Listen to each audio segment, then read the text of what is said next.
Next Door Vampire. Charlie Brewer is a horror movie fan, a kid with an active imagination. So when he begins telling people that his new next-door neighbor is a vampire, no one believes him. Not the police, not his girlfriend Amy, not even the school weirdo Evil Ed.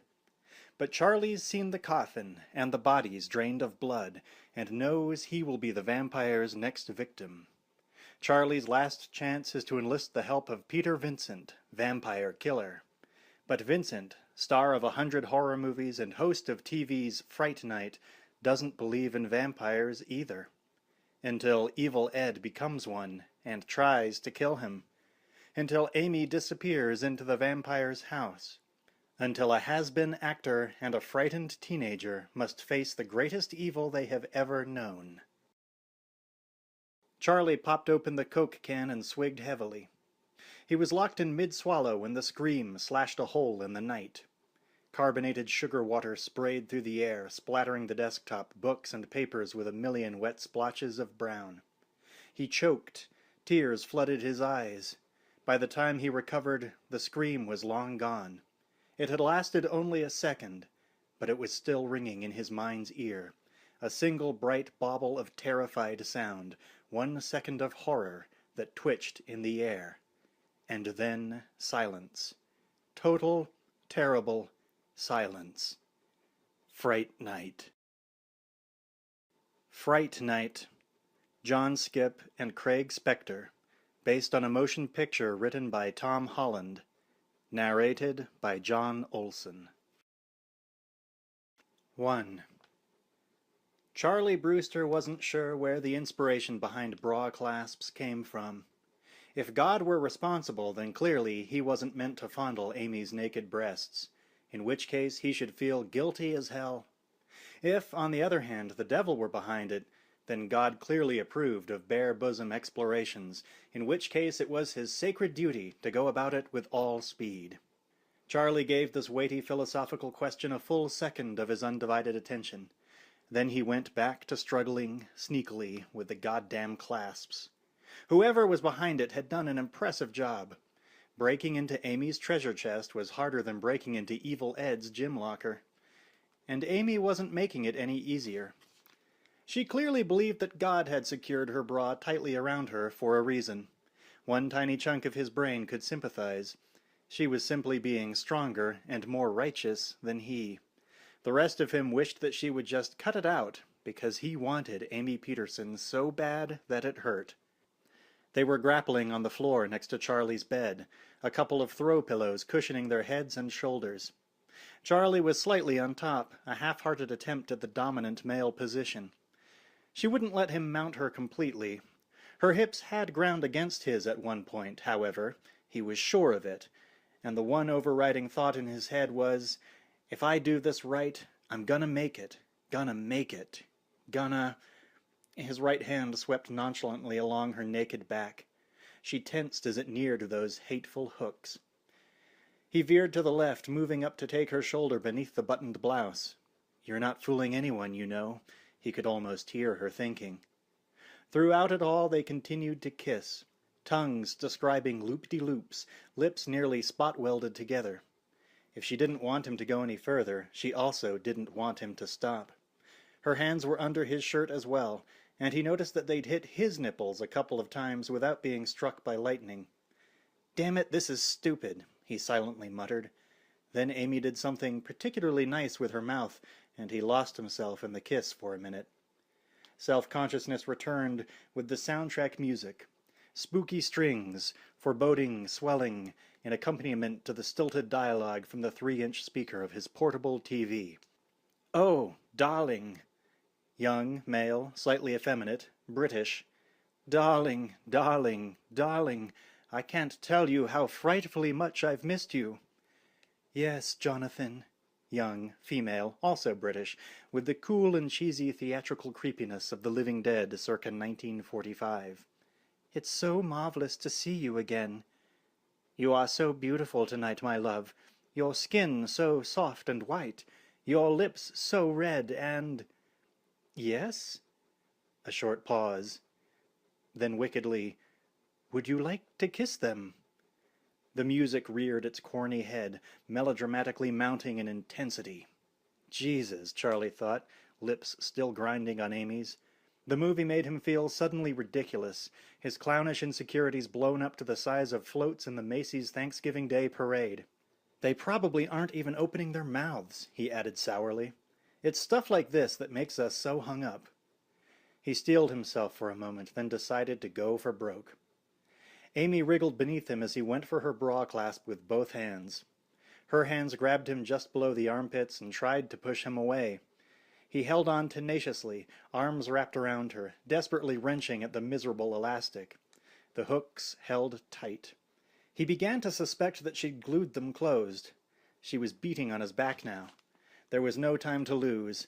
Charlie made one frantic last-ditch effort and... "Stop, O creature of the night!" The voice was deep and commanding. It was also coming from the TV set. Charlie responded to it anyway, freezing just long enough for Amy to successfully push him away. On screen, the vampire hissed. "God damn it," Charlie moaned, and his gaze flickered over to the screen. The beautiful vampire woman was backing away from Peter Vincent, teeth bared. The fearless vampire hunter advanced, a wooden stake in one hand and a prodigious mallet in the other. "I've come for you," the hero said. Peter Vincent was tall and foreboding, his gaunt features taut beneath his stovepipe hat. Everything about him was dire and sober, from his black suit and cape to the smoldering darkness of his eyes. Amy Peterson, on the other hand, was cute and cuddly. She had a wholesome face and a wanton body. They mirrored the conflict in her soul. When she looked at him, bright-eyed and cheerleader pretty, he was struck with the full brunt of teenage love and adulation. When she touched him, every nerve in his body screamed with lust. She refused to look at him, so Charlie turned back to the movie. The music was really howling now, and the vampire shrieked as the stake pounded home. There was a little blood at the corners of her mouth, and her eyes were wild. "I'm sorry," Amy said from behind him. "Yeah," Charlie mumbled, his eyes pasted to the screen. "I really am." "Yeah, I know. I bet." He knew he was being pissy. There was something perversely satisfying about it. A minute ago he'd been physically pleading with her. If she had to crawl a little now, well, that might just break his widow heart. "Oh, Charlie, cut it out. And don't be mad at me either. I can't help it."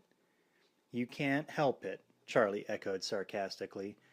He thumped his fist against the shag carpet for effect, then leapt to his feet and started pacing around the room. "Well, what am I supposed to do about it? I can't help it either. We've been going together for almost a year." 3 months, she corrected quietly. "Well, almost half a year, then." He stormed on, inconsolable. "And all I ever hear is, 'Charlie, stop it,' and 'I'm sorry.' It's making me crazy. It really is." He'd never yelled at her like that before, and it made him a little uncomfortable. He stopped in front of the window and looked from Amy to the screen. The words, "Fright Night," appeared in big, dripping letters, the Channel 13 logo below it.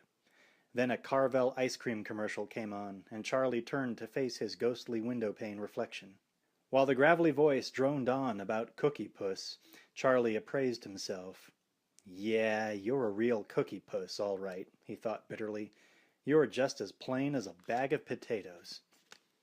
In truth, Charlie Brewster was not a bad-looking guy. He wasn't exactly rugged, but there was nothing cutesy about him either. He was just a solid, decent-looking kid. Brown hair, brown eyes, a prominent Roman nose, full lips, and symmetrical ears on a pleasant, rounded face. Nothing special, but nothing to kick out of bed. When the commercial switched to an ad for the Rancho Corvallis Dragway, the Woody Woodpecker voice howling, "Saturday! Saturday!" Amy snuck up behind him and snaked her arms around his neck. "I'm really sorry," she purred, and then nailed him with an entirely believable kiss. It lasted through the spots for Slim Whitman and Barney's Carpet Kingdom, then cut off with the Planned Parenthood ad. When they pulled apart, Amy stared at a spot on his shoulder. She was blushing, and her features were set in a kind of startled determination. "Would you like to make love to me?" she tried to say. It came out as little more than a whisper. Charlie was stunned. A lump the size of his thumb got lodged in his throat. "Are you serious?" he croaked. She nodded, red-faced and strangely resolute. She still couldn't look him in the eye. When he leaned down to kiss her, she turned her face up to his with her eyes already closed. Charlie's heart and hormones were doing elaborate backflips. His erection, which had softened, sprang back to attention. They turned slowly in each other's arms as they kissed, and for some reason he kept his eyes open, vision gliding along the wall, turning into the room, sweeping over the Fright Night logo on the tube, and then riveting on a spot in the darkness beyond the window. What the hell? He thought, lips disengaging from Amy's.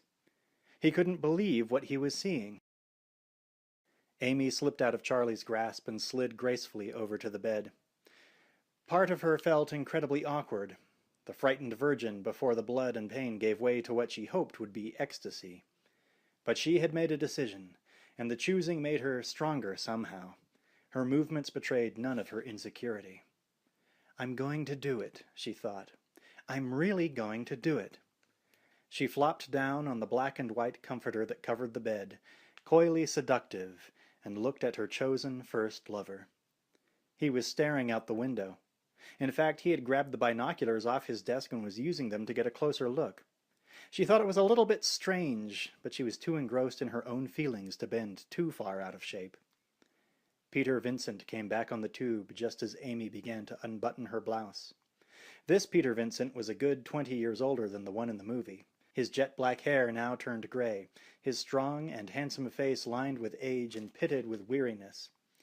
His delivery was stale as ever, but the air of certain victory he'd brought into his films had been replaced by an aura of defeat. In his gaudy cloak and rumpled black suit, he looked like a vampire who'd switched from blood to geritol.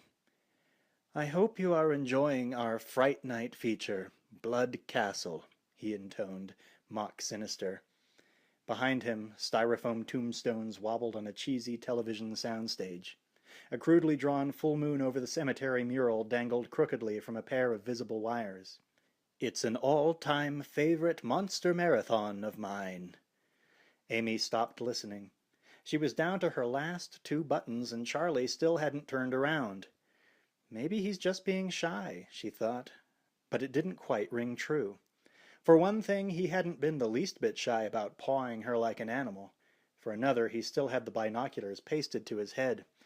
If he wanted to see something up close, she reasoned, one would think he'd be aiming them at her tits. "Charlie, I'm ready," she said, very softly. He didn't respond. She tried it again, a little more loudly. No response. A bit annoyed and more than a bit confused, she said, "Charlie," once more. "Amy," he said suddenly, "you are not going to believe this, but there are 2 guys carrying a coffin into the house next door." 2 guys, Peter Vincent and Jonathan the Wimp, were carrying a coffin on the TV screen. Blood Castle had resumed. "If you come here, you can see the exact same thing," she said, smiling wickedly, "with a couple of fringe benefits besides." "Amy, I'm serious." "So am I." "No, you don't understand. Jesus, they're carrying it into the cellar, through the storm doors." He sounded genuinely agitated. He wasn't the only one. She was getting impatient, and goosebumps were starting to form on her exposed flesh. "Charlie, cut it out and come here. I'm getting cold." His only response was a muttered, "Jesus," and a slight shift of position at the window. "Charlie," she growled, "do you want me or not?" "Amy, come here and look at this," he said. It was as if she hadn't spoken. "Honest to God, this is weird." "Okay, that's it," she yelled, rolling furiously off the bed, her feet thudding loudly on the floor. She fumbled with her buttons as she stomped toward the door. Charlie finally turned around. "You're a real jerk, Charlie," she hissed at him, eyes flashing. "Just forget I ever offered. Just forget," and she waggled her finger for emphasis, "that you ever even knew me at all." "But—" Charlie was positively stymied. His jaw hung open. The binoculars were clutched dumbly in his hands. "Where are you going?" "Away from you," she snapped, grabbing the doorknob and twisting it savagely. The door flew open with a thunderous bang as she stormed past it and down the hallway to the stairs. All the desire had leaked right out of her like air from a ruptured balloon. The rage that took its place was white-hot and deadly.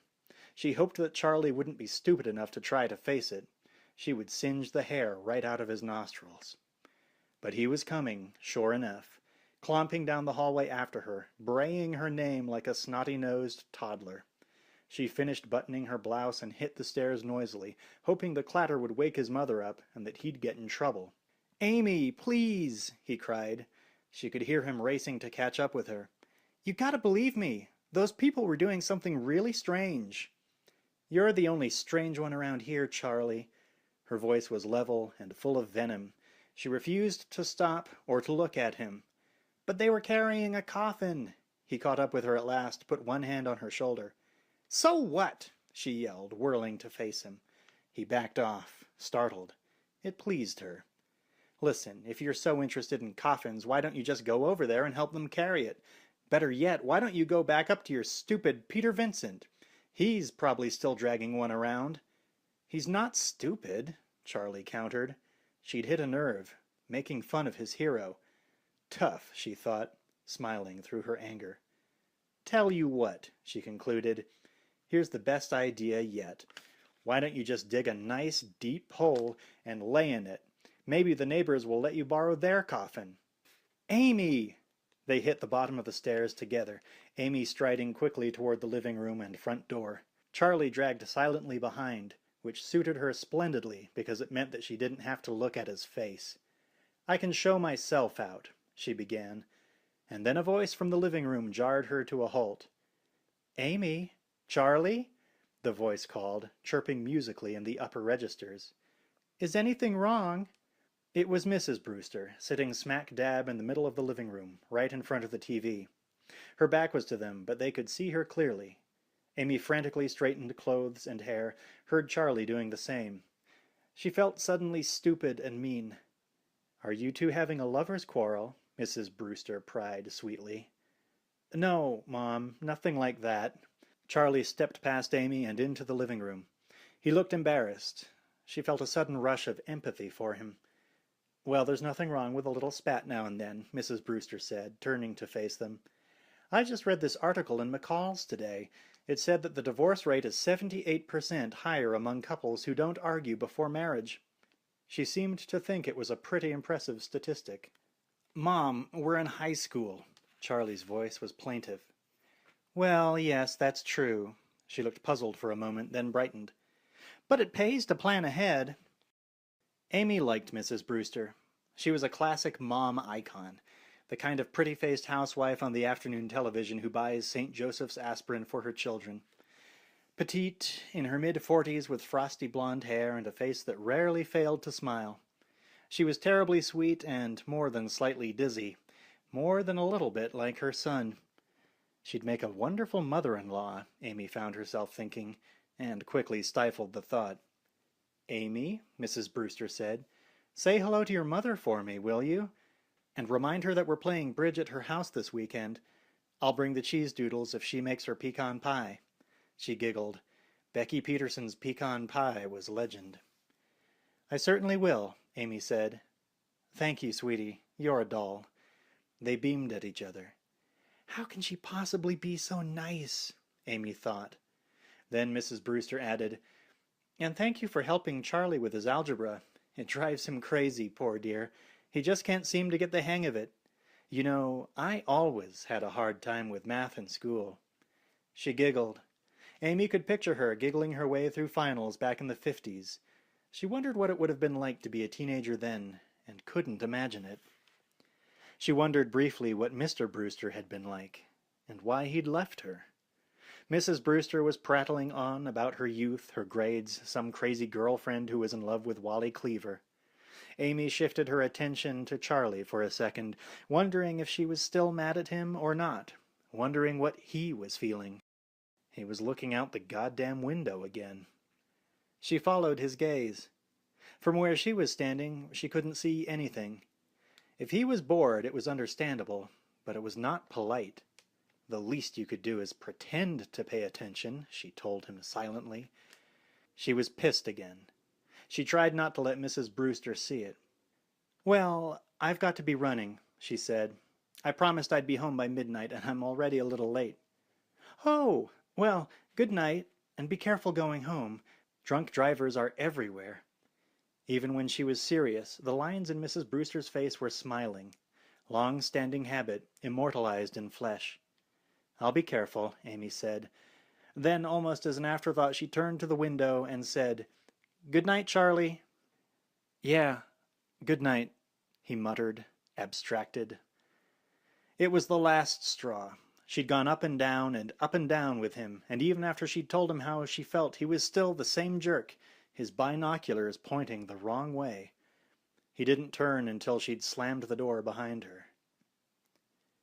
"That wasn't very nice," Mrs. Brewster said, not walking Amy to the door.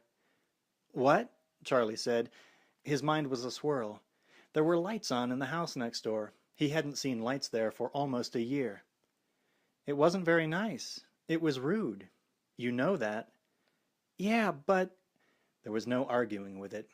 She was right. It was rude. But the fact was that he had seen two strange men carry a coffin into the basement of an abandoned house. Now there were lights on in the living room. It seemed to him that Amy should have checked it out with him instead of just getting pissed. It seemed to him like he wasn't entirely off the wall and wanting to know just what the hell was going on. "Mom," he said, "there are some people next door." "Oh, that must be the new owner." "What new owner?" "Didn't I tell you? Bob Hopkins finally sold the place." "To who?" "I don't know. Some man who likes to fix up old houses, apparently. I just hope that he knows what he's in for. That place would need a lot of work before I'd be willing to live there." She giggled. Mom always giggled. Sometimes he wanted to throttle her for it. Sometimes it endeared her to him. Tonight, it was completely irrelevant. When he closed his eyes, he could still see the coffin, huge, ornate, and bound in brass. It was a beautiful piece of work, and it looked incredibly old. It was the kind of thing that he would covet, ordinarily. The kind of thing that he and Evil Ed would have a blast with, camping it up in classic Peter Vincent style. So why had he gotten such a horrible chill seeing it? And why wouldn't the thought of it leave him alone? As if in answer, the late-night newscaster came on TV. Pudgy-faced and leisure-suited, the words "Robert Rodale" in videotype across his chest. "Good evening," he said. "This is a KTOR news break. Tonight, the headless body of an unidentified man was found beside the Rancho Corvallis railway station." Reflexively, Charlie turned back to the window. The blinds were drawn in the house next door. And the horror was only beginning. 2. Fifth period ended at the sound of the bell, flooding the halls of Christopher L. Cushing High with life. Students swarmed through opening doors, running the maze of corridors from classroom to classroom like laboratory rats in search of Velveeta heaven. The exodus from room 234 was slightly more lethargic than average. This was the room of the infamous Mr. Lorry, master of the pop quiz, inventor of the 10-ton homework assignment. He had sprung both on his Algebra 2 class today, and his victims were less than elated. Charlie Brewster dragged himself out of the classroom like a man crawling out of a train wreck. His quiz paper dangled limp from one hand. A large red F adorned it like the mark of the devil. "The bastard," he moaned. "Why didn't he warn us?" "That's the whole point of a pop quiz, Brewster. To surprise you." Charlie turned around without enthusiasm to face the voice from behind him. Evil Ed Thompson was not the most heartwarming sight in the world, even at the best of times. And this was not one of them. Evil Ed was a certified freako. He was short and spidery, with a Billy Idol hairdo and a rubbery face that could leer and twist itself in a million lunatic ways. He was gloating now, and the smirk on his face would have made Jack Nicholson proud. Evil Ed, of course, had aced the quiz. He always did. He was smart as a fucking whip. It was what let him get away with being so incredibly weird. It was also the key to his popularity, which was nil. In fact, Charlie was one of the few people who would talk with Ed Thompson at all. Sometimes Charlie wondered why he bothered. The answer was obvious. They were the only two hardcore monster freaks in Cushing High. "Cheer up, Bunky. You can always get your diploma off a matchbook, worst comes to worst." "Piss off, Evil. You're a pain in the butt." "Call me anything you want to, boss. Only you're the one who's flunking algebra, not me." Charlie was trying to think of something snappy to come back with when something beautiful caught the periphery of his vision. He whirled to see Amy, nose in the air, schoolbooks cradled to her bosom as she marched past the doorway. "Amy!" he called, brightening suddenly. She brushed him off. He knew that she'd heard him. He knew that she knew that she knew that she'd heard him. The repercussions echoed back at him like a ricocheting bullet. He sagged further into his sneakers and leaned against the doorway as she disappeared into the crowd. "What's the matter?" Evil Ed said, cackling. "She finally find out what you're really like?" "Shut up, Eddie. I'm serious." "Ooh, ooh." Evil Ed made a grand display of flapping his wrists. "I'm rigid with terror, Chucko. I'm soiling my dides." "Asshole," Charlie yelled, storming off in Amy's direction. She hadn't spoken to him since Saturday night, and he was deeply afraid that she never would again. He knew that he would never catch her. He was going to be late for sixth period, no matter how he looked at it. But some gut-level impetus made him follow her anyway, pointlessly, digging himself deeper as he went. Behind him, Evil Ed's high-pitched cackle cut through the crowd. For some reason it gave him a chill. He'd been having a lot of them lately. 3. Charlie's beet-red '68 Mustang wheeled into the driveway at dusk. He'd been driving aimlessly for the last 2 hours, radio cranking while he tried to air out his mind. It was getting weird in there, and he had reached the point where he needed to start sorting it out. He needed to apologize to Amy, for one thing. He didn't quite know how to go about it. Biting the big one wasn't one of his favorite pastimes, but he knew that it had to be done. There weren't words to express how much he missed her, how big an emptiness had formed inside as a result of her not being around. The flip side of love was rearing its ugly head for the first time. He didn't just want to see her, he needed to see her, with every fiber in his being. And he needed to concoct a scheme that would bring them back together, no matter how low into the dirt he had to grovel. That was for starters. Then there was the house next door. He had to straighten himself out in terms of that coffin business. He had seen it, yes. It was a strange thing to own, yes, again. But then, as he'd noted before, it was something he'd pick up in a second if he had the bucks. It was a pretty cool thing to own. Maybe, if he screwed his balls on, he might drop by and visit neighbors quirky enough to invest in things like that. Schoolwork came in at a big number 3. It was obvious that he had some work to do if he didn't want to repeat the year. It wasn't that he was too stupid to understand, it was just that he generally didn't give a shit. But he didn't want to spend another year in 11th grade while all his friends plunged forward into their last year of school. He didn't want a reputation as a full-blown airhead. Whether he liked it or not, whether it made sense or not, he would have to get cracking and learn what they wanted him to know. Algebra was the big one. Algebra was the first one that he had to tackle. And if I get it down, he thought, Amy will really be impressed. She'll come over to help me, and I'll already know what I'm doing. She'll be shocked. Maybe she'll faint and I can get her undressed before she has time to argue. He didn't know what he'd missed on Saturday night. He'd never seen her open blouse. Charlie put the car in park and cut the engine, sighing heavily. Mom would want to know why he was late, and he'd have to make up something. It wasn't that she was bitchy, it was just that she felt like she needed to know every tiny little thing that happened in his life.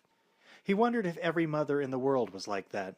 A cab rounded the corner onto King Street just as he got out of the car. It was surprising because cabs almost never came into his neighborhood. Rancho Corvallis was an automotive town. The bus service stank, and the one cab company had maybe 6 cars. Charlie paused to watch the anomaly cruise toward him. He was startled when it stopped in front of his house. He was even more startled when the foxiest girl he had ever seen slid out of the cab and faced him. She was blonde and blue-eyed and incredibly gorgeous. She had a body that could cause cardiac arrest in one-celled organisms, packed into a dress that clung to her every curve as if its life depended on it. When she smiled at him, Charlie felt his knees turn to molten butter. "Is this 99 King?" she asked, going into a little girl lost act. The sight of her sexy, pouting lips sent his hormones into overdrive. Bubba, he said. She looked at him quizzically. She didn't understand that he was trying to get his mouth to work. No, he continued. It's right next to the door. He pointed a jittering finger. Thanks, she purred, smiling. The effect was devastating. Somehow he sensed that she knew what she was doing to him. Even as she turned away, offering a spectacular view from the rear, he realized that part of him went with her, wrapped around her little finger, as it were. Charlie whistled softly, appreciatively, as she departed. She smiled back at him over her shoulder. She'd heard it. He blushed a little, but couldn't keep himself from smiling back. Wonder if she'll be a regular fixture around here, he mused. He hoped she would, though it might not endear him to his new neighbor. Whoever he is, Charlie added, he's got excellent taste.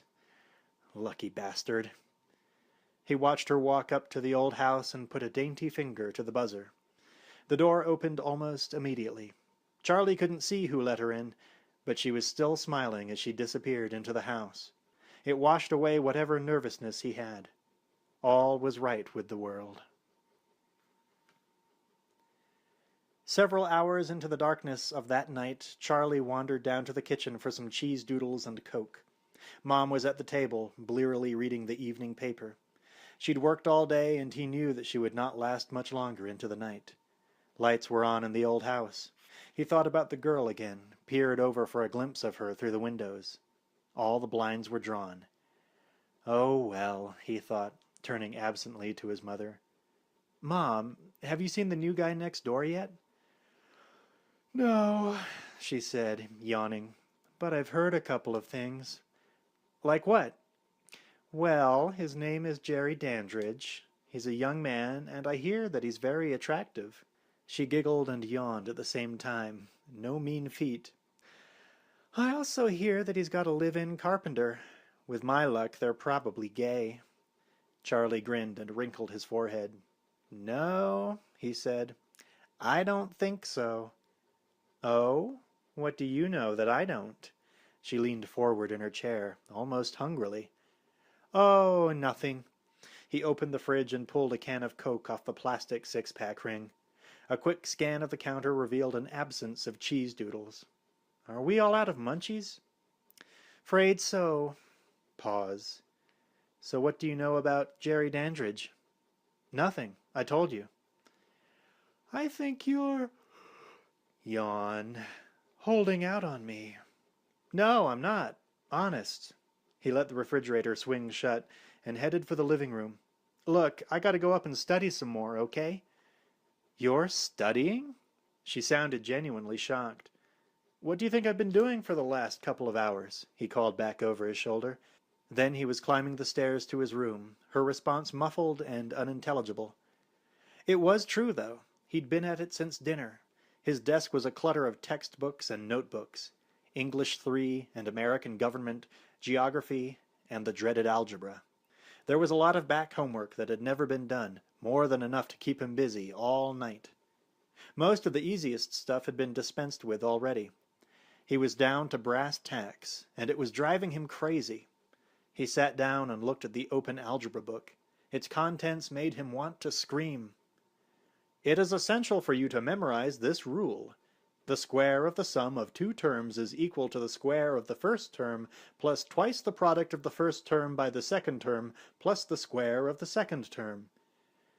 Right, he muttered. It had lost him on the first curlicue of logic. He looked at the equation that was supposed to illustrate the point. A plus b squared equals a squared plus 2ab plus b squared. Yeah, okay. It sort of seemed to make sense when he looked at the numbers, although he couldn't say exactly how. The explanation was still total gibberish to him. Charlie popped open the Coke and swigged heavily on it. If someone had offered him a beer, he would have drained it in one gulp. "They want me to memorize this shit," he silently moaned, "and I can't even figure out what they're talking about." He was locked in mid-swallow when the scream slashed a hole in the night. Carbonated sugar water sprayed through the air, spattering the desktop, books, and papers with a million wet splotches of brown. He choked, the bubbles scorching his nostrils, burning like fire in his spasming throat. Tears flooded his eyes. He cupped his whole unhappy face with his hands. By the time he recovered, the scream was long gone. It had only lasted a second, if that, and it had almost been faint enough to write off as imagination. But it was still ringing in his mind's ear.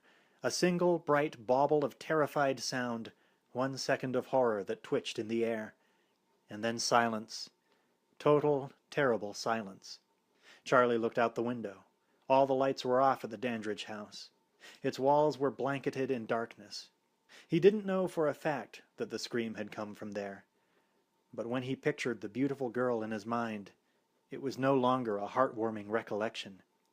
Her face and the scream were inextricably locked together.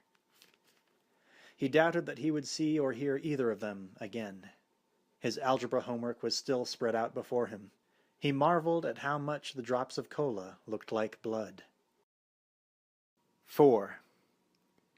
Charlie sat in his usual booth at Wally's, blearily rubbing his forehead. An open-faced Wally burger sat expectantly before him, awaiting its customary overdose of mustard, ketchup, and garlic powder.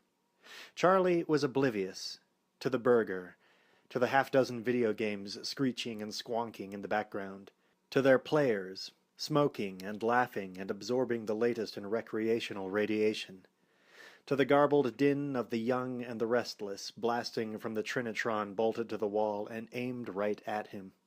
The non-stop chaos that formed the daily fabric of Wally's Burger Heaven, teen mecca of the Rancho Corvallis Mall, was all but lost on Charlie. He wanted nothing more than to continue massaging his face, as if the act might magically revitalize his beleaguered brain. "My day was a disaster," he moaned. "My life is a disaster." The burger sat, mutely sympathetic. He slathered it with condiments apathetically. The unfairness of it all was entirely beyond him. Stay up all night studying, then fall asleep in Laurie's class. Way to go, Brewster. What a chump.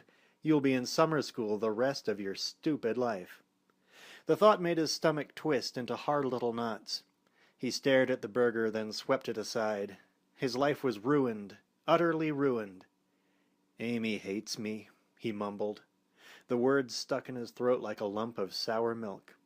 3 months of heartfelt emotion and raw animal cunning right down the dumper. She'll never go to bed with me now. Hell, she won't even speak to me. He wondered if Peter Vincent had such female troubles. No, he thought, Peter Vincent doesn't have troubles like this. Peter Vincent doesn't get all wet behind the ears about some creepy guy's coffin either. Peter Vincent would stake a vampire with one hand while groping some bleached blonde Fraulein with tits the size of basketballs in the other. He was so engrossed in thoughts of Peter Vincent that Amy slid into the booth beside him without his realizing it. She watched him for a moment, his hands threatening to dig ruts in his forehead, obviously lost in despair. Her heart quivered a little. She put on her best sweetie pie voice and purred, "Hi, Charlie." No reply. Probably lost without her. She resumed, undaunted. "Hi, Charlie." Charlie looked up. His eyes focused and widened in surprise. "Amy?" Then, recovering somewhat, "Amy, look, I'm really sorry about the other night. I'm such a putz.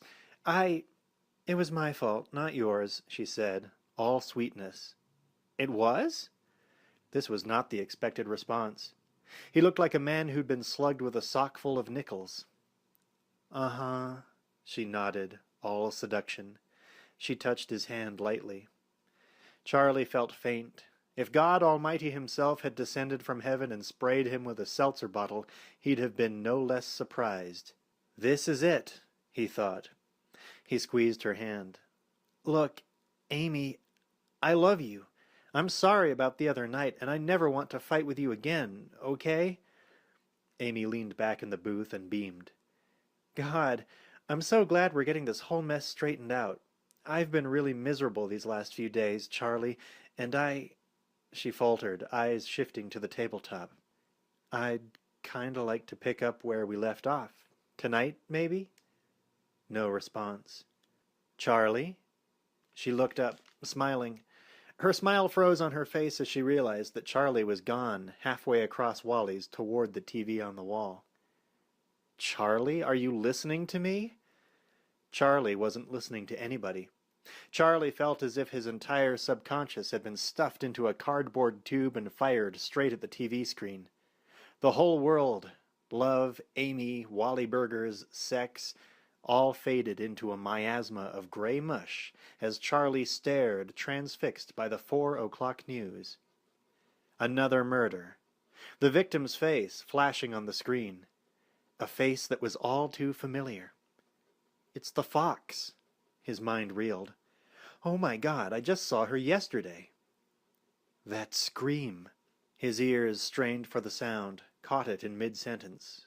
Police are searching for further clues in the mutilation slaying of Cheryl Lane, a known prostitute who appears to be the latest victim of the Rancho Corvallis killer. Authorities are quick to point out that... Know what I heard on the police band last night? Charlie's attention snapped back. He turned to find Evil Ed standing beside him, leering like an idiot. Charlie grimaced. Knowing you, it must be bad. Evil Ed grinned. There've been 2 identical murders in the last 2 days, Brewster. And get this, he added gleefully. Both of them had their heads cut off. Can you stand it? He cackled. Fuck Fright Night, Chucko. We got a real monster here. You're a sick man, Evil. Real sick. Oh, Charlie. A voice from his past, coming up behind. Charlie's blood froze. Amy? He began. Charlie wheeled around and caught a cold Wally burger right in the kisser. Amy ground it in for good measure, sending gobs of condiments dripping out the sides onto his down vest. Evil Ed hastily got out of range, enjoying the spectacle immensely. Amy finished grinding, let go of the mashed bun. It stayed right where she'd left it, plastered to his face like something from a Warner Brothers cartoon. She wheeled around and stomped off, royally pissed, but triumphant. Amy. Charlie stood there, dripping rings of onion, looking absolutely ridiculous. The crowd cast furtive glances and giggled. Evil Ed sauntered up, cooing maternally and wiping away flecks of ground beef with a hanky.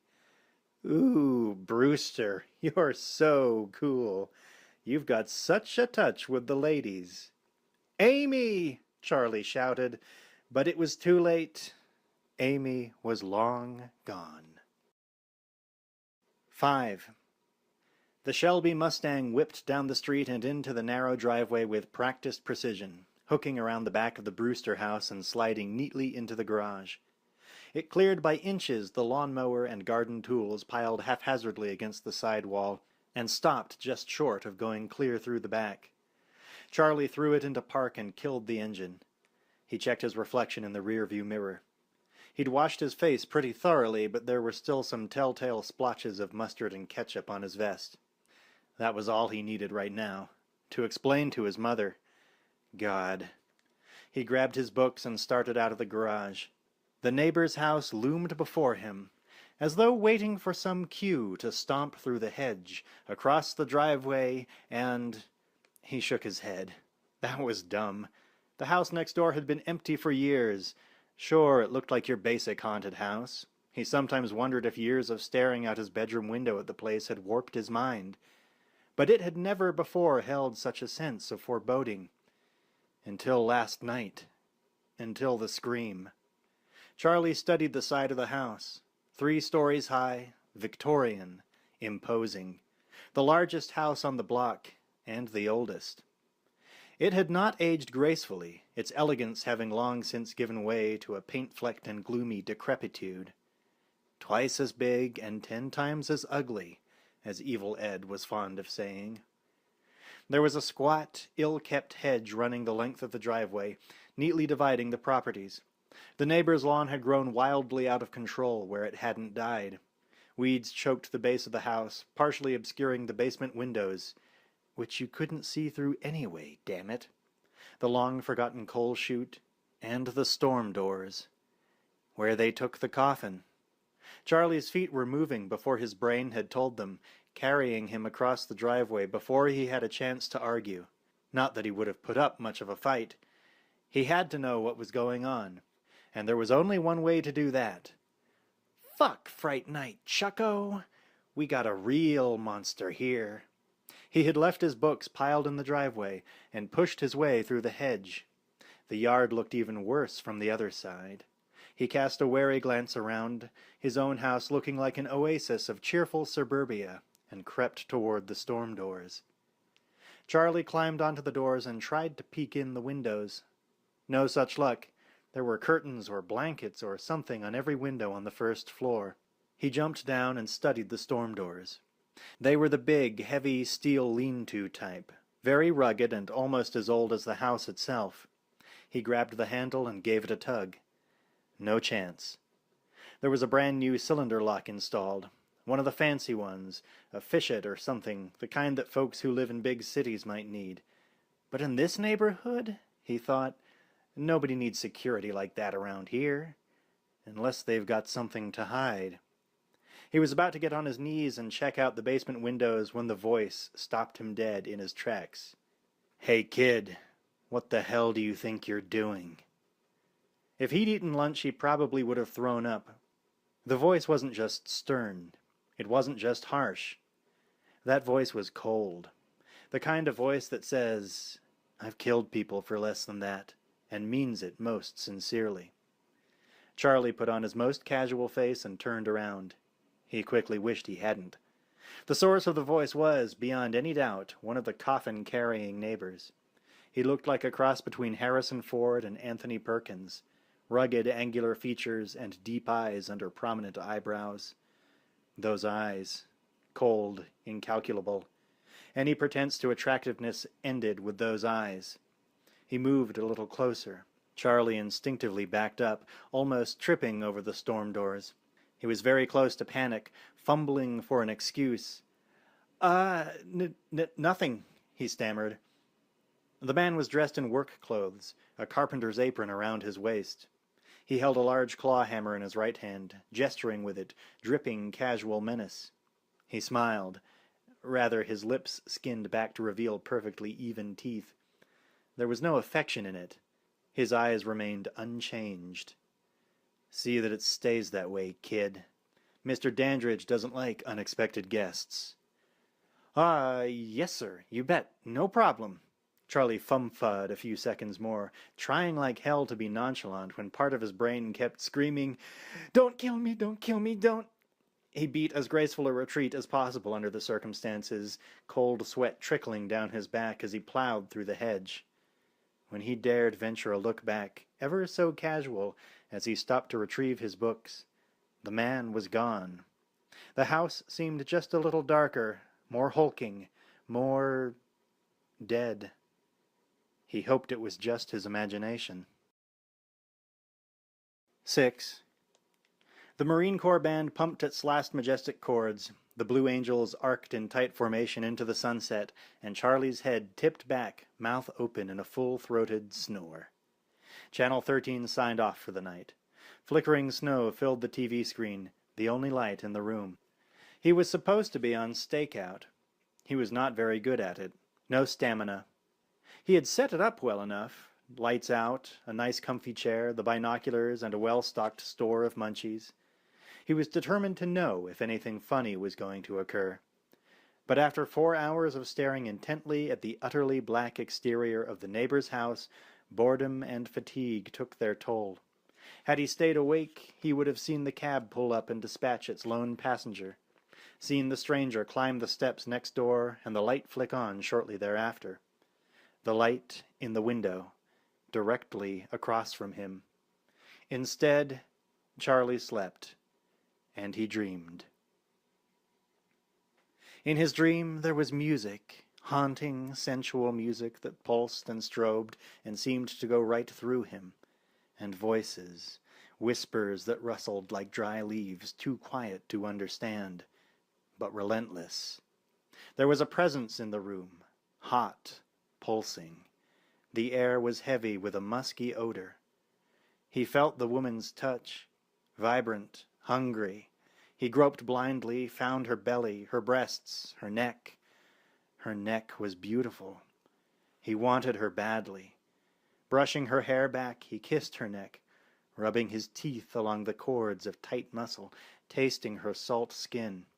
He felt the need burning in him, to touch, to taste, to kiss. He pulled her body closer. She turned to meet his gaze, and her eyes glowed, bright red and feral, the sockets sunken and shriveled, the flesh of her face puckered and ancient, mouth yawning wide to reveal plaque-encrusted teeth, long teeth, very, very sharp. Her nails dug into the small of his back, and Charlie awoke with a start. "What a weird dream," he mumbled, rubbing his eyes, disoriented. Then he heard the music. It was coming from the window across the driveway, and there was light. He sat up, clutching his binoculars. The shade was up, offering an unobstructed view of what was going on in the room. Charlie's throat went dry. The music was coming from there.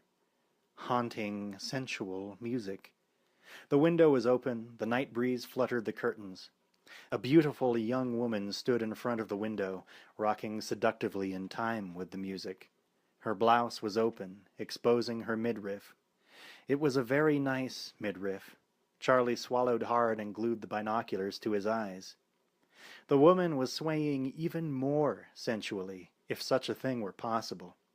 She stared into the middle distance, as if enthralled by something she saw there. Then, to Charlie's complete amazement, she slid out of her blouse and stood still, torso glistening in the moonlight. Charlie rarely saw so much unabashedly nubile female flesh. He leaned over, slapped off the TV, and enveloped himself in darkness, watching. She was incredible. Petite, with shoulder-length hair, full pouting lips, and wonderful breasts. Charlie bit his lip hard. Who is this guy? He wondered. How does he get these women? And what is he doing to them? He was stumped. Still, she didn't appear to be in any danger. In fact, she seemed to be quite enjoying herself. She was rocking back and forth now, breasts jiggling languorously in her bra. She turned at one point and faced Charlie directly. He ducked, afraid she'd see him. But she didn't. He was sure of it. Something in her movements bewildered him. They were too fluid, too dreamy, too drugged, the word came to him.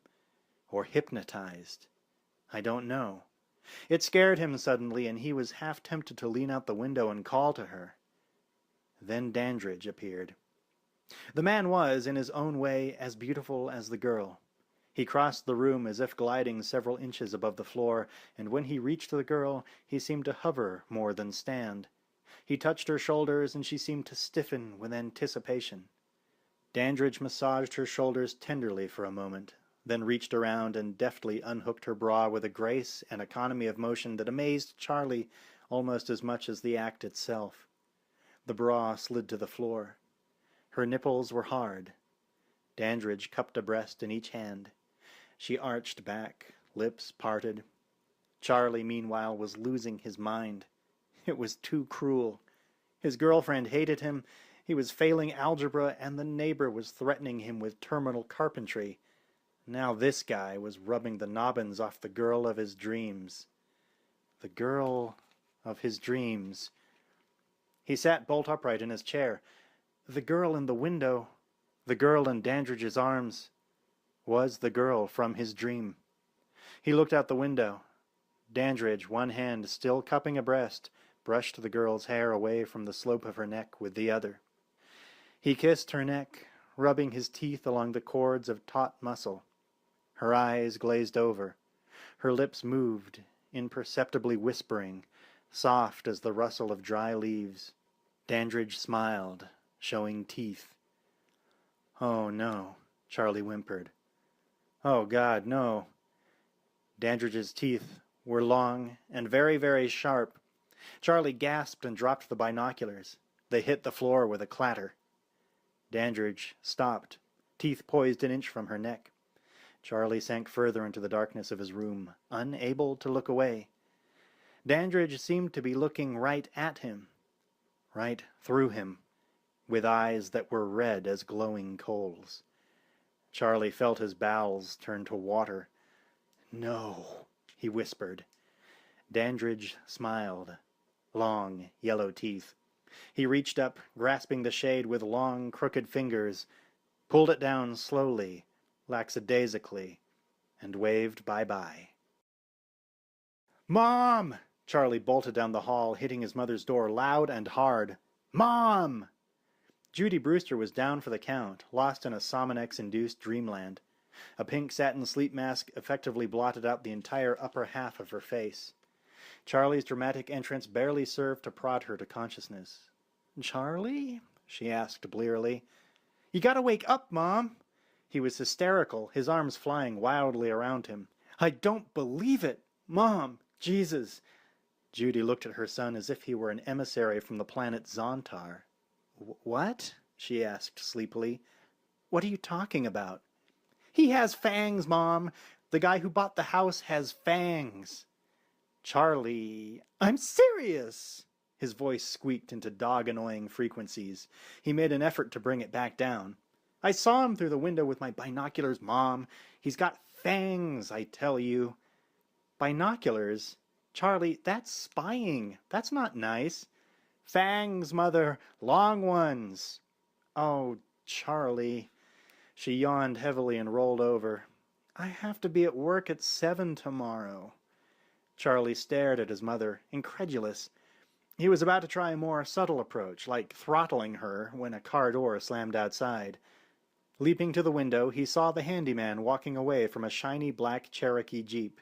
Its gate was down, as if in anticipation of a heavy load. "Arg!" Charlie was out of his mother's bedroom as quickly as he'd entered. Judy sat up in bed. "Charlie," she said. Charlie slipped out the back door and scuttled across the driveway toward the hedge. The rear door of the Dandridge house was wide open, the porch light providing the only illumination. His heart was pounding, sending blood surging into his temples. Fatigue, exertion, and terror mingled inside him, making him lightheaded. He crouched down in the bushes, feeling ill. The handyman came out the back door, carrying a large bundle wrapped in plastic and trussed with heavy twine. A gaping hole opened in the pit of his stomach, as Charlie guessed its nature. The handyman tossed the bag unceremoniously into the cargo hold of the Jeep. He was about to climb in, and Charlie was about to get sick, when the flutter of leathery wings froze them both. Charlie looked around, afraid to move, afraid to breathe. The beating wings ended in a flurry of motion to his left. He scanned the darkened facade of the Dandridge house, searching for its source. Less than 10 feet away, the night air seemed to darken, to condense, into the shape of a man. The specter solidified and moved across the lawn, toward the Jeep. "Here, you forgot something." It was Dandridge. He tossed his servant a purse. The bundle's purse. The man caught it one-handed, turned back to the Jeep with a nod. Charlie was stifling a scream in the bushes when a shaft of light cut through the darkness behind him. He hunkered down, fearing the inevitable. "Charlie! Charlie!" "Thanks, Mom." He was terrified. The man and the shadow froze.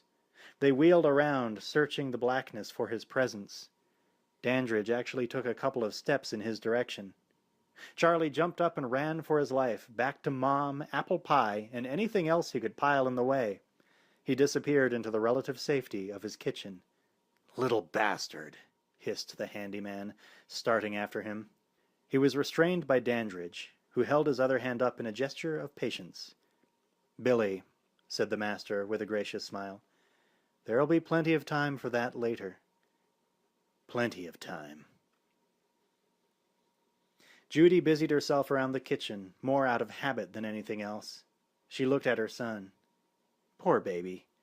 He's been studying too much. Here, honey, have some cocoa. Mom, I don't need any cocoa. I didn't have a nightmare. I'm telling you, those guys killed a girl tonight. Judy felt his forehead, checking for fever. He was cool to the touch. Maybe something he ate? Mom, I'm not sick. Charlie pushed her hand away. The guy did have fangs. A bat did fly over my head. Dandridge did step out of the shadows. He was pissed. You know what that means, don't you? Judy stared at him worriedly. What, dear? He's a vampire. 7. A what? Amy's face at that moment looked an awful lot like his mother's.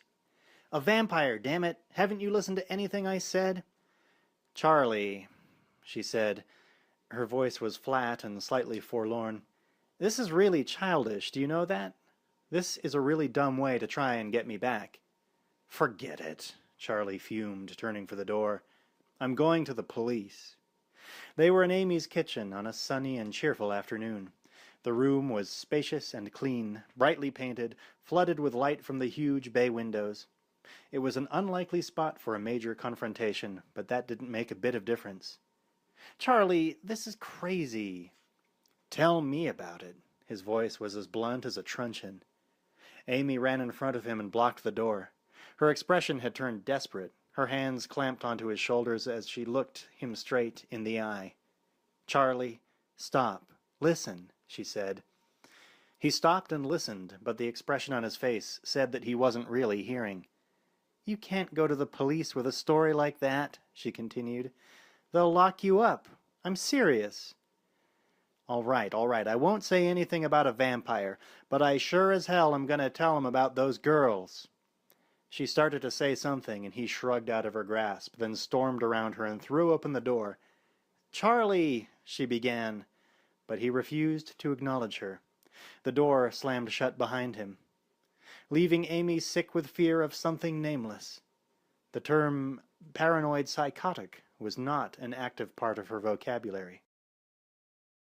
You're sure about this now? It was not so much a question as a pronouncement, with the unspoken context, if you're lying, I will screw you into the wall.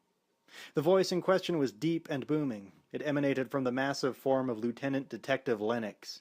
He was a homicide cop from the Rancho Corvallis force, and he wasn't used to being busy. He also wasn't used to having his ass on the griddle, screaming from the populace, pressure from on high.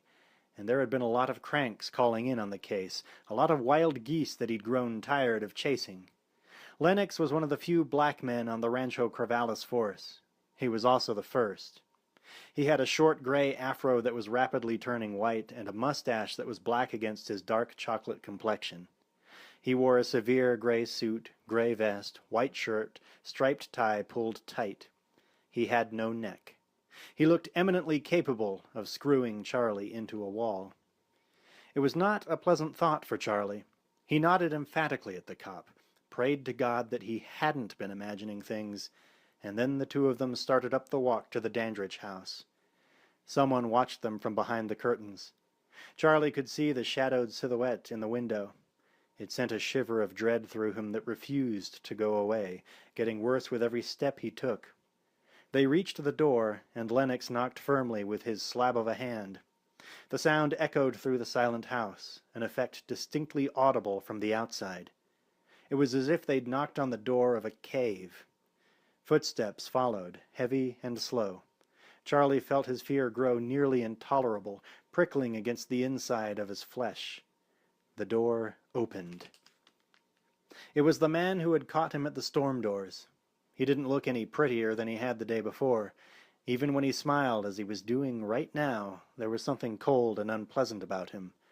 Something foul, Charlie thought, and an image of maggots crawling through raw meat came unbidden. Yes, the man said, looking from Lennox to Charlie and back again. Mr. Dandridge, the detective said. No, I'm Billy Cole, his roommate. Why?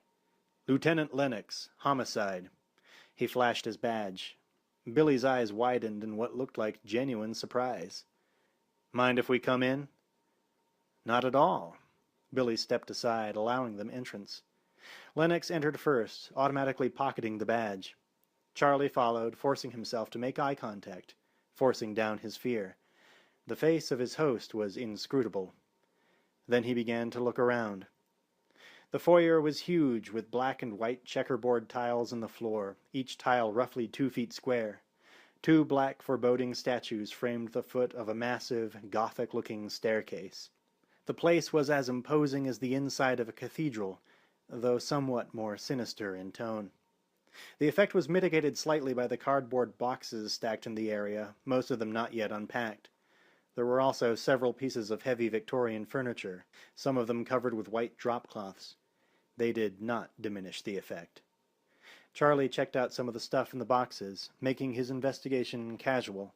Nothing out of the ordinary showed. Towels, clothes, unexceptionable knickknacks, and household goods. He wondered if vampires took showers and stuff. He wondered if they needed to brush their teeth, or woke up in the middle of the day because they needed to take a leak. Reaching no conclusions, he followed Billy and Detective Lennox into the living room, which was also full of unpacked boxes and crates. As they left the foyer, however, Charlie noticed that one wall was completely lined with clocks. None of them working. All of them set for 6 o'clock. "Is there anything I can help you with?" Billy asked when they had stopped walking. "There have been a couple of murders," Lennox replied. He was, at this point, taking Charlie seriously enough to keep his eye on Cole at all times. "This young man lives next door, and he claims to have seen 2 of the victims at your house in the last few days." Cole looked shocked. "Oh, you're kidding." Lennox shook his head. Charlie looked for a chink in Billy's facade, didn't find one. "This is ridiculous. Nobody's come to visit since we got here. No welcome wagons, no nothing." He grinned. "That's a lie," Charlie blurted. The 2 men turned to him appraisingly. He felt himself blush as he continued, "I saw him carry a body out in a plastic bag last night." Billy laughed. It didn't sound phony. "That's terrific," he said. "I know exactly what he saw. Where he got this body business is something else again, but—" He shrugged disarmingly and took a couple of steps into the debris. "Here," he concluded, stooping to pick up a large, hefty bag. It was stuffed with wrapping paper and mashed cardboard boxes. He brandished it like a trophy. "The bag I saw had a body in it," Charlie insisted, low. "Did you actually see a body?" Skepticism was beginning to re-emerge on Lennox's face. "Well, no, but—" "But what?" "But I saw 2 girls here, one of them coming in, the other one through the window. They were the 2 girls on the news. I swear to God." The words came out in a flurry. He was afraid that he wouldn't get to finish. "That's completely ridiculous," Billy insisted. He looked pissed now, and Charlie had no doubt that it was genuine. "I think our young friend is lying through his teeth," he continued, turning to Lennox. "That's completely off the wall. Look, how about if I take you around back and show you what's in all of our garbage bags?" "He didn't take the bag I'm talking about out back," Charlie insisted. "He put it in the Jeep and drove it away." Billy made a disgusted, impatient face. Lennox's sympathy with Cole was obvious. "Look, I can prove he's lying," Charlie said. "Let's look in the basement instead." "What's in the basement, Charlie?" Detective Lennox asked. "Yes," Billy echoed, turning to lock eyes with Charlie. "What's supposed to be in the basement, Charlie?" Charlie couldn't move. He couldn't speak. There was something in Billy's eyes that held him. Not hypnosis, not supernatural mind control, not anything heavier than basic mortal dread. Charlie saw the menace that lurked behind the eyes, saw it clearly. He wished that Lennox would see it too. But Lennox didn't see. Lennox was getting impatient. Seconds ticked past with ruthless precision, and still Charlie couldn't speak. And still Billy bored into him with his eyes.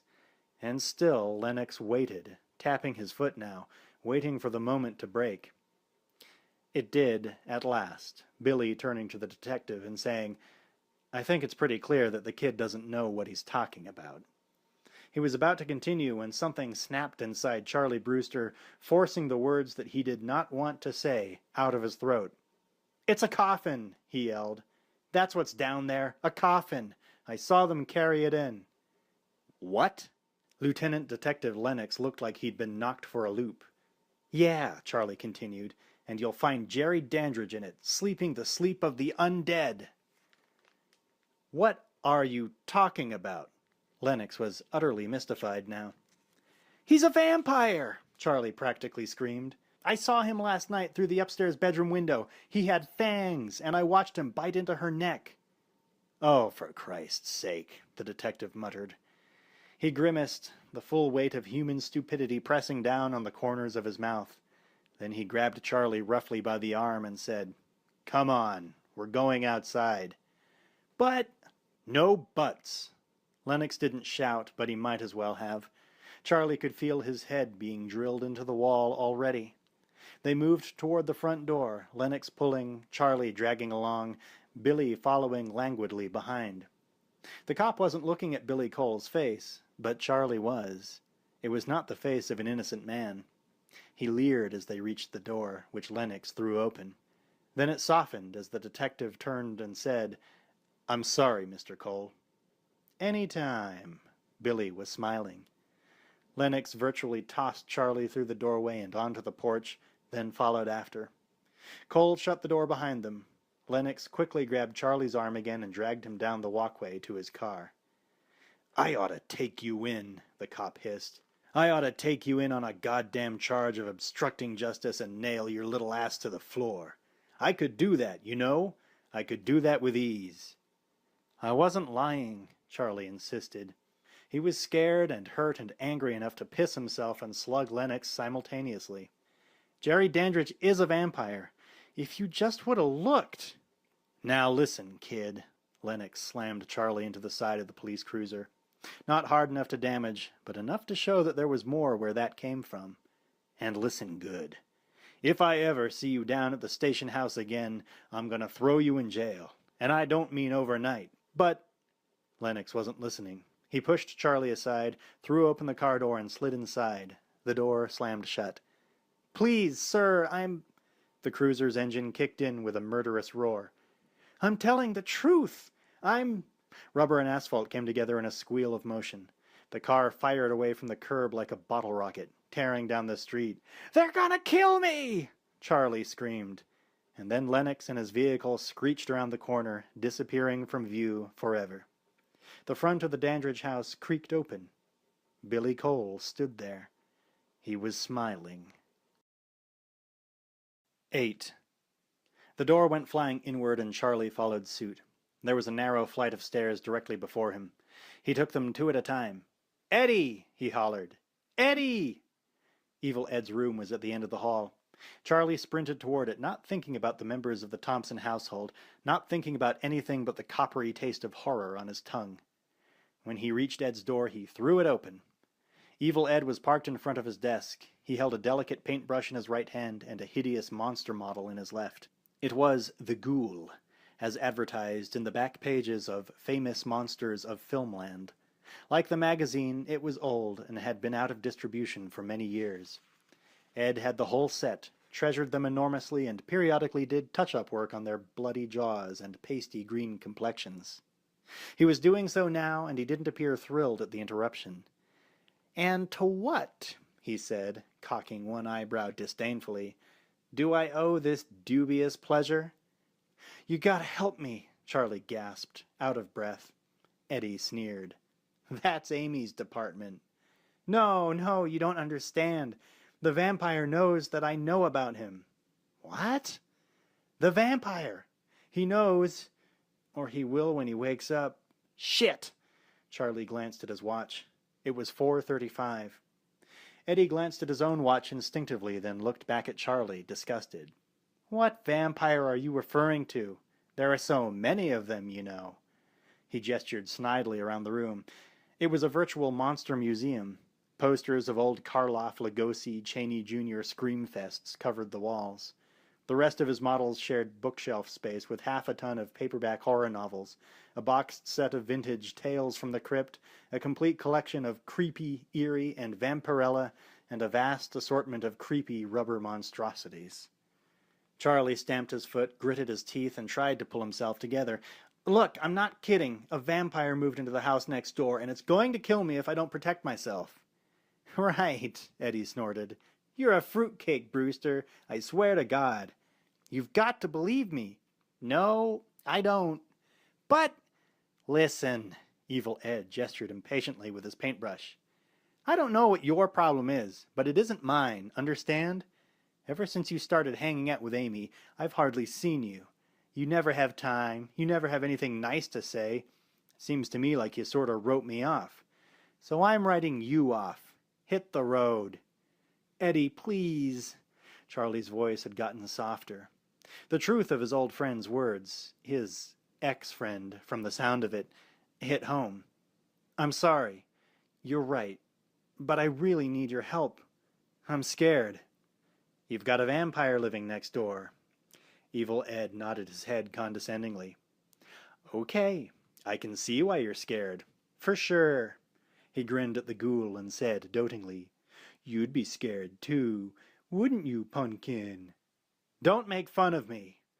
The outburst of anger seemed sudden, but it had been building for a while. I'm getting tired of everybody treating me like I'm crazy.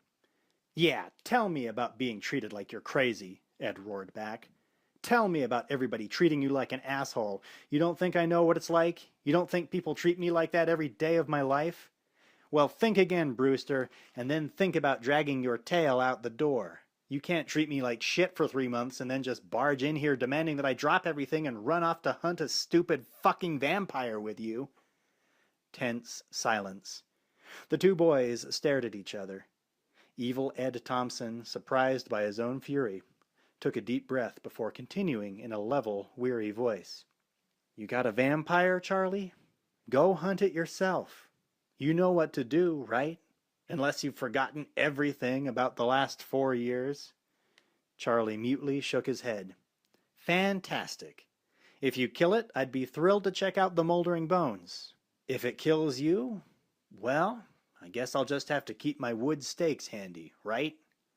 Silence. You'd like to put a stake through my heart, wouldn't you? Charlie said softly.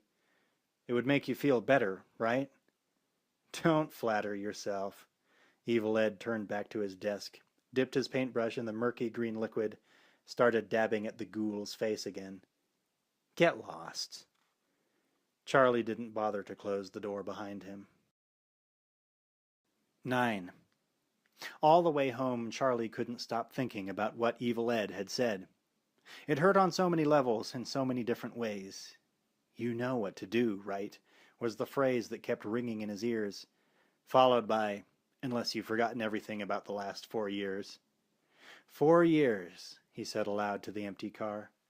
It was funny to count down the days like that, look back over a quarter of his total lifespan and think, yeah, Eddie and I have been best friends since 7th grade. We used to hang out constantly, playing crazy games, reading comics, watching Fright Night together. His mental processes stopped with that name, Fright Night. It conjured up images of a million vampire sieges in glorious color or somber black and white. It conjured up pictures of Peter Vincent standing tall against the undead hordes that slavered for the blood of the innocent.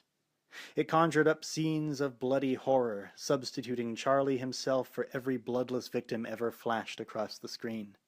And it conjured up a battle plan, his only hope of salvation. Charlie veered left on Rathbone Avenue, whipped sharply into the parking lot of the Super Savers shopping center. The Mustang screeched into the first available space and died promptly at a twisting of the key. He threw open the door, not bothering to lock it, and slammed it shut as he ran toward the complex of stores. He hoped they had what he needed. Darkness had already fallen when the last nail was slammed home. The darkness hung outside the window, chill and bloated as the corpse of a drowned man. Charlie stared out into it for a moment, then stepped back to appraise his handiwork. The window had been secured with 10-penny nails he'd acquired from Carradine Hardware. Garlic from the Super Saver was strung around it in garlands, using thread from Reisinger's. There hadn't been any holy water, but plastic crucifixes were cheap and plentiful. He'd picked up 3, kept one constantly at his side. The hammer and the needle were household property. He'd put them back in a minute, once he was satisfied with the job. Other pieces of vampire lore were floating around in his mind. He hadn't gotten around to whittling steaks yet, though there were some good slats of grape fence out in the garage that made prime candidates. No way was he going out of the house until morning. That was certain. If Jerry Dandridge wanted him, Jerry Dandridge would have to come and get him. That was the other thing that made him feel reasonably secure. If everything he'd seen about vampires held true, they couldn't come into your house without being invited. He knew that he sure as hell wouldn't be sending out invitations. His mother's voice cut through the clamor of his thoughts. "Charlie," it called. "Come down here for a moment, would you please?" "Just a second, Mom," he called back, feigning cheerfulness. "I just got to finish something." Quickly, he pushed a heavy chest of drawers in front of the window. It probably wouldn't help if worse came to worst, but it sure didn't hurt. Then he trotted down the hall, hit the stairs, and rapidly descended. The physical work had invigorated him, made him feel more confident. He was almost in a good mood when he entered the living room and said, "What?" His mother was standing in the living room, a drink in her hand. She was beaming. "Honey," she said, "there's somebody I'd like you to meet." That was when he glanced at the old quilted chair. His father's chair, high-backed and nearly heart-shaped, which only special guests had used in the 7 years since... There was somebody sitting in the chair. Charlie couldn't see his face hidden by the chairback's curving wings, but the hand that protruded from the man's tweed jacket was long-fingered, almost feminine. There was an expensive diamond ring glimmering brightly on one pale white finger. Charlie's breath caught in his throat. This can't be happening. His mother's guest leaned forward, smiled, and skewered him with its eyes. "Hi, Charlie," the vampire said. "I've heard so much about you." Charlie's jaw dangled slackly. If all the saliva in his mouth hadn't dried up in terror, he might have drooled. All the muscles in his body were jammed. He couldn't move. He couldn't breathe. He could only stare at the monster before him with moist and bulging eyes. Jerry Dandridge was beautiful. There was no way around it. Jerry Dandridge was quite possibly the best-looking man that Rancho Corvallis had ever seen. His smile was impish and infinitely amused. His dark eyes sparkled with intimate knowledge. Up close, his charisma was overwhelming. Charlie could see why the girl in the window had danced with him. Now the vampire was doing the same thing to his mother. Judy Brewster looked like a teenage girl on the Beatles' first American tour. All she needed was a mob around her to start screaming and crying and tearing at Dandridge's clothes. As it was, her basic perkiness had accelerated to fever pitch. She was falling all over herself, giggling and fawning and oozing desire. It was disgusting. Worse yet, it was terrifying. Charlie had a nightmare feeling that Jerry could drain his blood right there, and Mom would ask him if he wanted another drink. "And she'd wiggle while she said it," he added sickly. Jerry Dandridge stood. He was only a little bit taller than Charlie, but he might as well have been Goliath. "I've been looking forward to this," he said, moving closer. Charlie still couldn't move, but he was dangerously close to soiling his underwear. "Oh my God," his mind silently intoned. "I'm gonna die. I'm gonna die." As the vampire closed to within a foot of him, stopped, and extended a hand in greeting. "Well, say hello to Mr. Dandridge, honey," his mother piped. She turned as if confidentially to Jerry and added, "I don't know what's wrong with him sometimes. Honest to goodness, we didn't raise him like that." "Say hello, Charlie." "Hi," Charlie said. He had no choice in the matter. Nor could he stop his right hand from coming up and engaging with Dandridge's in what looked like a hearty handshake. That's right. The vampire was controlling him. Charlie's mind was fully conscious of the fact, but his will was gone, his bodily motion out of his hands. Fun, isn't it? Now let go. The handshake ended. The connection did not. Jerry Dandridge had him.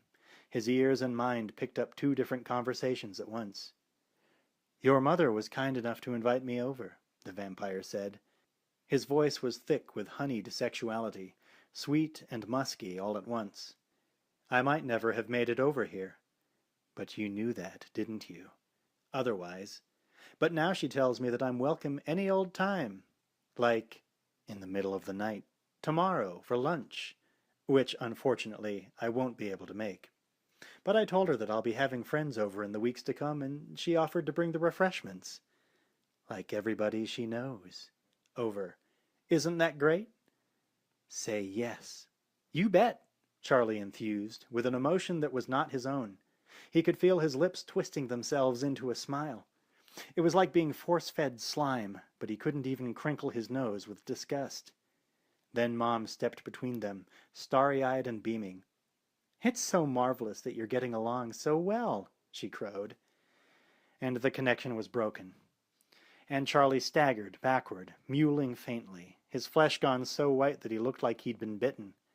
His mother stared after him, stunned, as he hit an end table and sent it clattering to the floor. The vampire just smiled and smiled. "Charles Allen Brewster," his mom shouted imperiously, "what on earth is wrong with you?" "Keep it together," Charlie's mind informed him. "He'll kill us both right now if I don't keep it together." He stopped, stooped, and righted the table with jittering hands. "Sorry, Mom," he chirped in a falsetto of terror. "I just gotta get back to my homework, that's all." "Well, be careful," she advised cheerfully. "I wouldn't want anything to happen to my baby boy." "No," the vampire echoed, grinning. "We certainly wouldn't want that." Dandridge's goodbye was the last thing Charlie saw before turning to race up the stairs. And into the safety of his room. He hoped. 10. The Shadows. Charlie sat mesmerized by the oblong fingers of blackness that curled around the window. Shadows. No big deal. Same damn shadows that had been there for the last 12 years. Same tree, same streetlight, same simple gradations of light and dark. So why are they making my flesh crawl? He thought. He sat as he'd been sitting for the past 5 hours, staring fixedly out his bedroom window. The cheap plastic crucifix was threatening to come apart in his hands, the gold leaf staining his fingers. He'd been rubbing it like a prize Labrador retriever for the better part of the evening, ever since the light came on. Just as he'd begun to recover from Dandridge's visit, the vampire's bedroom light had blinked on. Charlie ducked reflexively, his heart doing Titu Puente in his chest, and crouched there a good 3 minutes before daring to venture a peek. The light was still on, but the shade was down. No discernible movement, no furtive displays, nothing. It just sat there, throbbing like a beacon, or lure. Charlie watched and waited. For what, he was too frightened to think. His room, dark but for his flickering Coors sign, strobed incessantly. The light in the window of the Dandridge house pulsed, ever so slightly out of sync. The tree threw its long black fingers across the yard, rustling softly in the night air. Eventually, Charlie slept. In his dream, he flew. He soared through the night, high above Rancho Corvallis on leathery wings, the wind rushing past and filling his ears with whispers, many, many voices that melded together to form one all-encompassing howl, a night cry, harsh and sweet. He arched, tiny jaws yawning to reveal tiny sharp teeth, and screamed, a high, chittering song. He swooped and caught a moth, rolling in mid-flight, and crunched it in his mouth, savoring the juice, wanting more. He rolled and dove back to earth, to the safe, stead little homes, their soft, sleeping occupants oblivious to the night song, and yearned to swoop down and bury sharp teeth in their soft, stupid throats. Something hit the roof with a thud. Charlie jerked upright in his chair, heart racing. He shook his head, trying to dispel the tatters of the dream. "Huh, whather?" he mumbled, staring at the ceiling. He listened hard, heard only the familiar night sounds of the house he grew up in. The soft rush of air through the heating ducts, the bubbling of the aquarium, the hum of the no-frost refrigerator down in the kitchen doing its duty. His mom, snoozing away. The creak of beams in the attic. The attic! Charlie jumped straight out of his chair. The creaking of the beam was soft but regular, moving away from him. Soft and regular. Like footsteps. Mustering all his bravado, Charlie moved gingerly toward the door. He opened it a crack, poked his head out cautiously, ready to retreat at a moment's notice. "Mom?" His voice came out a squeak. "Mom? Are you out there?"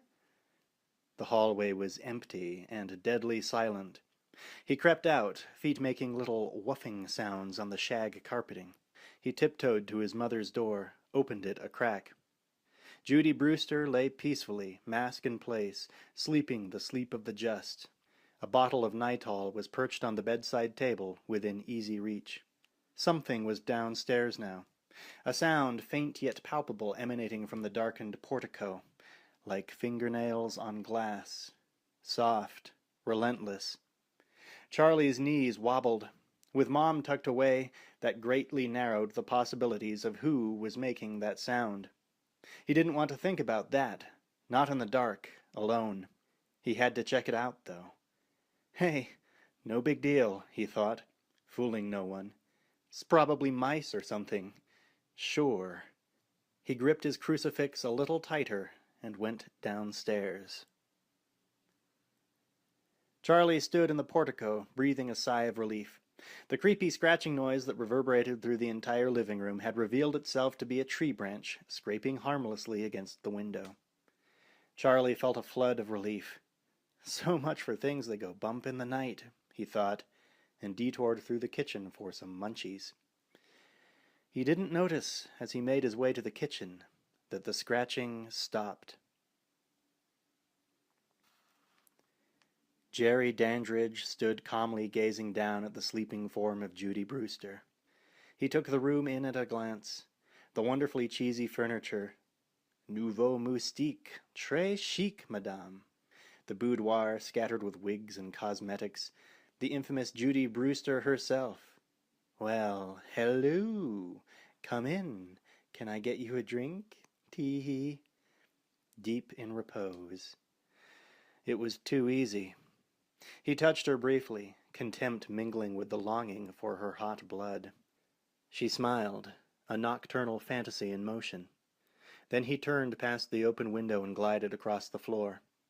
He paused as he passed the boudoir mirror, smiled wickedly. "You know," he purred, "you look marvelous."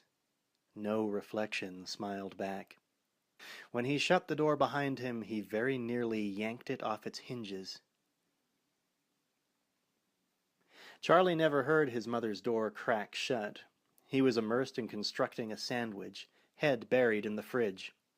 He had put the last finishing touches on it, a certifiable Dagwood, bologna, salami, turkey roll, 3 kinds of cheese and pickles, and munched it noisily all the way up the stairs, scarcely glancing at his mother's door. He padded down the hall softly, shouldering open his door, took another big bite before sliding inside, locked the door, pushing his desk chair under the knob, sat down, turned on the TV, took another big bite, and felt the tiny hairs rise on the back of his neck. He turned around very slowly, so as to give the bad feeling plenty of time to go away. No such luck. His sensory information registered in microseconds, each one progressively worse than the last, until he had turned quite far enough. And he and the vampire were face to face. Charlie wanted to run. He wanted to scream. If a coordinated airstrike could be arranged, he wanted one of those, too. As it was, the best he could manage was to leap out of his chair, spraying bits of partially chewed sandwich through the air.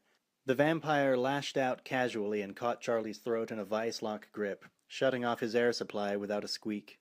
He smiled magnanimously. Now, we wouldn't want to wake your dear mother, would we, Charlie?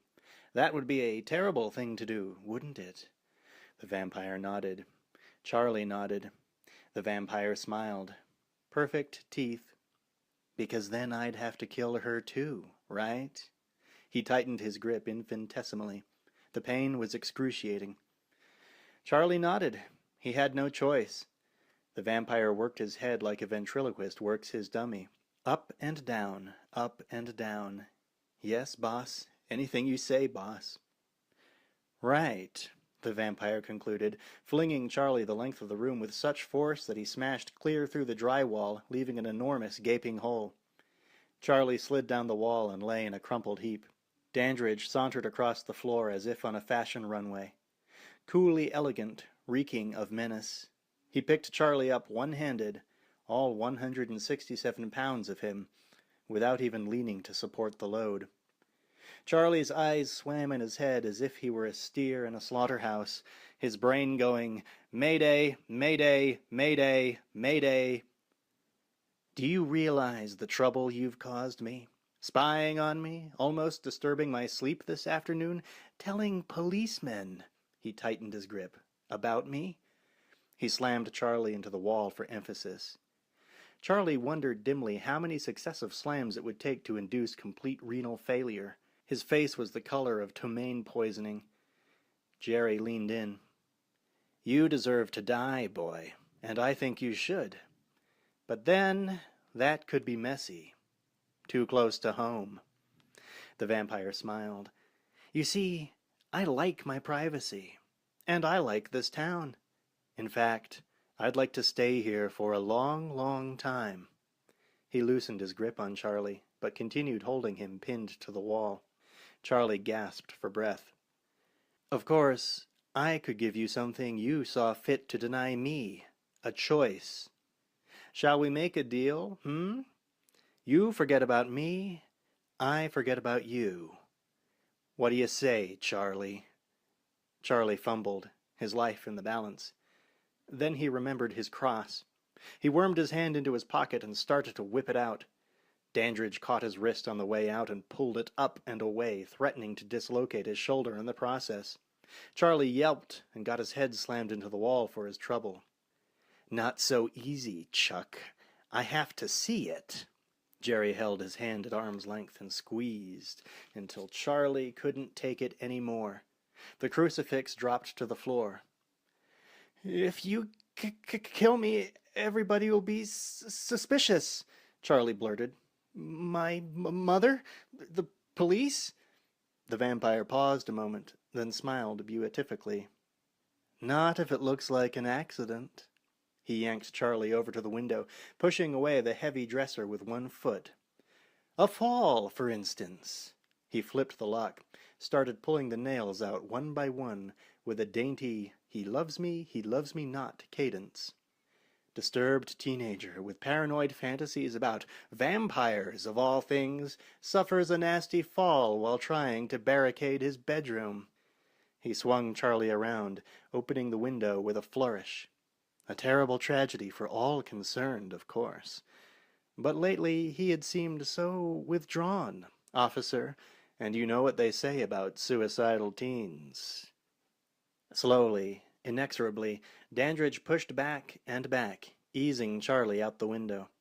The boy kicked and clawed like a maniac, legs splaying wildly, arms thrashing, hands searching for any hold.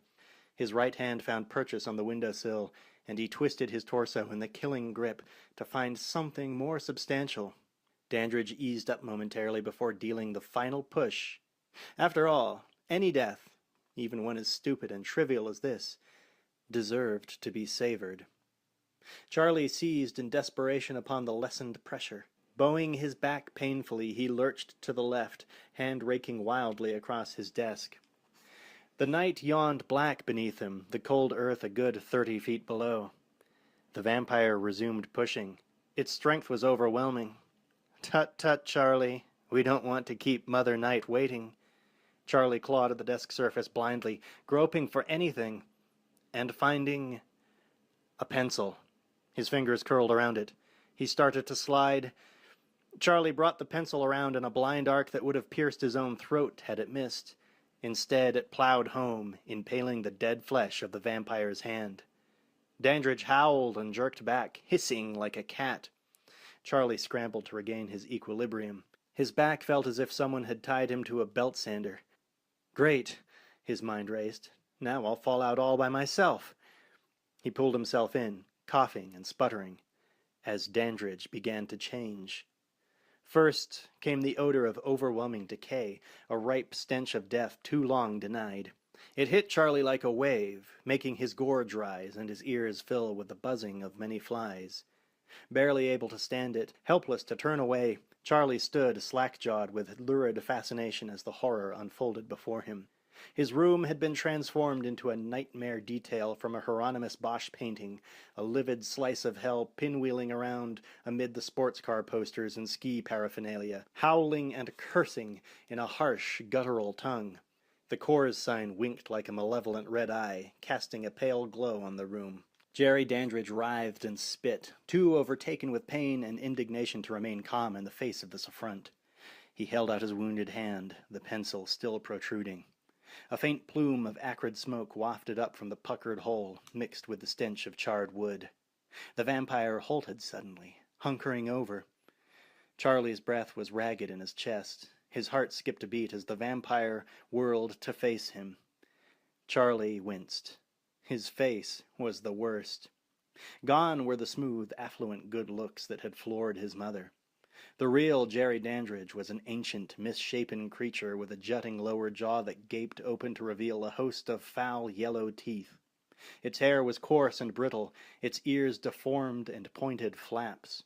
The skin of its face was sallow and collected in hideous, liver-spotted pockets, gathering most noticeably around its eyes.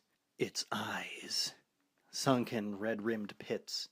They burned, luminous and bulging, boring holes straight through Charlie's skull, sapping him. The muscles in his back went slack, and he fell against the crushed wall on shaking legs. Unable to pull away, the vampire hissed then, and grasped the pencil with long crooked fingers, its nails clicking together with a chitinous sound. It fixed Charlie with a stark, imperious look that did little to conceal its agony, and pulled the pencil out. Charlie grimaced. The tip was blackened and still smoking. It tossed the pencil away contemptuously, and he noted sickly that a shred of withered flesh still clung to the tip, fluttering like a banner as it fell to the floor. The vampire smiled, a horrible, withered rictus. It felt much better. The pain was receding, as was the shock of this boy's impudence. They always were clever in desperation, it noted. Its appearance improved enormously as its anger subsided. Its features smoothed and tightened, its hair thickened, and some semblance of humanity returned. But the eyes still glowed red, the nails still clicked, and the teeth... Jerry Dandridge gazed at Charlie intently. He held up his hand, the wound gaping. "See the trouble you caused me, boy," he said, advancing for the kill. Charlie's bowels turned to water. "No," he whined helplessly, and then his mother started screeching at the end of the hall. "Damn!" The vampire whirled, hissing sibilantly. "Should have killed her when I had the chance." He turned back to the boy who was leaning against the wall like a sack of potatoes on stilts. He wanted to trash the kid right here and now, be done with it forever. But no, he'd wait. Plenty of time, he thought, fighting back the urge to rend and tear. The past centuries had taught him nothing if not patience. He cast one last appraising glance at Charlie and hissed again, quite involuntarily. "Charlie!" Mrs. Brewster caterwauled from her end of the hall, the rattle-rattle-rattle of her hand on the doorknob persistent. "Something's wrong with my door!" Charlie dimly perceived the vampire bolting from the room. He hadn't felt this high since he'd had his wisdom teeth out. His carotid arteries were working overtime to compensate for the constricted blood flow he'd experienced, courtesy of Dandridge's grip. It took a full 10 seconds for the message to cut through the fog. "Mom!" He stumbled out of his room, hoping he wasn't too late. But his mom was okay. She stumbled out of her room, fumbling past the wreckage of her door. Charlie cast about wildly, half expecting some kind of surprise attack. The window at the end of the hall had been thrown wide open. Dandridge was gone, for now. Charlie didn't know whether to breathe a sigh of relief or wet his drawers. He sighed, cold sweat sheening his back. "Charlie, what happened?" "Oh, nothing, Mom. I was just attacked by the vampire you were neighborly enough to have over for a drink, and he tried to kill me. That's all." I just had a nightmare, Mom." "What happened to your door?" Judy looked puzzled. "Why, I don't know." She brightened. "But you know, I had a nightmare just last night. I was at this white sale, and there I was, standing at the counter, and I reached for my credit cards, and suddenly I realized I was naked as the day I was born." She stopped abruptly as the sudden wrenching of metal and crunching of safety glass filled the night. It continued for several vicious seconds. Then silence. Judy just stared blankly at the open window at the end of the hall, the one that overlooked the backyard and the garage. Now, what on earth was that? She took a step toward the window, still woozy from her sleep aids. Charlie grabbed her gently but firmly by the arm and wheeled her around. "Nothing, Mom. Just the raccoons in the garbage again. No big deal. Why don't you just go back to sleep?" Judy smiled. "But what about your nightmare, son? Do you want a nice Valium?" Charlie eased her through the door of her room. "I'm fine now, honest. Go back to bed, okay?" Judy offered no resistance. She yawned. "Well, I do need my sleep. I start the night shift tomorrow, you know." "Yes, Mom, I know. Good night." She paused, placed her hand lovingly against his cheek. "Charlie, you're so good." "Good night, Mom." He pulled her door shut, its hinges creaking loudly. Back in his room, Charlie slumped back in his comfy chair. He was exhausted. The TV flickered in the darkness with its sound down low, mumbling in the corner like someone's idiot cousin. The remains of his sandwich stared at him wanly. He couldn't think about food. He couldn't even think about the destruction of his room and how he'd never explain it. All he could think about at that moment was the sound from his garage. He'd spent enough time restoring that car to recognize the sound of someone trashing it. The bastard. He gazed up at the Shelby poster on the wall. In memoriam. The bastard. He gazed sullenly at the TV. Fright night again. It was just what he needed. His hand reached over to flick off the set. And the phone rang. Charlie's heart beat a quick 1-2 in his chest. He leaned over and grabbed the receiver quickly, held it away from himself for a moment, as if it were a dead animal, and slowly, very slowly, brought it up to his ear. He had a fair guess who it was. "I know you're there, Charlie. I can see you." Charlie slowly turned to face the window. Sure enough, there stood Dandridge, blithely staring holes into him. His handyman was kneeling before him, rapturously bandaging his wounded hand. Dandridge smiled grimly. "I just destroyed your car, Charlie." "No shit, you bastard." "But that's nothing compared to what I'm going to do to you tomorrow night." The vampire hung up, slowly, lackadaisically, and pulled down the shade. Charlie sat, numbly watching the darkened window, the phone still in his hand. He sat like that until the harsh dit-dit-dit of the phone snapped him out of it. He got up, cradled the receiver, and slumped back onto the bed. Impending doom flooded him. He turned and gazed blankly at the TV. The horror film dissolved into a commercial offering absurdly expensive miniatures certain to be cherished for generations. He was not impressed. Half a dozen other hucksters paraded across the screen to no avail before the dripping Fright Night logo returned. Charlie turned up the sound. Peter Vincent, cloaked and bedraggled, was in rare form. He turned with a flourish, almost colliding with a rubber bat that twitched and flopped on a nylon filament. He brushed the bat away. "Welcome back, horror fans. I hope you're enjoying tonight's feature, I, a Vampire, Part 2. It's one of my best." He glanced around ominously. "Did you know a lot of people don't believe in vampires?" The bat's tether broke. It fell to the floor with a muffled plop. The crew broke up, their laughter leaking into Peter's lapel mic. Peter Vincent drew himself up to his full height, glowering. "But I do, because I know they exist. I have faced them in all their guises. Man, woman, wolf, bat." Charlie watched, intent. "And I have always won. That's why they call me The great vampire killer. Someone in the studio repressed a giggle. Peter flashed a killing glance. Dramatic pause. Now, watch me prove it in I, a Vampire, Part 2, 2, 2, 2. His voice faded out with a ludicrous echo as a much younger Peter Vincent appeared on the screen, stake and mallet in hand. The camera panned back to reveal an endless vaulted corridor deep in some drafty castle. Charlie sat up, eyes glued to the screen. "Get him, Peter. Get him," he whispered. And in that instant, an idea was born. 11. Channel 13 occupied a nondescript red brick building on Cameron Mitchell Drive, the kind of four-lane divided highway that can be found in every city west of the Hudson River. Fast food restaurants, gas stations, and shopping malls pockmarked the land. Miles of prefab suburban sprawl, giving way at the last moment to the tiny cluster of streets and buildings that marked downtown proper of Rancho Corvallis. Peter Vincent slipped quietly out the side door, a trench coat draped across his shoulders. He quickly descended the stairs, hoping to make it across the parking lot without incident. The day had probably been the most dismal day of his life. He walked stiffly, with a forced dignity that belied his true feelings.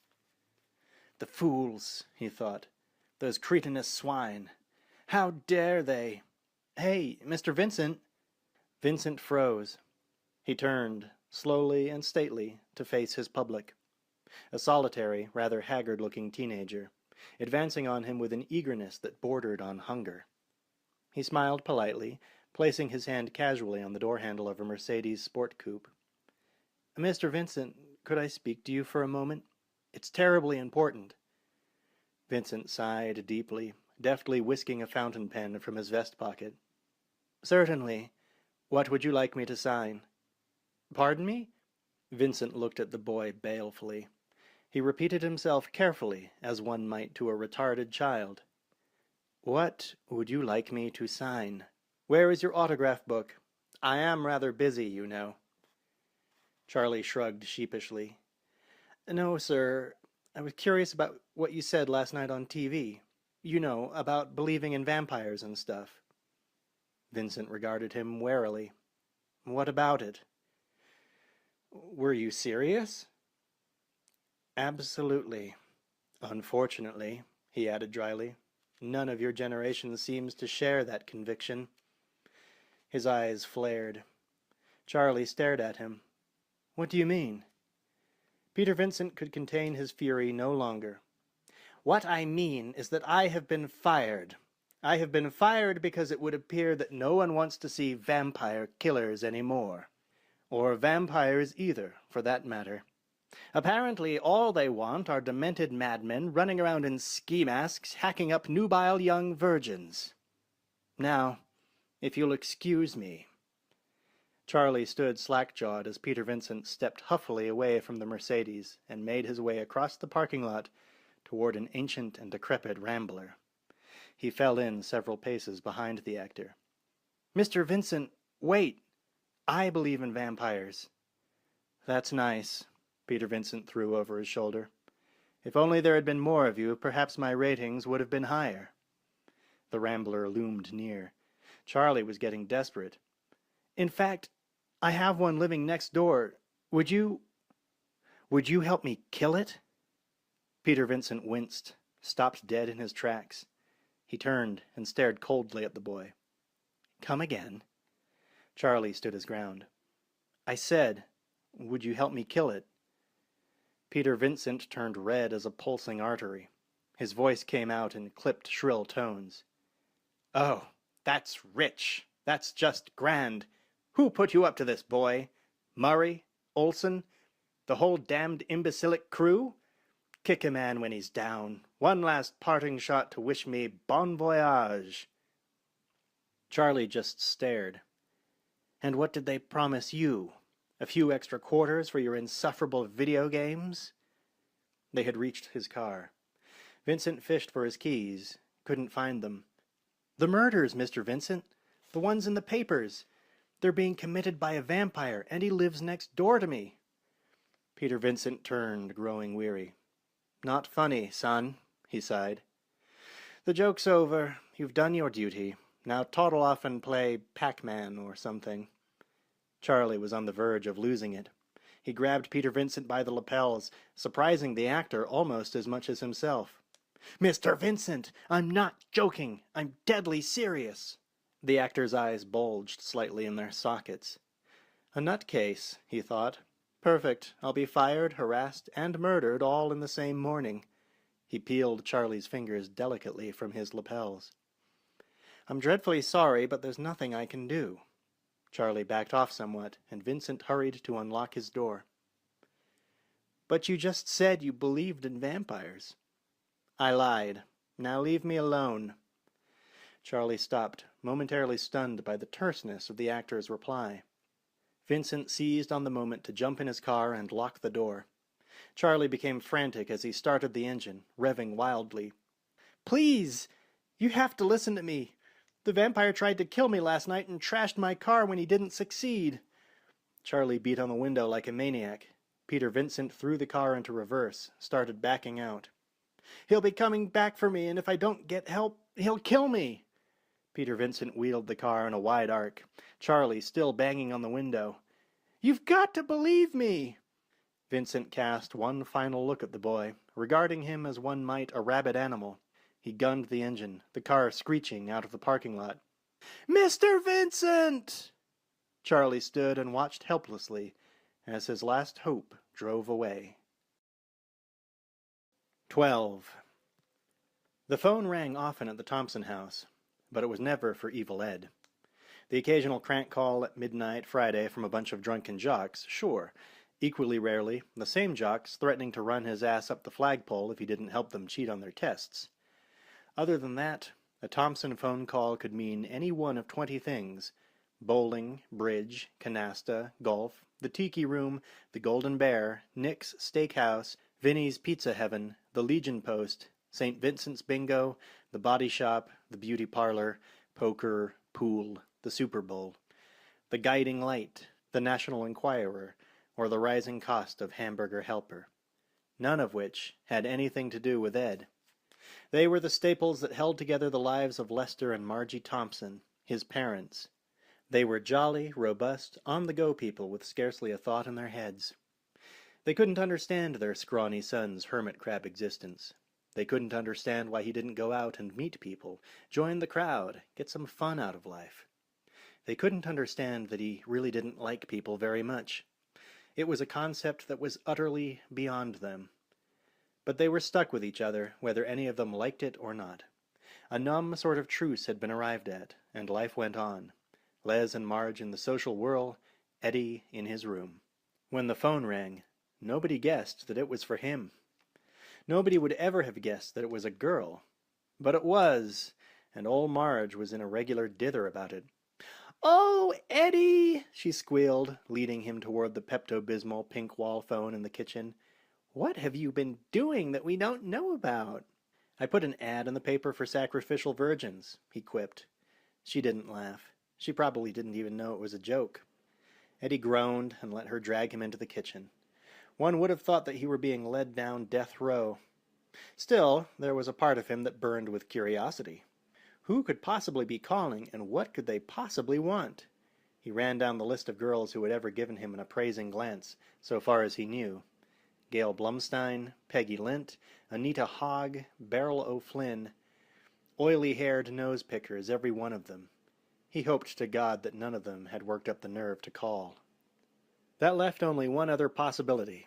A prank. The message of Brian De Palma's Carrie hadn't been lost on him. If they could find a way to fuck you up, they would. That was the sentence that God and the world had passed on misfits. Trap them and kill them. He knew his lot. He just wasn't very happy about it. So he was greatly apprehensive when he picked up the receiver and brought it to the side of his head. Like Russian roulette.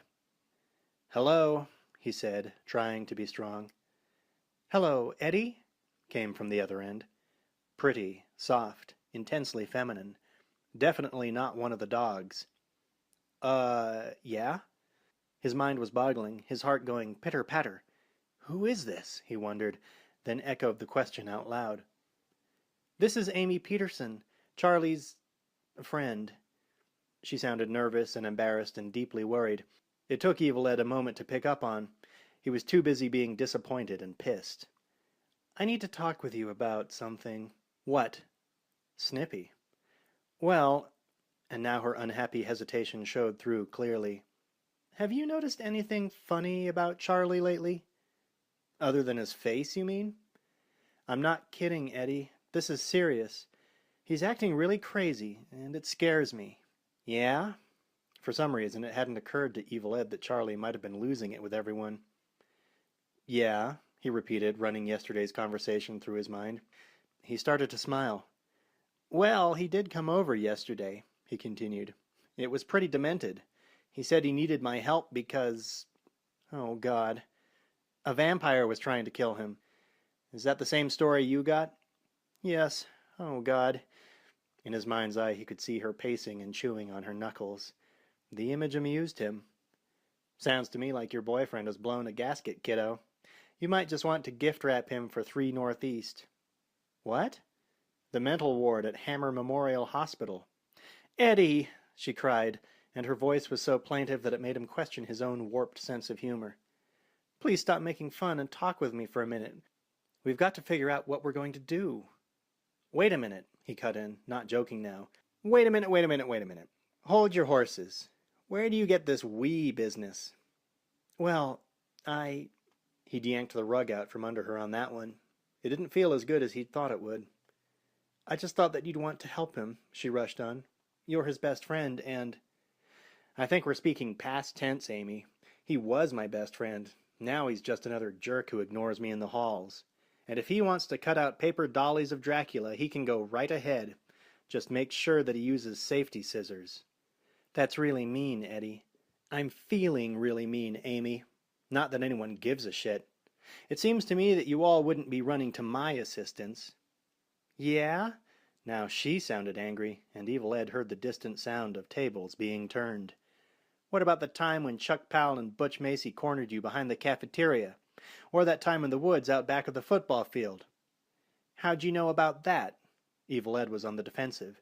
The memory of that scene in the woods loomed up, pathologically vivid, in his mind's eye.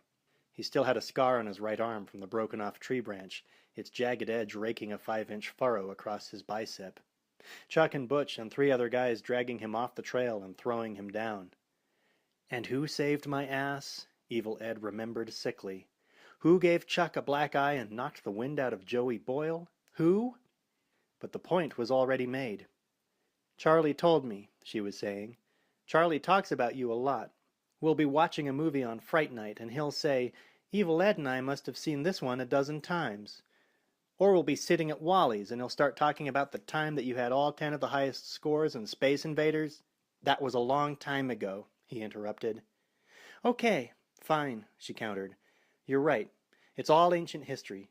You are not your brother's keeper. God didn't make the little green apples, and..." "All right already!" he burst in angrily. There was a taut moment of static and silence that stretched across the telephone wire. "So what are we going to do?" he concluded. "Mrs. Brewster?" Amy pushed open the kitchen door a little more, poked her head inside. "Mrs. Brewster? Charlie? Anybody home?" No answer. Just the mellow hum of the refrigerator. Amy turned to Evil Ed. They shrugged at each other and stepped inside. At the foot of the stairs they heard the faint clacking of wood against wood. Then silence again. "Come on," Amy said, and they headed upstairs. Charlie's door was closed.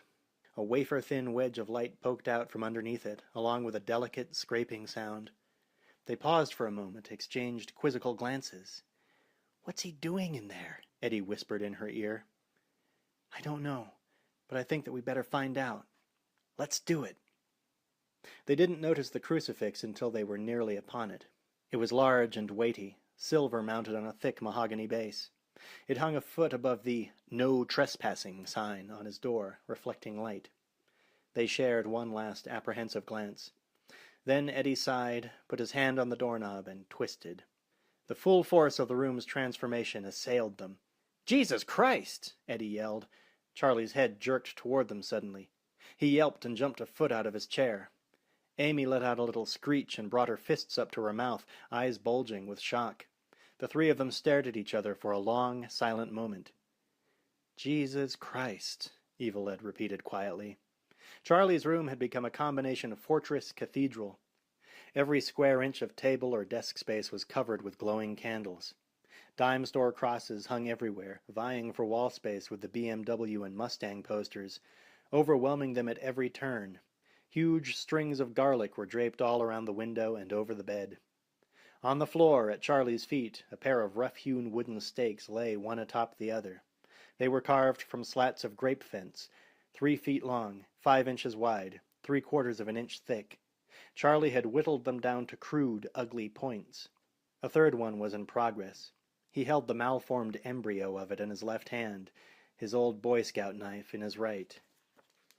Driven through a man's chest, any one of them would have taken a large portion of the heart with it, straight out the back and into the coffin's plush upholstery, given that the man was a vampire, at rest in his casket, a good daylight's distance from the cold dominion of the moon.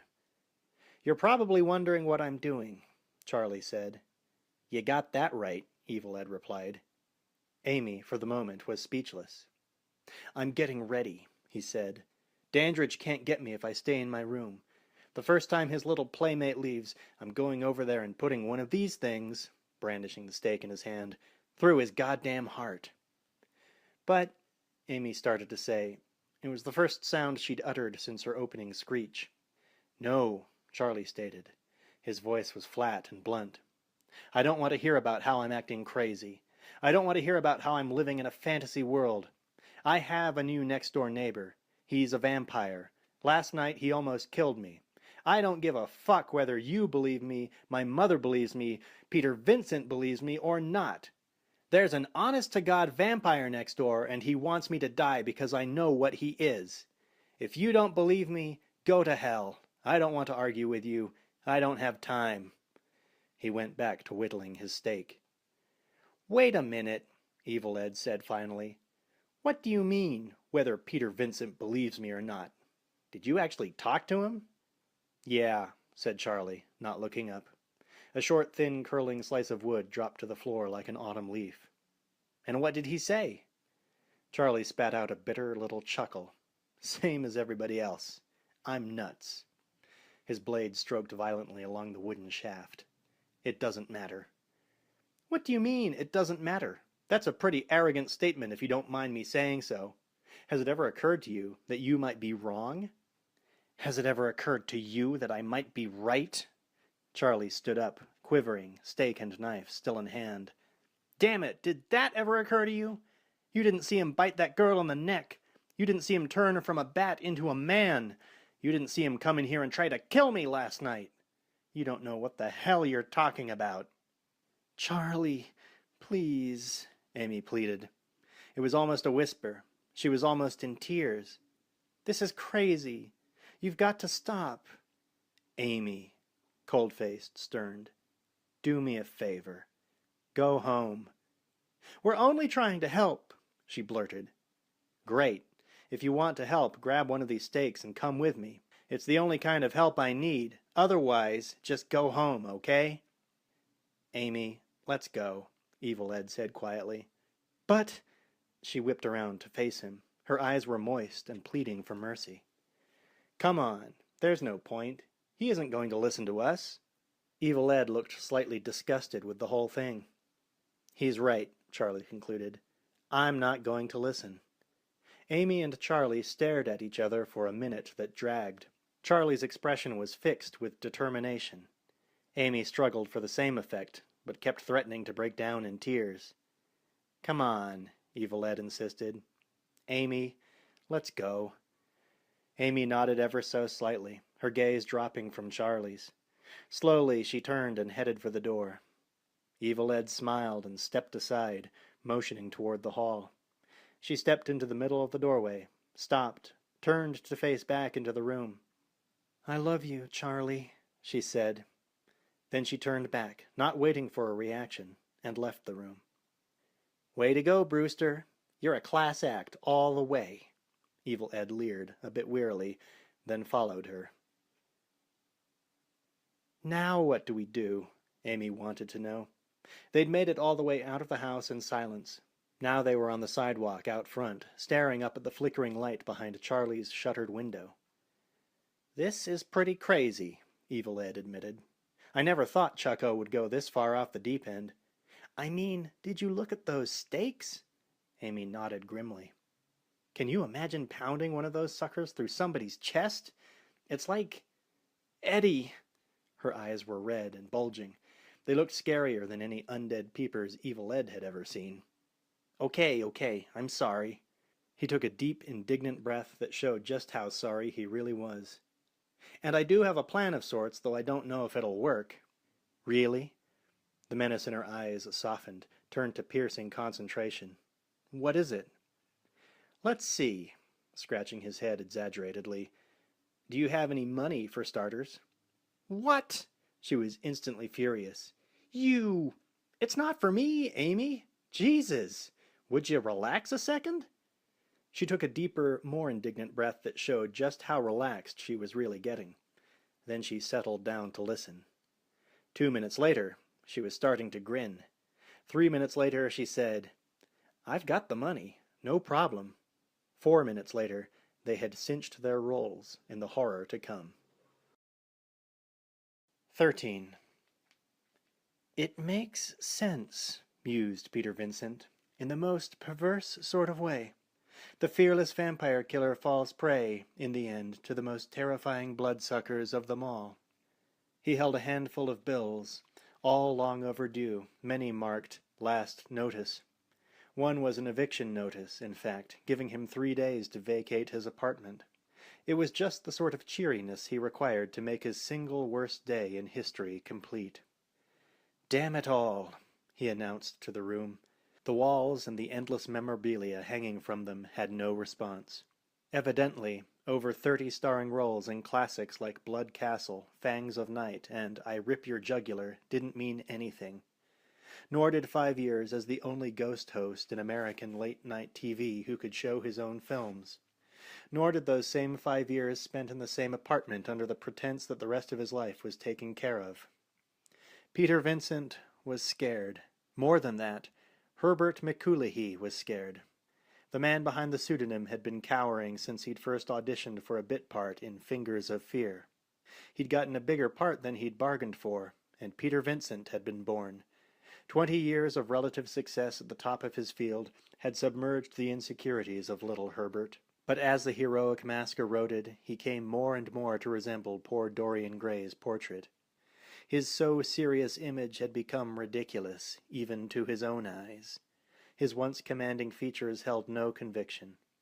The weightiness of his former preeminence had become a 150-pound cinder block, attached to his neck by a stout length of chain, and then lobbed into the river. Herbert McCoolahee was drowning, and Peter Vincent couldn't save him. Now, at last, the dream was over. And the nightmare was free to begin. There was a knock on the door. The landlord, no doubt, come to verify receipt of the killing document.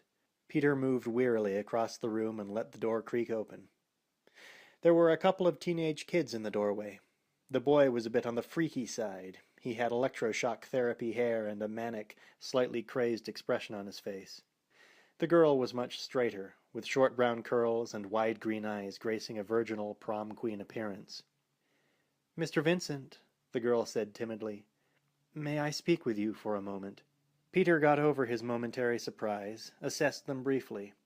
They were clearly in earnest about something or other. Then he thought about the bills, and his empathy departed. "I'm afraid this isn't the best time," he began. "Please," the girl said, and there was no missing the desperation in her eyes, her voice. "It's terribly important." "Ah, well," he sighed. "Come on in."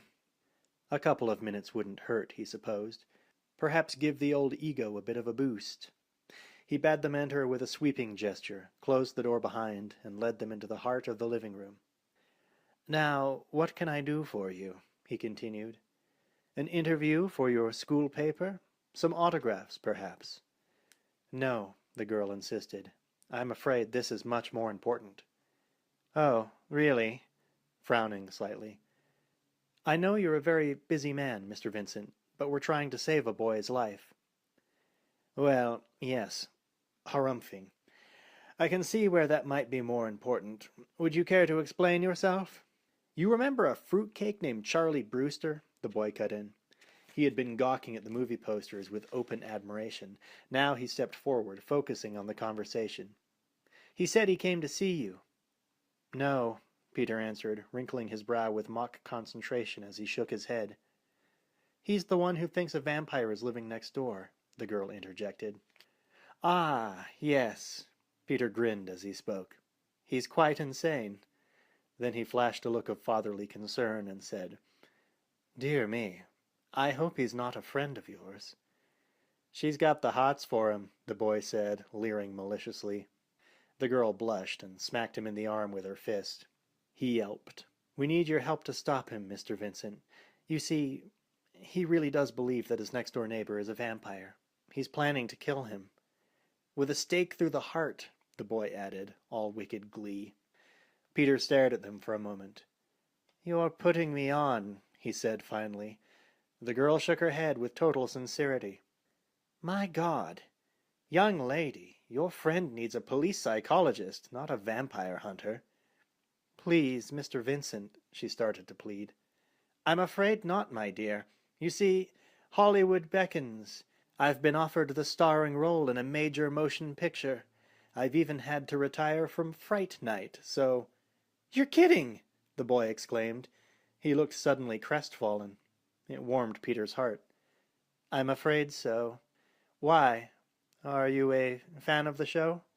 Since day one, the boy replied unhappily. Oh, my goodness, Peter purred. Well, we certainly can't let you get away without an autograph, can we? He started to rummage through the papers on his desktop in search of a pen.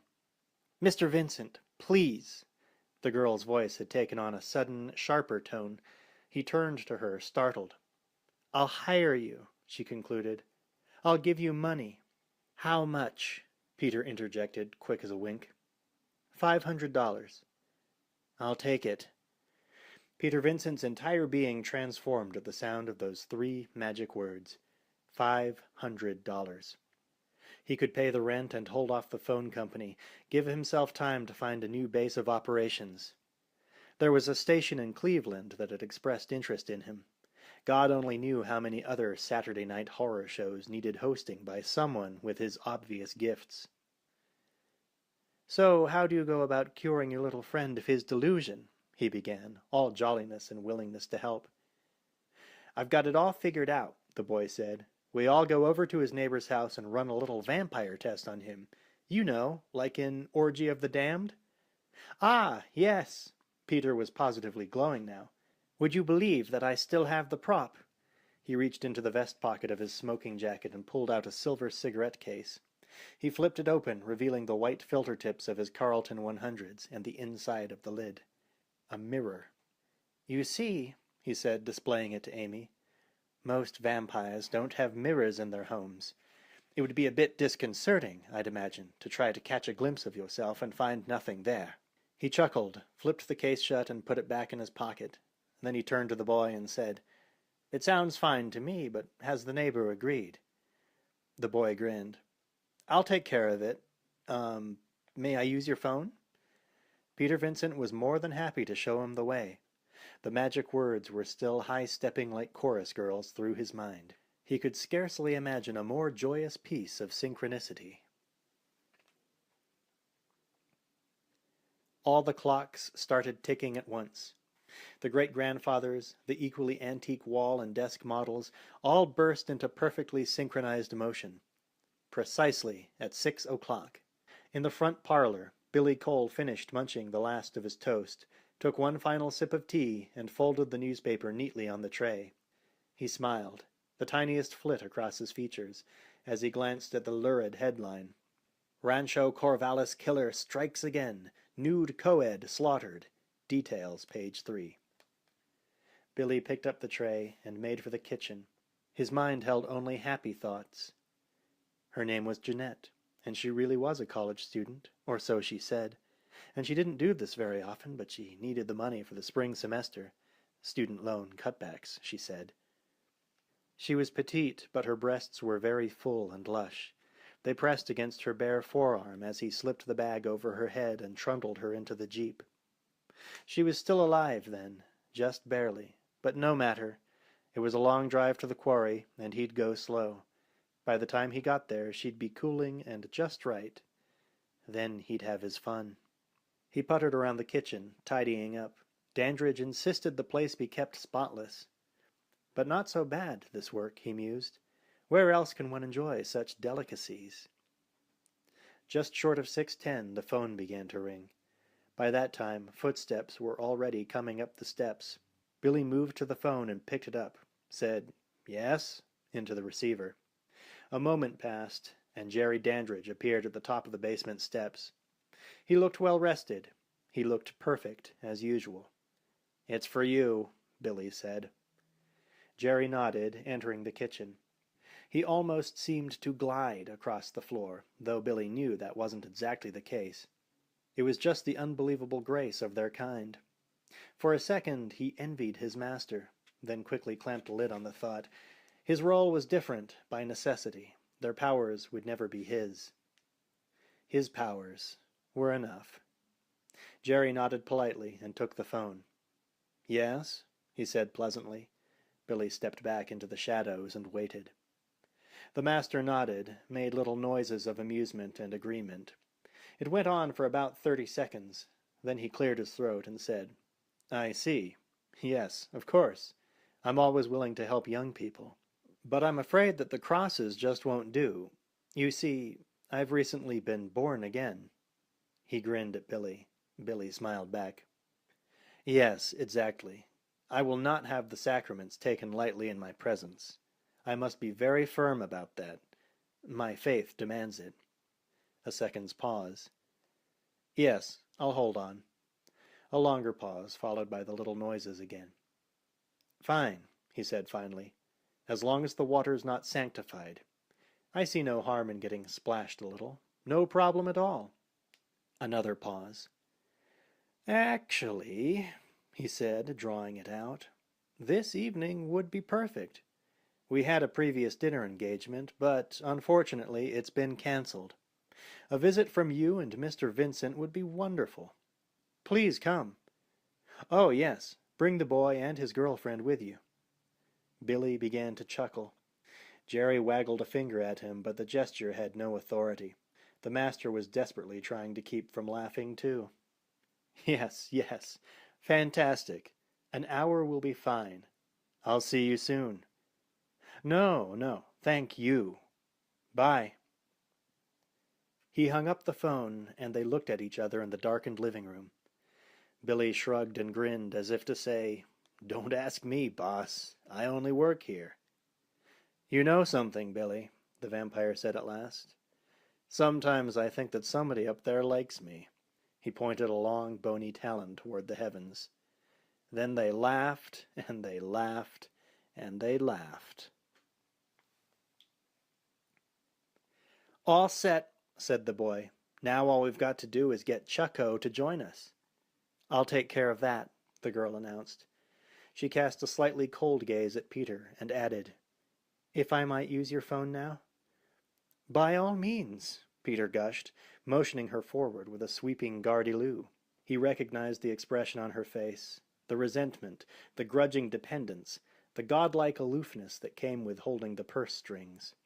"No matter," he thought as she began to dial the number. "I doubt very seriously that I'll have to put up with $500 worth of malevolent glances." He had no way of knowing how entirely wrong he was. 14. 3 studies in agitation, 1 contemptuous, 1 compassionate, 1 complete. "It's 7:05, Charlie noted, somewhat twitchily. "He said 7, right? So where is he?" "Don't get your undies in a bundle, Chucko. The man said he'd be here. He'll be here, for Christ's sakes." Eddie turned and thrust his hands into the pockets of his flight jacket. "He better, for all the cash she's dishing out." Amy kicked him, subtle yet hard. Charlie paid no attention, utterly lost in his thoughts.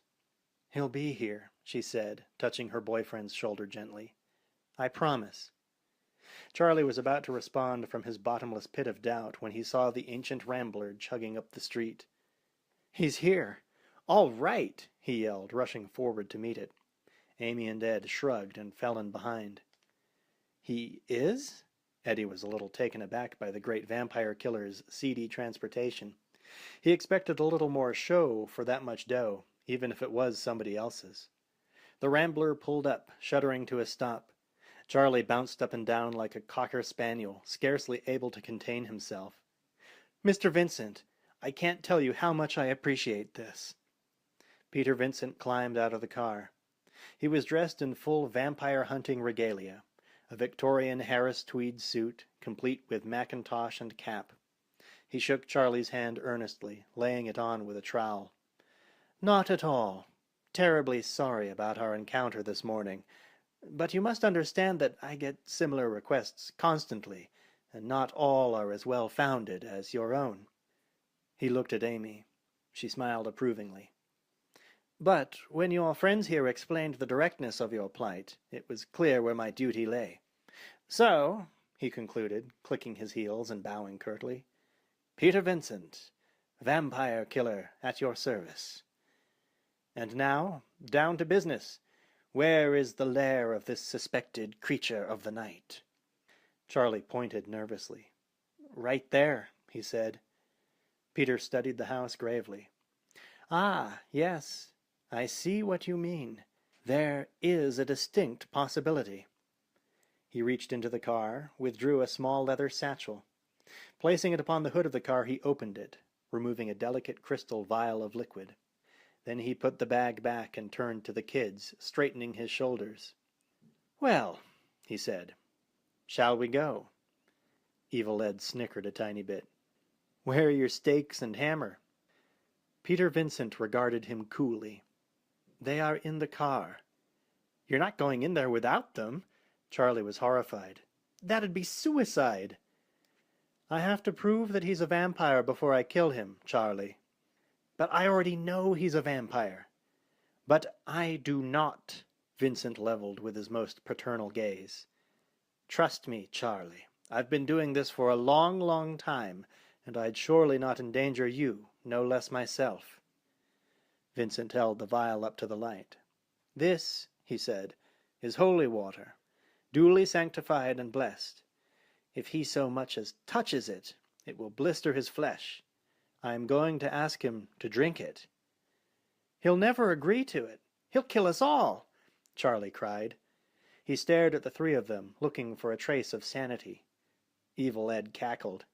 "He's already agreed, you cluck." Charlie looked at Peter Vincent. "He did?" Peter nodded gravely. "Yes," he said, "which doesn't exactly strengthen your case, does it? Now, shall we go?" Charlie was stymied. "But," he stammered, grabbing Peter's arm. Amy interceded. "Mr. Vincent," she said, eyes imploring, "if Charlie's right, and you prove he's a vampire, are we in any danger?" Charlie nodded, emphatically endorsing the notion. "Not at all, my dear. Vampires are cunning above all, and our joint demise would be most difficult to hide." He looked at Charlie. "No. We'll be safe tonight, and we can always return to dispatch him by light of day. And, after all," he added, winking, "I am Peter Vincent." The actor turned with a flourish and strode manfully up the walk. Charlie looked at Amy. Amy looked at Eddie. Eddie smiled and looked slightly askance at the whole thing. "You pays your money, and you takes your chance." They hurried up the walk, and King Street slipped from twilight into darkness. 15. The huge oak door opened with a creak the instant before Peter Vincent's hand reached the knocker. He recoiled ever so slightly, as did Eddie and Amy. Charlie almost had a heart attack. But the terror subsided as Billy Cole appeared with a sponge soaked in Murphy's oil soap from behind the door. He smiled broadly, dropping the sponge into a bucket and wiping the hand on his jeans. "Oh, hi! We weren't expecting you so soon. Hope I didn't scare you." He gestured at the bucket. "Just doing a little restoration and maintenance. I'm Billy Cole. He extended his hand warmly. "And you must be—" "Peter Vincent. He caught himself. "Peter Vincent." "Mr. Vincent, a pleasure. Jerry mentioned you." He gestured expansively. "Please, won't you all come in? Don't mind the clutter." He stepped back and they entered, Charlie ducking slightly as they cleared the lintel, as if anticipating an ambush. Amy winced in embarrassment. Billy showed them into the great hall, the stairway sweeping up before them. To the left lay the front parlor. The wall full of clocks ticked in mad staccato. "It really is a mess," he confessed. "We just moved in." He turned to the stairs and yelled, "Hey, Jerry, we've got company." They waited in rapt silence. Several seconds passed. "Perhaps he didn't hear you," Peter Vincent offered apologetically. He felt supremely embarrassed. Even the girl's money wasn't worth this ludicrous charade. Damn the fool boy and his cow-eyed sweetheart. He had some pride left. Now he'd be hosting birthday parties. Billy Cole just beamed like a jack-o'-lantern. "Oh, he heard me all right." Jerry Dandridge descended from the darkness at the head of the stairs, the epitome of poise and charm. Everything about him reeked of understated elegance. His shoes, obviously handmade and very expensive. His clothes, a handsome wool sweater and slacks combo, casual yet rarefied. His demeanor was well-bred and almost noble, as if he had not a worry in the world and, as such, could afford to be gracious. Eddie and Peter were impressed to distraction. Charlie thought him more intimidating than ever. Amy thought he was gorgeous. All eyes upon him, Jerry reached the bottom of the stairs and turned to Peter with a blinding smile. "Ah, Mr. Vincent, so good of you to come. I've seen all of your films and found them very amusing." He extended his hand. Peter shook hands, quite flustered. To the best of his knowledge, it was the first time anyone over the age of 15 had ever admitted to seeing all of his films, much less to liking them. "Why, thank you," he stammered. "And who might these two attractive people be?" Peter beamed. "This is Ed Thompson, and this is Amy Peterson." Jerry bent low and kissed Amy's hand. "Charmed," he crooned. She looked imminently orgasmic. Then he looked up at Charlie with a wink and wicked smile. "That's what a vampire is supposed to do, eh, Charlie?" The whole room laughed. Even Amy stifled a giggle. Charlie felt like weak old sheep dip. He glowered and said nothing. Jerry smiled and gestured to the front parlor. "Please, come in. Be comfortable." He ushered Peter into the living room. Billy followed, laughing heartily. Amy and Ed stared after them, totally captivated. "God, he's neat," Amy sighed. She practically floated into the room, all but oblivious to Charlie's presence. Eddie shot him a disgusted glance. "Some vampire, Brewster," he said, and sauntered off to join the others. He would have sent a live grenade in his place if he'd had one. He wanted to scream. "I can't believe you're falling for this snow job." But they were. It was one paranoid teenager against Vlad the Impaler, and he was losing in a big way. Got to play along, he thought. Catch him unawares. He made his way into the parlor, entering with roughly the fanfare reserved for a wayward family pet. His face looked like he'd dipped it in vinegar, but no one seemed to mind. They were too absorbed in Dandridge's witty repartee. The parlor was spacious and airy, even though its floor space was crammed with boxes and cartons, all draped with heavy sheets. Jerry looked at them apologetically. "You'll have to excuse the mess. I'm still unpacking." Peter nodded sympathetically. Charlie couldn't stand it. He glared at Dandridge, trying hard to sound tough and resolute. "Where do you keep your coffin? Or do you have more than one?" The words came out a petulant whine. "Charlie," Peter growled, trying to conceal his anger. Dandridge remained unruffled. "It's all right, Mr. Vincent. As you may have noticed, I am rather fond of antiques," he said, gesturing around the room. "In fact, it is the means by which I made my fortune, dealing in antiques and objets d'art. The coffin, which apparently started this entire affair, is actually a 16th century Bavarian chest that Charlie saw Billy and me carrying in." "That's right," Billy chimed in. Jerry finds him, I fix him up. We're partners. Bullshit, Charlie said. It's all bullshit. It wasn't a chest, it was a coffin. And he's not your partner, he's your master. I saw you on your knees. Charlie! Peter was aghast. I was right. He's completely insane. Quite all right, Mr. Vincent, Jerry said. I'm used to it by now. As you may know, Charlie even brought the police here yesterday. Peter winced. That was it. He wanted out of the entire mortifying situation. Let the kid talk to his mother, or a psychiatrist, or Phil Donahue, for all he cared. The police? Everyone stared at Charlie as if he'd just had an accident on the rug. Bad Charlie. Bad, bad, bad, bad. Oh, Charlie, you didn't. Amy looked shamefaced. Damn right I did, he said emphatically. Only the cops didn't believe me any more than you do. He stared at Amy, then turned to Peter and said, But you will. Mr. Vincent, give him the holy water. Charlie, there's no reason to be rude about this, Peter said, smiling through gritted teeth. No, Mr. Vincent, he's quite right. Where is the, holy water? Peter withdrew the vial furtively. Ed's eyes twinkled. Are you sure that's holy water, Mr. Vincent? He chided. Peter smiled, nodding confidentially. Positive, he said. It's from my personal cachet. Father Scanlon down at St. Mary's blessed it personally. He handed the vial to Jerry, who accepted it with a faint reticence. Jerry searched Peter's eyes briefly.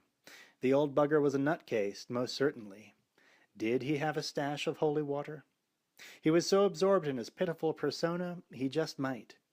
If it was, to even touch it to his lips would mean ceaseless, searing agony. He uncapped the vial, sniffing for any trace of danger. All eyes were glued to his movements. Billy quietly stepped back, moving to block the portico doorway. The tension was a palpable presence in the room, the air tinged with electricity. Charlie edged closer to Amy, simultaneously sliding the cross from his pocket. Get ready to run, he whispered. I'll protect you with this. Jerry smiled and shrugged, tipping the vial back into his mouth. He drained it in one gulp, winked, bowed with a flourish, and all hell broke loose. It happened very quickly. Dandridge doubled over suddenly, breath rasping in horrible dry heaves. Amy, Peter, and Ed rushed forward. Charlie reared up triumphantly, brandishing the cross. Before he could speak, a large hand wrapped his and squeezed, snapping the cheap crucifix in two. He turned to face Billy, who was smiling and shaking his head. And above it all, laughter. Dandridge straightened, laughing heartily. Shock, relief, and confusion flooded his guests. Billy laughed, clapping Charlie on the back. The whole room resounded with the revelry of the prank. All save one. That, too, is what a vampire is supposed to do, isn't it, Charlie? Jerry said. Peter turned to Charlie, infinitely grateful to Dandridge for deflecting the embarrassment from himself. You saw it. Are you convinced now that Mr. Dandridge is not a vampire? Charlie felt likely to explode. It's a trick! It must be. The water wasn't blessed right, or it wasn't blessed at all. Are you calling me a liar, young man? He said huffily. You have already embarrassed yourself once tonight. I see no reason to compound the error. Yes, Charlie, Dandridge said. You've already caused your friends quite enough pain. You don't want to cause them any more now, do you? Charlie averted his eyes, miserable in his defeat. Son of a bitch has me locked up tight, he thought. They'll never believe me now. I guess not. Excellent. Jerry smiled as the tension flowed out of the room. I'm so glad that this is straightened out at last. He gestured, arms wide, ushering them to the door. Billy turned to Peter. I'll get your coat, he said, moving toward the antechamber. At the door, Jerry turned to Amy and Ed. Billy returned with Peter's coat, helped him into it. Peter reached into his pocket for a smoke, feeling vastly relieved. It's been very nice meeting both of you, Jerry said, and despite the peculiar circumstances. Please don't be strangers. He singled Amy out, his eyes flashing ever so slightly. "You'll always be welcome." Her eyes clouded momentarily as the seed took root. "Say thank you." "Thank you," Amy replied, staring blankly. "I'd like that." "I'd like that, Mr. Dandridge." "Please, call me Jerry." Kiss, kiss. "And you," he said, turning to Eddie. Peter tamped his cigarette on the mirror inside his case. A few shreds of tobacco fell out onto the mirror. He leaned forward slightly to blow them away, and his blood froze in his veins. He couldn't believe his eyes. There they were, Charlie looking sullen and impatient, Amy staring dreamily into space, and Ed heartily shaking hands with the thin air before him. Peter looked up. There was Dandridge, all affluent grace. He looked down. No Dandridge. Dandridge? No Dandridge. Peekaboo. Peter Vincent, the great vampire killer, went pasty with shock. The case fumbled and fell to the floor with a crash and a tinkle of shattered glass. He knelt, heart pounding, and scooped up the wreckage. All eyes turned to him. Peter whisked the case off the floor and into his Mac before anyone had a chance to see what it was. "Something wrong, Mr. Vincent?" Dandridge asked, conciliatory. No, just my own clumsiness," Peter stammered. He hoped that his shaking wasn't obvious to all. "Amy, Ed, Charlie, we've taken up quite enough time. Come along." Jerry watched the old fart advance toward the door. He looked ashen, shaky, palsied. He wondered if the man was having some sort of seizure. Peter turned to him, eyes wide, smiling stiffly. "Thank you once again, Mr. Dandridge, Mr. Cole." Polite nods. "My pleasure. Please, come back any time." Peter Vincent nodded curtly and practically fell out the door in his haste to depart. The kids followed suit, Charlie throwing one last baleful glance into the room. Billy shut the door quietly after him, smiling a tiny and humorless smile. "Bravo," he said. "A faultless performance." Jerry strode down the hall, stopped suddenly to scoop up something bright, something shiny. He turned it over and over in his hand, then held it up for Billy to see. His comprehension grew with every refraction of light that played off the surface of the mirrored glass. "Perhaps not," he mused aloud. Peter made it to his car in record time. It would have been unseemly to run, but there was nothing wrong with walking just as fast as his scrawny legs would carry him. Charlie was completely confused. "He acts like he's gonna have a goddamn coronary. What's wrong with you?" he asked. "Nothing. Leave me alone." Peter was leaning against the car door, fumbling for his keys. His breath came in ragged clumps. "Then why are your hands shaking?" "They are not shaking. Now leave me alone, I say." He dropped his keys, flustered. "You saw something back there, didn't you?" Charlie said accusingly. He pointed back to the house. Amy and Ed were just leaving the porch. Peter glared at him. "I saw nothing," he said. "Nothing." He put his key in the slot, engaging the lock, then threw the door open and slid behind the wheel. "You saw something," Charlie said, his voice drowned out by the gunning of the Rambler's engine. "You saw something that convinced you that he's a vampire, didn't you?" "No!" Peter threw the car in gear, grinding the clutch. "Didn't you? Piss off!" The great Peter Vincent stomped on the gas, tires squealing, as he roared off into the night. "Shit," Charlie muttered, stomping his own foot on the ground. "Shit, shit, shit, shit, shit." 16. Charlie was very intense, Amy thought. Clearly the meeting had failed in its primary purpose. He still believed that Jerry Dandridge was a vampire. He hadn't stopped arguing with Evil Ed about it, in fact, for the last 20 minutes, ever since they'd started walking Amy home. She felt curiously out of it, listening to the two of them go back and forth. Her rational mind wanted to tag team with Eddie, pin Charlie's shabby logic to the mat. but there were dark shapes moving in the shadowed recesses, where thought gave way to whispering hunches and quietly nagging fears. They had kicked the legs out from under her conviction. They had given her reason, however unreasonable, for doubt. What if he's right? She found herself wondering. The thought refused to laugh itself away. Something strange had happened when Dandridge had looked at her. That much was for sure. Something strange, and not altogether unpleasant. They'd gone nearly a mile already, moving briskly toward the center of downtown Rancho Corvallis. The first of the 5- and 6-story buildings began to loom above them, sporadically crowding the sky. Green Street was desolate and anything but green, an endless stretch of gray and gray, punctuated by pools of light and darkness. There was a singularly dark alley on their left. Naturally, Evil Ed moved toward it. "Hey," he called, "let's cut through here." "No way, man. We want people and lights. The more the better." "Yeah, well, you picked the right spot for it, Ace. Nothing but people and lights, far as the eye can see." He gestured broadly at the emptiness surrounding them. Charlie bridled. "Well, it's better than that," pointing at the alley. "That's a goddamn death trap." "Aw, fuck you, Brewster. You're certifiable, you know it? You're one for the files." He moved away from the others decisively now, heading toward the mouth of the alley. "I'm splitting."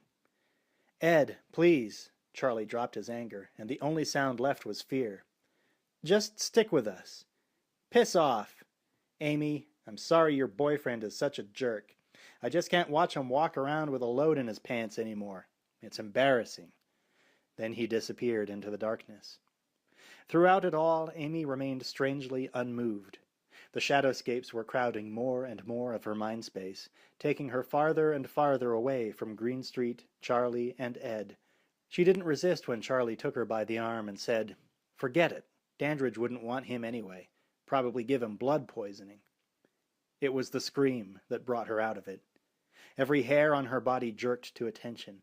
Her every nerve ending shrieked in sympathetic discord. It was like catching a quick 110 volts from a faulty extension cord. The terror that sizzled through her was a living thing, crackling and burning and fusing what it touched.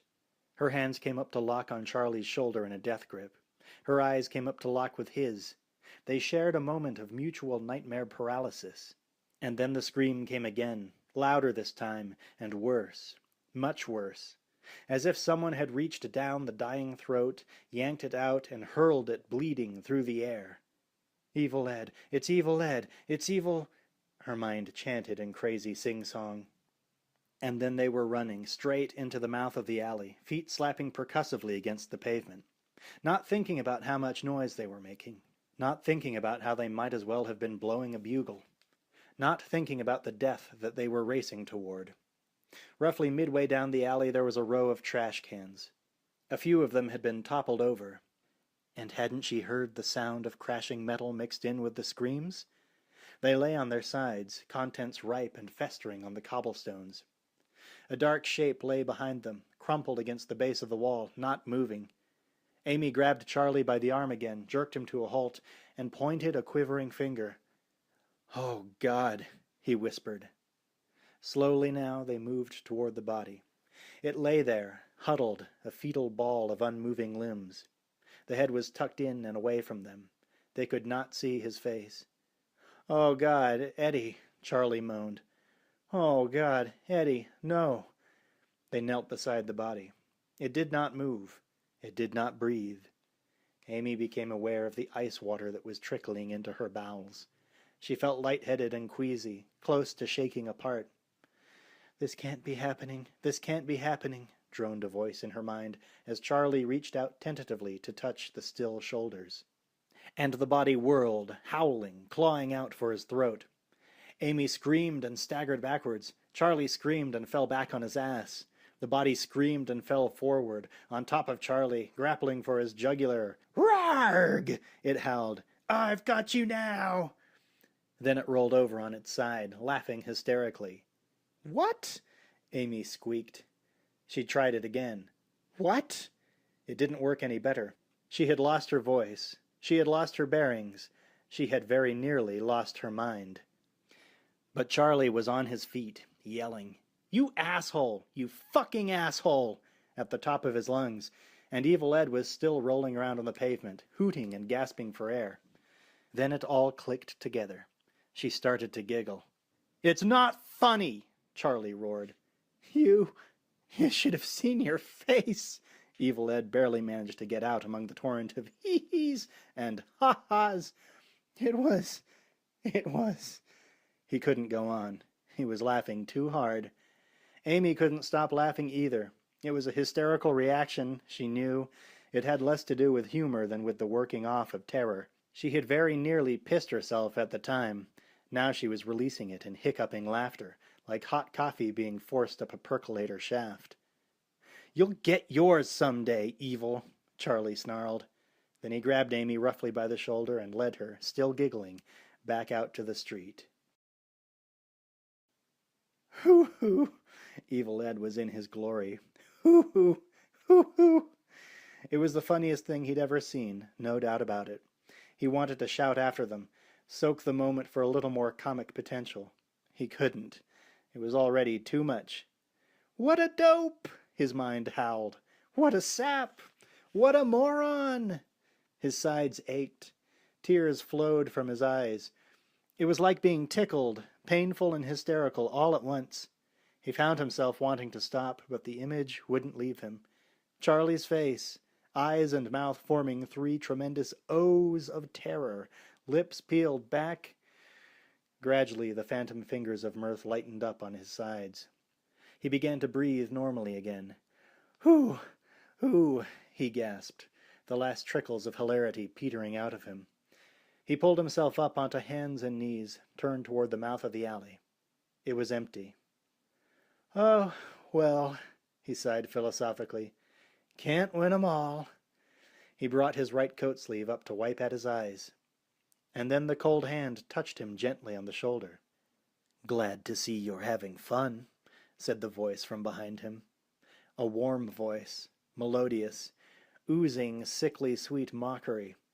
Ed spun, all the humor squeezed out of him like ketchup from a plastic packet. His breath caught, his eyes stared upward, into the face of Jerry Dandridge. "Hi, Eddie," the vampire said. He wore a palsy-walsy grin. "Good to see ya. How's tricks?" He made a nudge-nudge motion with one elbow, leering. Evil Ed took one crab-walking step backward, right into the wall. "Come on, don't be afraid," the vampire implored him. "What are you afraid of? I mean, really, it's not so bad." Eddie collapsed, curled up into himself. It wasn't funny. It wasn't funny at all. "I know what it's like for you," Dandridge said, "to be different. I've been different for a long time." He smiled. For the first time, he showed his teeth. They were long, very long. "I know what it's like to be misunderstood, to be ostracized, to be treated like the enemy." The vampire stooped, his face coming very near. Evil Ed heard himself whimpering and was unable to stop. "But it's going to be different now. Wait and see. They won't be able to beat up on you anymore. Guaranteed. They won't be able to get away with it ever again." Very close now. Very close. Very long teeth. Very long. And very, very sharp. "Say goodbye now, Eddie," the vampire crooned. "Say nighty-night. When you wake up, you'll be in a far, far better place. I promise you. You'll love it." It was almost the truth, but not quite. 17. There was no scream, only a puny death rattle that barely made it to the mouth of the alley. Charlie and Amy were more than 2 blocks away by then. The only sounds they heard were the staccato slapping of sneakers on cement, the harsh and weary rasping of their breath. It came to Charlie as a rippling in the unconscious mind. It didn't come as words or pictures. It drew no diagrams, offered no explanations.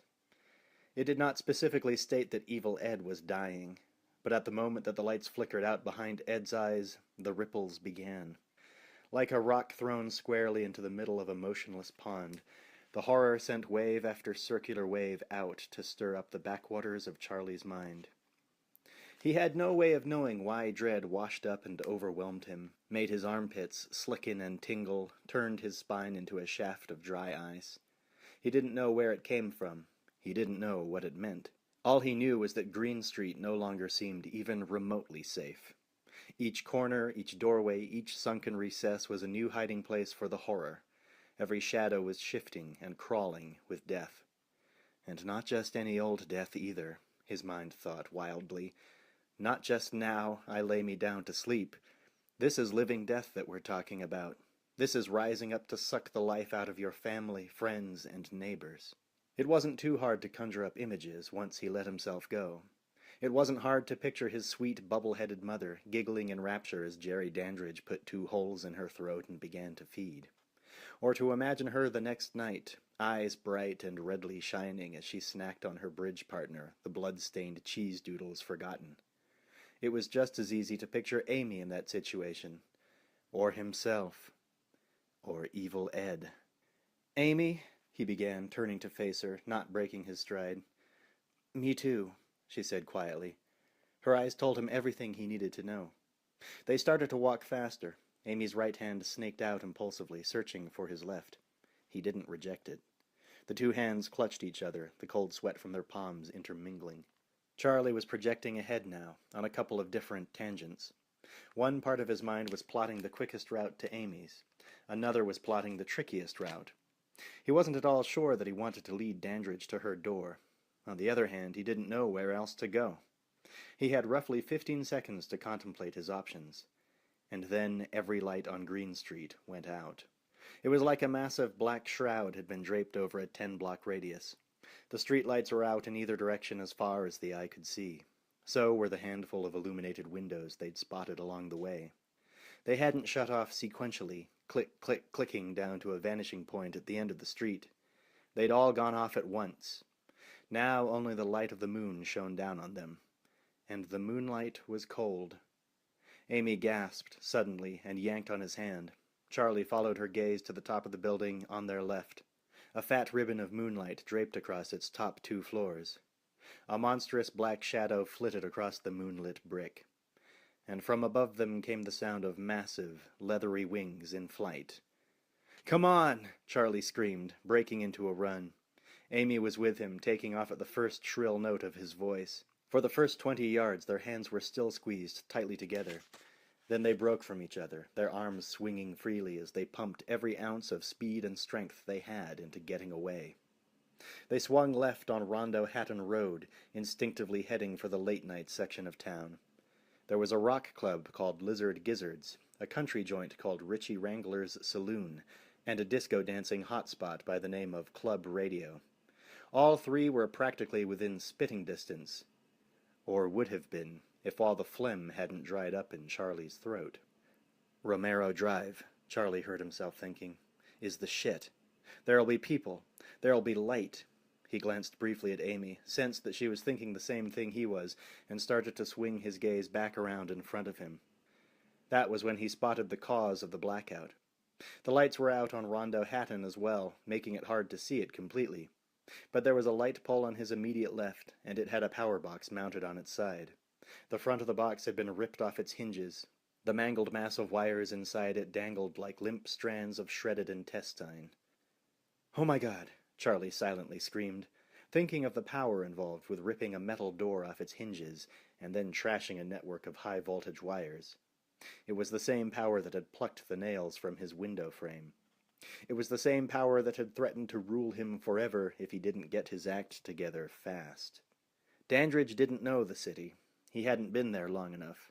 That was the faith and the hope that Charlie clung to as he steered to the right on Wicker Man Road, Amy sticking with him. At the end of the block, Romero Drive was in full swing. The power loss hadn't spread that far. He could almost smell the carousing humanity that partied and cruised the Center City Strip, looking for action. They don't know what action is, he mused. And that, of course, was when Jerry Dandridge materialized before them, midway down the block, in the center of the street. "Hey, you little lovebirds," the vampire hollered, grinning endearingly. Care to join me for a drink? Charlie and Amy screeched to a halt. They were less than 10 feet into Wicker Man. They recouped half that distance by dancing madly backward, then spun around and headed back down Rondo Hatton. "Oh shit! Oh shit! Oh shit!" Charlie whined in rhythm with his steps. Ahead of them, Usher Falls Road looked even more dank and foreboding than Green Street had. The words, "I don't want to die there," flickered across his mind like script from a hyperthyroid's teleprompter screen. He reached out quickly with his left hand, catching Amy on the sleeve. She yipped like a puppy with a stepped-on tail, whipped her head around to stare at him crazily. "Back this way!" he hissed, spinning her around.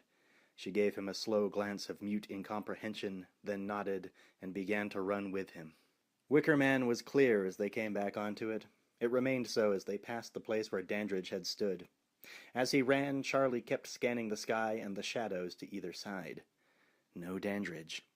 Two-thirds of the way down the block, a sudden crinkling and a flurry of motion made their hearts pogo stick into their throats.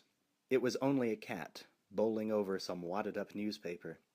Very close now were the sounds of traffic and boisterous conversation. Still no Dandridge. "We're going to make it," Charlie silently crowed.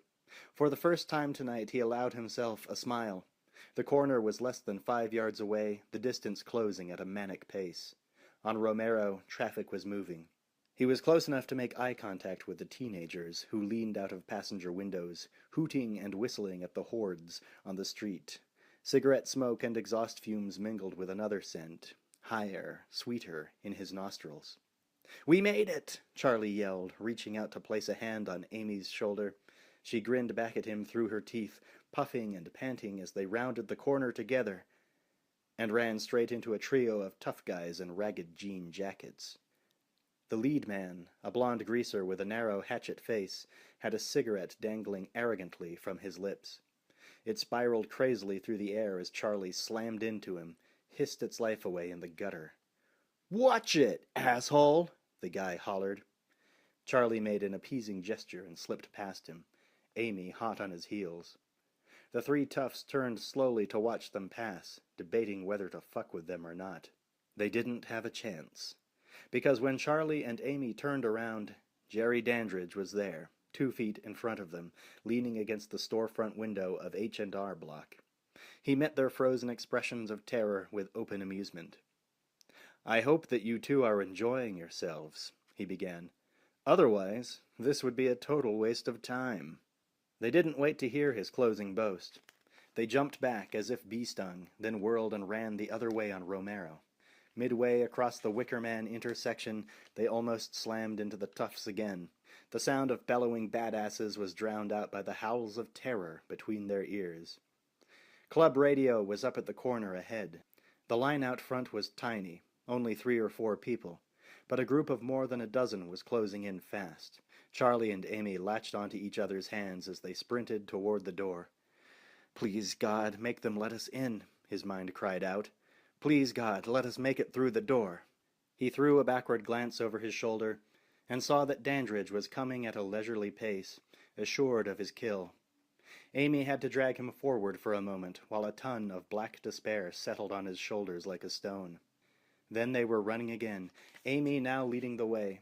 They pulled ahead of the oncoming crowd with 10 feet to spare, just as the last one in front of them handed $5 to the bouncer at the door.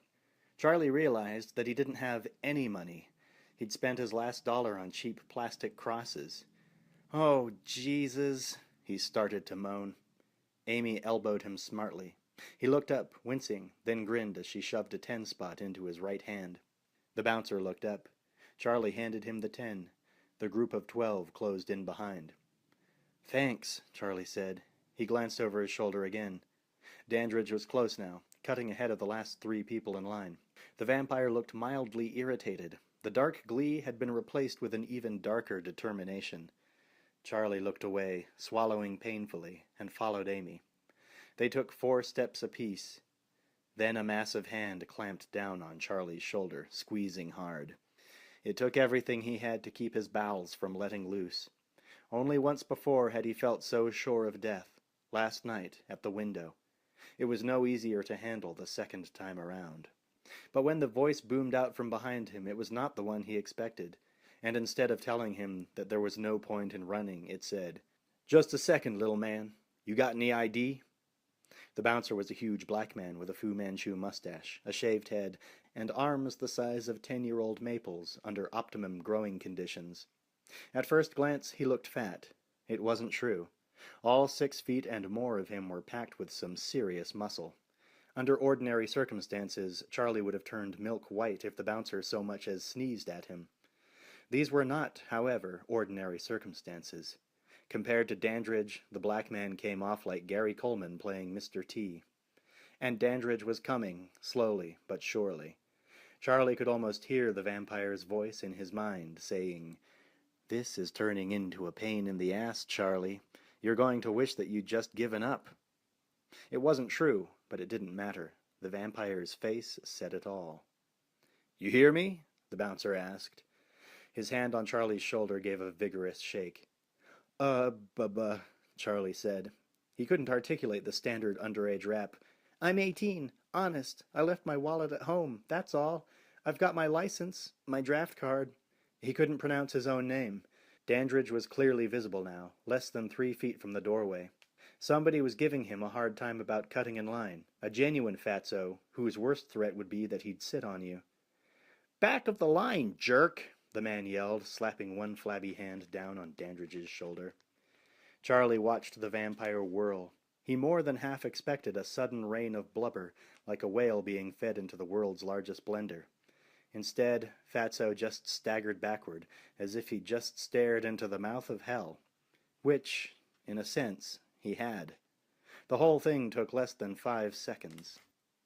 And at the last possible moment, Charlie made his decision. "Run!" he hollered, dragging Amy by the hand. She'd been standing there mutely, as blank as Charlie when it came to plotting the next move.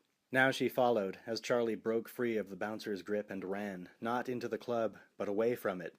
"Hey!" the bouncer shouted after them. "What about your money?" "Fuck it!" Charlie yelled back, completely sincere. He was rounding the corner with Amy in tow. Behind him, Dandridge was just starting to force his way through the crowd. There was a sudden crashing of metal against metal. Charlie spotted a guy in basic kitchen whites dumping garbage into one of a dozen grimy cans. Charlie flashed back to Evil Ed and the alley for a second. Less than 5 feet beyond, the kitchen door stood open. Charlie and Amy blasted through the doorway before the dishwasher had time to piss or say howdy, much less see them coming. The cook was quicker. He looked up from his lettuce and started to shout, cleaver waving madly in the air. "Hey! You can't go in there! Hey!" "Sorry," Amy called back to him. Charlie said nothing. They hit the door that led into the club, burst through it, and were immediately assailed by the strobing lights, the throbbing beat, and the gyrating clientele of club radio. The dance floor was huge and utterly packed. Preppies and MTV-style trendies mixed and mingled, weaving in and out of one another to the groove of Michael Jackson's Thriller. On the 4 huge video screens that surrounded the floor, rotting bodies clawed their way out of the dirt while Vincent Price did a voiceover that would have made Peter Vincent green with envy. For some reason, Charlie was less than amused. The deeper he stepped into it, the more the whole thing smacked of nightmare surrealism. There was nothing entertaining about animate corpses at the moment. One was following him, and it wasn't very much fun at all. To his left, on the far side of the room, a small plastic sign was obscured by the glare of the lights. He moved toward it anyway, riding a hunch, Amy firmly at his side. Sure as hell, there was a corridor trailing off behind the sign. Sure as hell, it led to the restrooms and a bank of public phones. "All right!" Charlie shouted, barely audible over the din of the speakers. "Come on!" By the phones it was better. He could hear himself think quite distinctly, and when Amy said his name out loud, it cut admirably through the noise. "What?" he asked, putting the nearest receiver to his ear. He dug a quarter out of his pocket and slipped it into the slot. "You were right about the holy water," she said with great effort. "It was fake." "I know." He was punching a number in. "I just wish that I'd believed you." "Me too." He turned to shrug, resigned at her. "But I don't blame you." The phone rang. Amy bowed her head in what looked like shame. The phone rang again. Charlie turned back to the phone, stared dumbly at the ridiculous plastic fern in its pot by the men's room door, the tacky stripes that adorned the wall. On the third ring, they answered. "Hello? Lieutenant Lennox, please," he said. "It's an emergency." 18. Peter Vincent sat in the complete darkness of his apartment, afraid to move. His door was barred, bolted, and police-locked.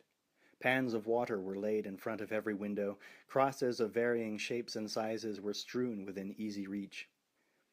All of this was scant comfort to the great vampire hunter, who sat in his favorite chair, munching garlic cloves like breath mints and suffering a severe identity crisis, hoping like hell that he would wake up to find this entire incident a simple psychotic episode. No such luck. The knock on the door seemed horribly loud, shattering the silence of the room along with the remnants of his tattered bravado. His heart paused a beat or two as if considering the wisdom of continuing. He swallowed hard, fighting the urge to crawl under the bed and clap his hands over his ears. It took several seconds and a considerable amount of iron resolve for him to answer. "Who is it?" The voice came back, muffled, furtive. "Mr. Vincent, open up. It's me, Eddie." Peter didn't move, didn't speak, didn't think. His mind was a burning wagon wheel rolling downhill. Outside the door, Evil Ed waited with mounting impatience. He pulled the collar of his flight jacket high around his throat, obscuring the twin holes so recently acquired. "Better open that door soon, asshole," he thought. "I'm starving." He grinned a horrible grin and tried to sound waif-like. "Please, Mr. Vincent, let me in." Peter Vincent clutched his cross as if it were a hotline to the 700 Club. There was something very strange in the boy's voice, something chilling. It put a wormy feeling in his stomach. He sat up, tried to sound authoritative. It wasn't easy. "Yes, Edward? What is it?" "Please, Mr. Vincent, there's a vampire out here. You gotta let me in." "Oh, that's rich," he thought, thinking suddenly of the joke he'd wanted to pull on Amy earlier. It was the one where Tonto and the Lone Ranger were surrounded by thousands of screaming Indians. "Well, Tonto," the Lone Ranger says. The door opened suddenly. Peter Vincent ushered him in, with his eyes glued to the stairwell, in fear of sudden attack. Eddie hunkered in, shoulders bunched. Peter shut the door and locked it securely. When the last lock was fastened, he breathed a sigh of relief and turned to address his visitor. "Well, Eddie," he said, "what are we going to do?" Eddie turned and smiled, putting on his best Tonto tone. "What do you mean, we, white man?" he answered. The joke was entirely on Peter. He stared, slack-jawed and blanched as a mackerel, at the horror preening before him. "Like it? It's a new fashion concept." Ed took a few mincing steps forward, hands on hips. His jacket hung open now, revealing the withered flesh around the wounds, the blood-caked shirt. It was not a clean kill. His eyes twinkled, luminous, bulging cataracts. Evil Ed advanced, still smiling. His teeth jutted like some nightmarish carnivorous gophers. They had grown quite long in a short time. Peter's eyes widened. The part of his mind that wasn't busy screaming marveled at this new tidbit of vampire lore. Evil Ed cocked his head, sensing Peter's thoughts. "Quite the transformation, yes? Bet you didn't know a person could change so quickly, did you? Yes, yes. I bet there's lots of things you don't know." He closed the distance slowly, inexorably. "But you're about to find out." Peter whirled, heart hammering in his chest, and fumbled madly with the locks. The cross dangled from one hand, threatening as a rubber chicken, serving only to slow his escape. Eddie paused to savor the spectacle of the great vampire killer clawing at the door. It was too much. He burst with raucous laughter, spittle flying from the corners of his mouth. "Ooh, ooh, Peter Vincent to the rescue! I'm doomed!" He flapped his wrists in a grotesque parody of terror. "Save me, Peter! Save me! Ooh, ooh!" Peter felt the words bite deep. A lifetime of fantasy had coalesced into reality in this very room, and he was unworthy of it. He knew it. Evil Ed knew it. God knew it. "I used to admire you, you know," Ed said contemptuously. "Of course. That was before I found out what a putz you really are." Then he leapt, landing squarely on Peter Vincent's back, hands raking across his face, trying to find his eyes, clear his throat for the kill. The aging actor screeched with terror and spun around, slamming Ed into the door. Eddie kicked and clawed gracelessly, grabbing Peter by the lapels and leaning over his shoulder. The vampire's breath was fetid and chill as he made contact, teeth pressing hard against the soft flesh. An inhuman sound, somewhere between a growl and a whine, filled Peter's ear. He panicked, and, quite involuntarily, pressed the cross hard into Eddie's face. It was a reflex action. Peter'd done it dozens of times, in dozens of films. It was always followed by a special effects sequence, a morass of technicians, tubes, and latex appliances. But the acrid smell that followed was all too real. Smoke curled around the cross, accompanied by the hiss and sputter of burning meat. Eddie screamed like a baby on a bayonet and fell to the floor, clutching his forehead. The voice coming through his hands was piteous. "What have you done to me?" it cried, and a crazy wave of remorse swept through Peter. Suddenly, the crying stopped. Evil Ed looked up, fixing Peter with an accusatory stare. Lightly, he traced the wound with his fingertips, and realized with growing horror the shape of the brand, the shape of a cross. "No," he whimpered. "No!" He jumped up and ran to the mirror, afraid of what he'd see. Seeing nothing, no reflection. "You bastard!" he hissed. "I'll kill you!" He turned menacingly. Peter thrust the cross forward in the time-honored style. "Back!" he said. Eddie stopped dead in his tracks. He winced, unable to face the cross directly. "Shit!" he muttered. The sight of it, even in the darkness of the room, filled him with a bottomless nausea. He tried to sneak around it, but Peter was quickly falling into full vampire-hunting mode. "Back, cursed hellspawn!" the actor cried, straight-arming the cross as he advanced. "Back, I say!" Eddie would have laughed if it didn't hurt so goddamn much. It was ludicrous. This guy was a clown, Fright Night incarnate. He retreated nonetheless.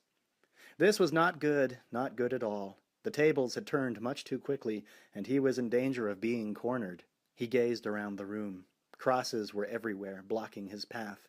There was only one reasonable, clear choice available: the window. Peter stared, blank-faced with shock and horror, as Eddie hissed like a trapped animal and threw himself headlong into the window. It exploded outward, fragments of glass and wood showering down to the street, 3 floors below. Peter stared at the gaping hole where his window had been. The chintz curtains fluttered harmlessly on the night air. From the street below, silence. No screams, no sirens, just silence, as if the night had swallowed him. He hurried to the window, poking his head out gingerly. The street was empty. If anyone had heard anything, they kept it to themselves. He stepped back from the window. A life-size portrait of Bela Lugosi in full regalia, long before the sterno-sucking days of his decline, loomed before him. Bela had been a good friend, the greatest vampire and the greatest vampire hunter. That painting had been a gift. It was meant to dominate the room. "Blah, blah, I want to drink your blood." Peter felt old, all used up. The cross was still in his hand, a smear of goo on one side. Blah. Eddie limped along the sidewalk bordering Badham Boulevard, very much in pain. Foul sweat glistened on his forehead, the kind of sweat found on meat left too long out of doors. The brand on his scalp was growing sticky and congealed, stray slivers of glass and bits of crumpled leaf matted in it. "It hurts, it hurts. Oh, God, it—" The word God left a feeling like chewing on tinfoil in his mouth. He needed help, bad. This isn't working out at all, he thought. Not at all like he promised. The jet-black Cherokee pulled up at the corner, and Eddie staggered toward it as if it were Valhalla. Billy stepped out, leaving the motor running. He looked at Eddie with contempt and perhaps the slightest flicker of pity. "What happened to you?" Evil Ed stood before him, breathing raggedly. He had a cross. He hit me." Billy grabbed him roughly by the cheek. "I can see that. Did you kill him?" Eddie shook his head piteously. Billy snorted, derisive, then grabbed the little vampire by the collar and hoisted him close. "You, my friend," he whispered, "are in the deep shit now," and hurled him into the jeep. Eddie hit the seat so hard the bars bowed. Billy jumped into the driver's seat, shifted to drive, and sent the Cherokee roaring off into the night. 19. Dandridge already knew that Eddie had blown it. You don't live that many hundreds of years without picking up a trick or two. He sensed it, even as he strolled through the door of Club Radio. Peter Vincent was still alive, ergo Peter Vincent was still available to play with. Fine, thought the vampire, his frail-looking hands clasped together. It's the chance of a lifetime. I was a fool to give it up. He wanted to be staring into Peter Vincent's eyes when the great vampire killer flickered over into eternal hunger. He wanted to watch the transition. Letting Evil Ed do it would have been enough in one sense. He liked the cast of the horde he was assembling. But turning down the chance to kill Peter Vincent was like passing up a chance to meet the devil himself. It didn't come up very often, and it was bound to be memorable. So he would wait. He would maneuver it. For now, he had the nitwit and the virgin to dispense with. They had wasted enough of his time in games not of his own devising. Now they would play by his rules. He planned to enjoy it. Very much. The crowd at Club Radio was bursting with life. Hundreds of bodies swarmed over the dance floor, strutting and swaying to the primal groove. As far as Jerry was concerned, it was a wonderful thing. He genuinely loved to see people have a good time. It made them that much easier to hate. How long since he had walked among ordinary men and not been a stranger? How long since his last taste of camaraderie with the human race? How long since his last glimpse of the sun? After 4 centuries and more, the questions had not gone away. Neither had the longings. They had become the worst part of his curse, the source of his only remaining nightmares. Dying, real dying, forever and ever, was something that he prayed for. Killing was something that he'd learned to love. The only real horror lay in memory, of how much he had lost, of how little true humanity remained. It made him angry as he thought about it. It made him hurt. Most of all, it made him want to find little Charlie Brewster and his childhood sweetheart, to quell the disturbance around his quaint new home, to incubate the plague of night spawn without the glare of the public eye upon him. He slid onto the dance floor, parting the waves of motion like a shark. His dark gaze went from face to face, searching, finding nothing. The ones he sought were not boogieing down, which was as he expected. But they're in here, he thought. Oh yes, they are. And before the night is over, they'll be mine. The cops had been receptive, as usual. They were receptive to the idea of finding Charlie a nice white padded room. Lieutenant Lennox had left word at the desk, and that was as far as Charlie got. The desk sergeant dispensed warnings about the joys to be found in Thorazine and electroshock therapy, which left him once again with the amazing Peter Vincent, which left him, once again, pressing a phone to his ear while every pointless ring reminded him of how hopeless it had gotten. Amy was standing next to the cheap fucking plastic fern, keeping an eye out for Dandridge. It was the scariest thing about being back in this little cul-de-sac. Short of the bathrooms, there was nowhere to run. He was grateful to her for keeping watch. It let him concentrate on freaking out about the endless ringing. "Answer me, damn it! Answer me!" he hissed into the phone, turning away from Amy and the hallway. When the monster found them, he didn't even know it. Amy caught the vampire in profile first, moving through the crowd. He was magnificent, every bit the godlike image he projected himself to be. She found herself marveling at him even as the flesh began to crawl over her bones. "Oh, God," she heard herself thinking. "How can he be so gorgeous and so monstrous all at once?" And that, of course, was when he turned and riveted her with his eyes. It took less than a second. Supernatural vacuum tubes latched onto her will and began to suck away, draining her as she stood. Turning away, pulling Charlie from the phone, drawing a bright red cross and lipstick across her throat and forehead, all of her options petered away in the light of Jerry Dandridge's eyes. It took less than a second of total consciousness and total helplessness. "Come here. You're beautiful. I want you tonight," before she started to move toward him.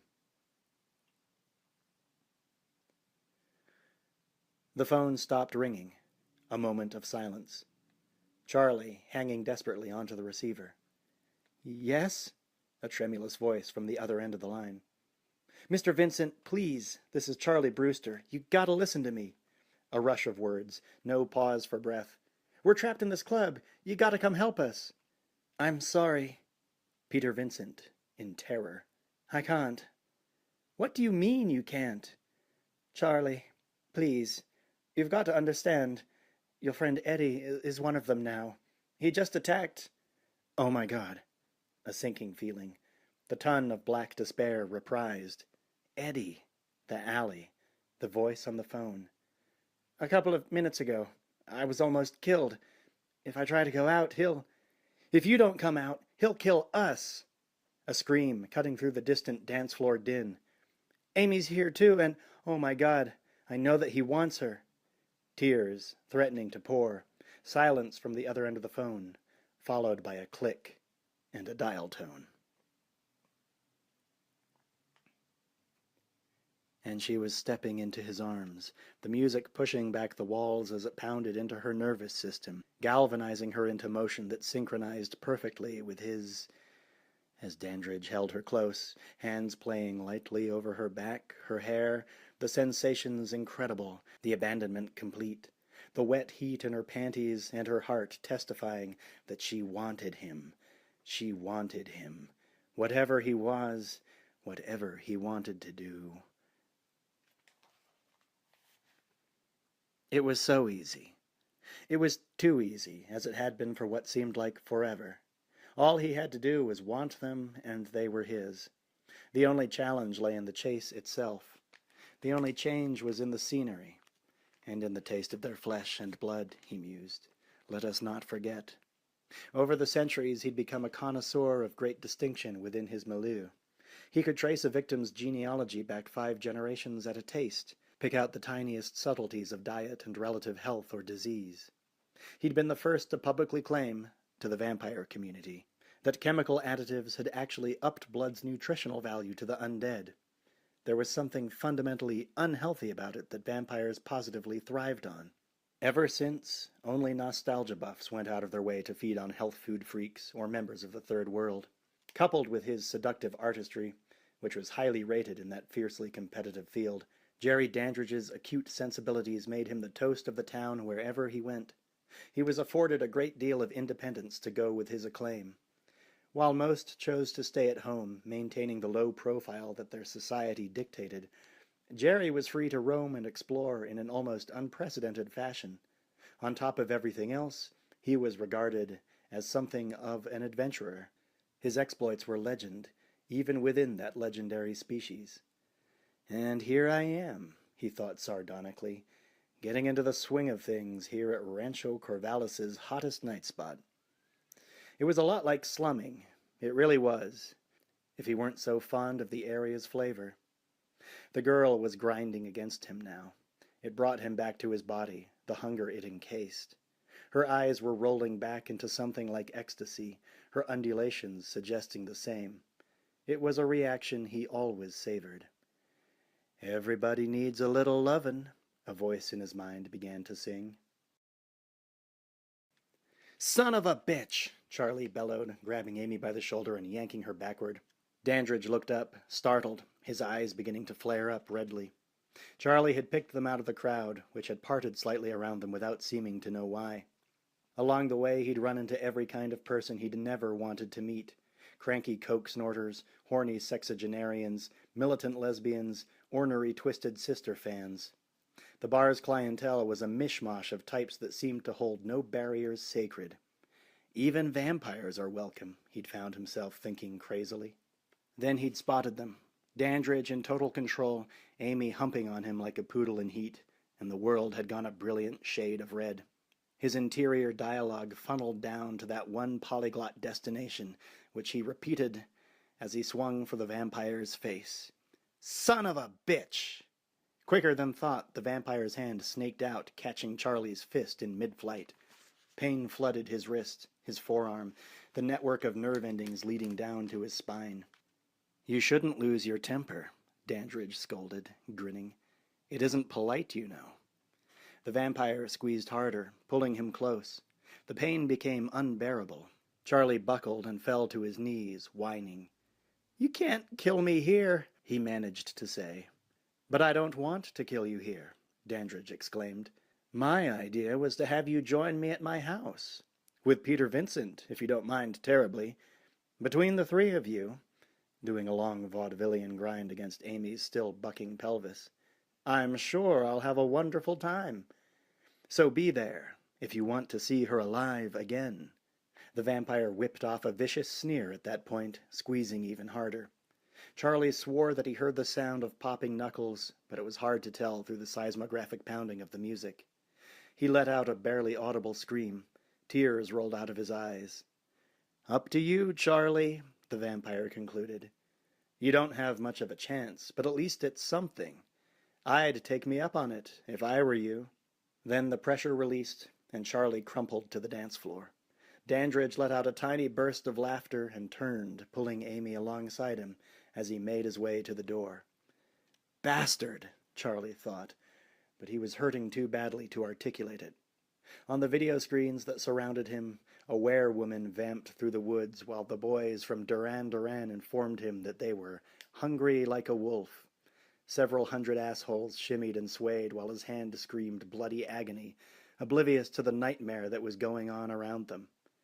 Bastard, he thought again, and then he was running after them, the pain ignored, if not forgotten. More quietly, the words, Amy, I love you, I won't let him get you, played subtext to his rage. And then the massive hand clamped down on his shoulder again.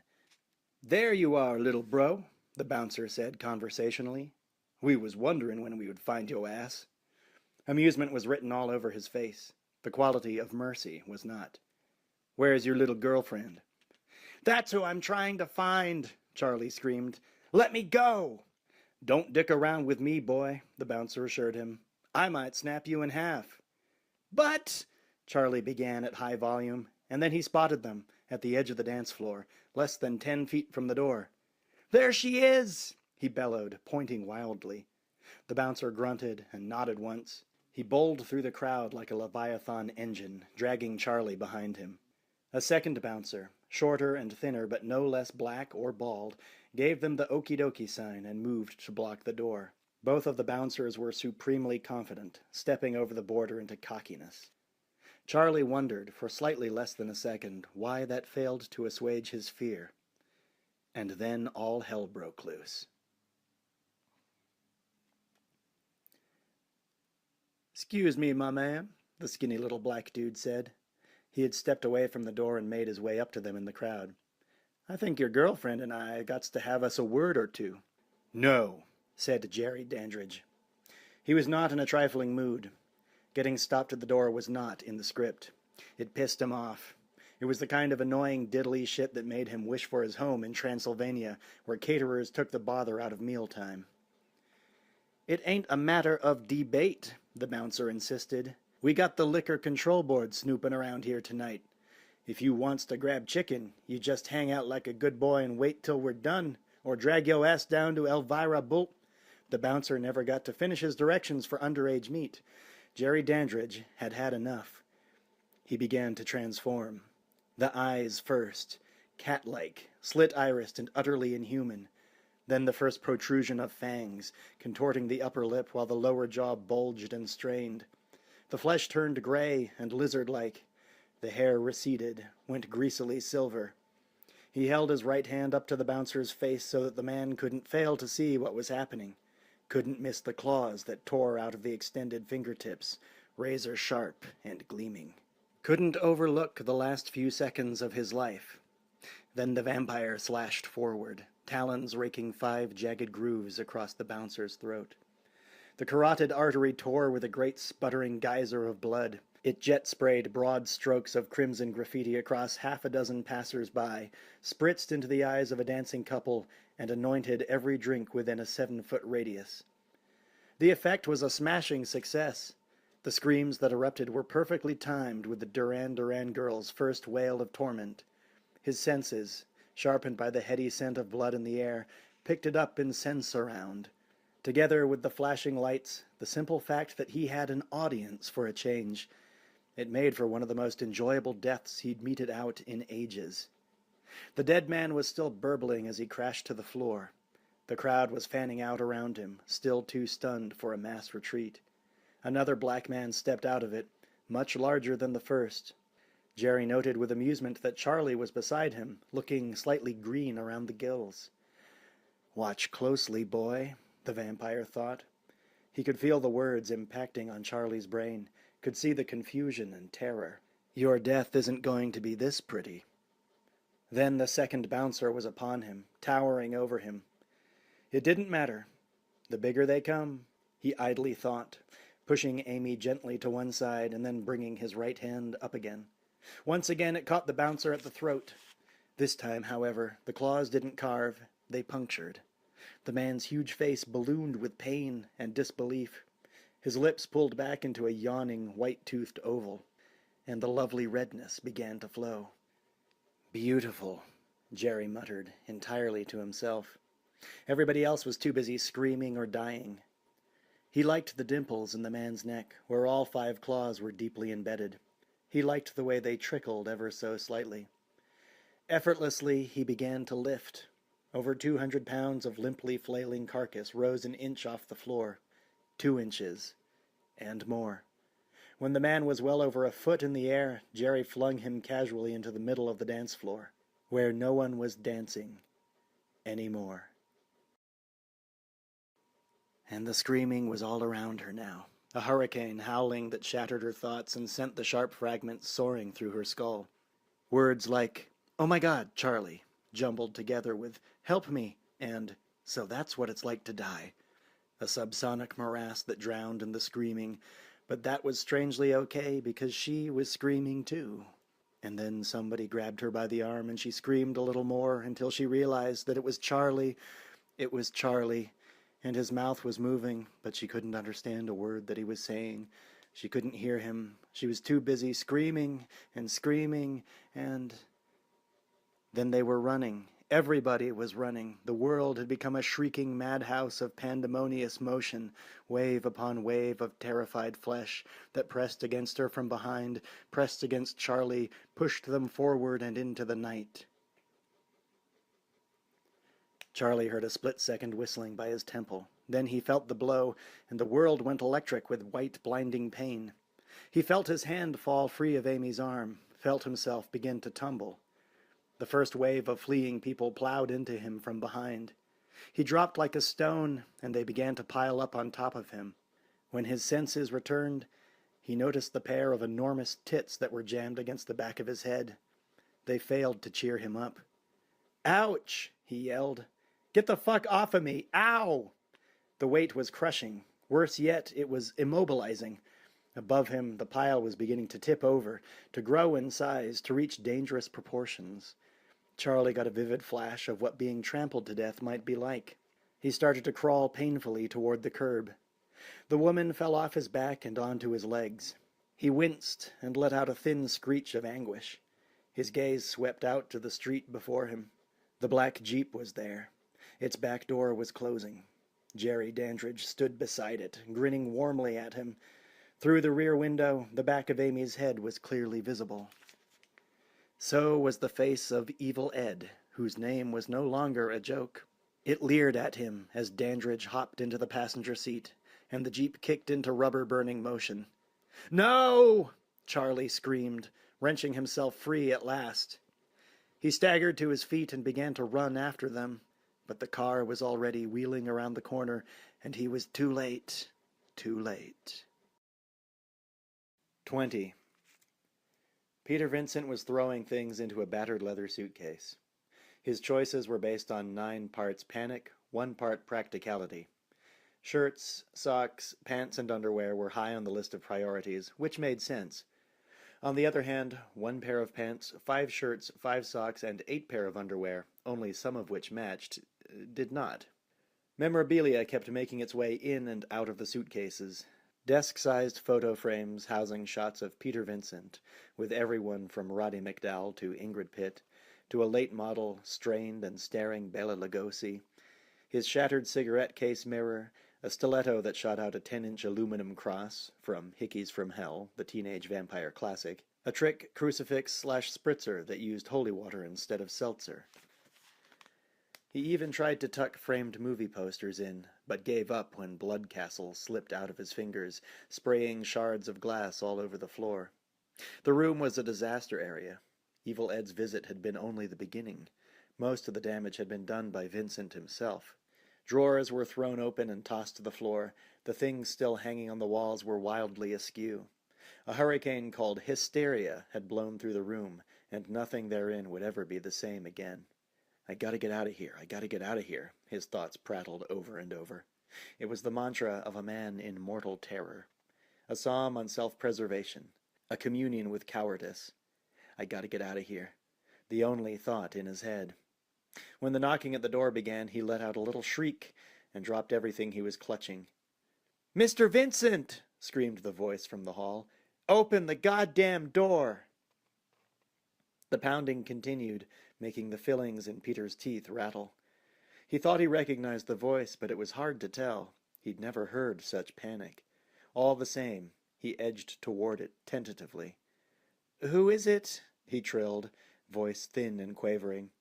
"Charlie Brewster. God damn it, let me in!" The pounding stopped, and there was the muted thump of Charlie, leaning heavily against the door. Peter put his hand on the knob, started to turn it, then thought better of the idea. "What do you want?" he asked. "I'm very busy." "He has Amy," Charlie howled, and the pain in that voice stabbed into Peter's gut like a rabies vaccination. "He has Amy, and we've got to save her, and I need your help, and... Oh, God damn it, just open the door!" Peter could hear from the other side that Charlie was starting to cry. He leaned his back to the door and took a deep, hitching breath that made his chest flare up for one agonized second.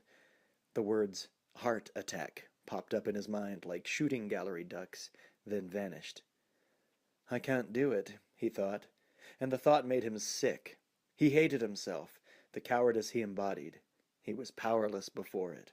"Go away, Charlie," he said, very quietly. "I can't help you. I'm sorry." The sudden slam against the door was full-bodied and more violent than all of the others combined. It made Peter jump backward, heart thumping madly, hot shame flushing up into his cheeks. "You bastard!" Charlie bellowed. "You lousy, creeping, good-for-nothing bastard!" Peter backed away from the door, heading vaguely toward the bedroom. If he pulled the covers up over his head and pressed all the pillows on top of it, maybe he wouldn't have to listen anymore. Maybe he wouldn't be able to hear the truth that branded him forever. "You know what's going to happen now, don't you? I'm going to have to go over there all by myself, and then Dandridge is going to kill me. And you know what's going to happen then, right?" Charlie was sobbing wildly between the words. Peter continued to back away, every step getting harder and harder. "I'm gonna come back after you, you cowardly son of a bitch. I'm gonna make a point of coming back after you, because you don't deserve to live." The sobbing took over completely then. There was one last vicious slam against the door, almost an afterthought, and then Charlie's leaden footsteps staggered miserably down the hall and away, leaving Peter Vincent, the great vampire killer, to drop to his knees and start crying himself. For Charlie, for Amy, for Eddie, and for the long-lost Herbert McCoolihe. But it was already far too late for that. 21. Darkness spiraling upward into gray. Hardness beneath her, also spinning like a wooden raft caught by a whirlpool's outermost whirl. In the distance, strange music, driving and seductive, dark and elemental as freshly drawn heart blood, injecting her with its rhythms, awakening her to its call. Amy pulled herself back into consciousness slowly, battling weakly with the swirl inside her mind. Her eyes flickered open and she saw that it was indeed dark. There was wood beneath her, yes, a hardwood floor, very old. And the music was there as well, not distant at all, just soft, insinuating, she thought, and the word fit just right. It didn't overwhelm, it worked at her subtly. She liked the music. It fit her mood, which was dark and dreamlike. No jagged edges, no stridency at all. Just a wicked, languid red warmth that suffused her, washing over and through her, making her curl and stretch and roll over luxuriantly, then stare up at the ceiling with a smile on her face. "Well, well, well, my little precious one," said the silken voice above her. "You've come back to me. I'm so glad. I've been waiting." Fear as yet had not occurred to her. She didn't know where she was. She didn't know who had spoken. The end of her life was the farthest thing from her mind. There were candles in the room. They were the only source of light. Romantic, she thought, enjoying the way the shadows flickered across the walls and ceiling. That's how I feel. Romantic. Like something very special is about to happen. A very special shadow loomed over her suddenly. A great silhouette, long and stark and profoundly masculine. "Dance with me," it said, and a long band of darkness stretched out toward her. Her memory came back, and with it, her terror. He liked the girl. There was something about virgins that appealed to him greatly. They didn't yet know what they were missing. It was all pent up inside them, coiling, blindly gathering power. When she came, he knew, it would be in a big way. He looked forward to it greatly. He did not plan on waiting for long. She was huddled in the corner now, her eyes wide and pleading. He understood the emotions that were churning inside her. He could taste them in the air, as he had 1,000 times before. They were, as he was, undying. They blossomed ever fresh, thank the gods both light and dark. They brought their wide-eyed innocence to the altar for sacrifice, never knowing what they stood to gain or what they stood to lose. One after the other, forever. Charlie was still at the core of it, of course. The vampire wanted nothing more than to make the kid suffer for his pestiferousness. After that scene in the disco, Rancho Corvallis wasn't exactly safe anymore, and he hadn't even finished unpacking. Charlie Brewster had definitely climbed to the top of Jerry Dandridge's shit list, and breaking in the girl was bound to ruin the boy's morale. But the girl would be fun, no question about it. She would be fun, and she would be delicious, and she would make a wonderful weapon. The combination was unbeatable. "Amy, I want you," he purred. "Come and get me." And then he began to dance. For a moment the panic was complete and untainted. All other considerations were knocked aside like Cupid dolls by the fastball of fear whipping through her. She was alone in the room with a creature of incredible evil, and it didn't look like anybody was going to save her, and the fact that she was about to die loomed more enormously over her than the vampire's projected shadow. A shadow that had nothing to do with the light in the room. Like a mirror, it refused to acknowledge his presence. Dandridge cast no shadow. Dandridge was shadow. And that was where the moment ended. There was more than just panic. There was more than just terror. There was fascination, sick and intrinsically sane all at once. Jerry Dandridge's didn't happen past every day, don't you know. Most lives were filled with perfectly ordinary happenstances. Tick-tock, 7 o'clock, time to watch the Jeffersons. Most people never had undead monsters pursue them all over town. Most people had never been seduced by an individual of such incredible beauty and power. And that was the other thing that was happening to her. Difficult to admit, impossible to deny. There was an aspect of her that was turned on by the dance. There was a longing inside her for something entirely outside and beyond ordinary experience. She couldn't help but respond to the hypnotic motion, the eyes that flashed out of the darkness at her. Those eyes. They were the source of his power over her, she realized. His gorgeous body, the liquid eroticism of his movements, made it hard to look away. His eyes made it impossible. They glowed at her, a gold luminescence that didn't frighten, but simply drew her in and in. No, she whispered. He hadn't taken her will this time, made her a puppet that swayed at the end of his strings. He was seducing it, little by little. No, she repeated, more strongly this time, and then forced herself to look away. Oh, Amy, the vampire's voice crooned from behind her. Don't do that. Here I am working so hard to excite you. Stop it, she whimpered, eyes squeezed tightly shut. In her mind she could still see him moving toward her, his feet barely seeming to touch the floor. Not when we're having so much fun. The voice was closer now, cutting more easily through the music that went on and on and on.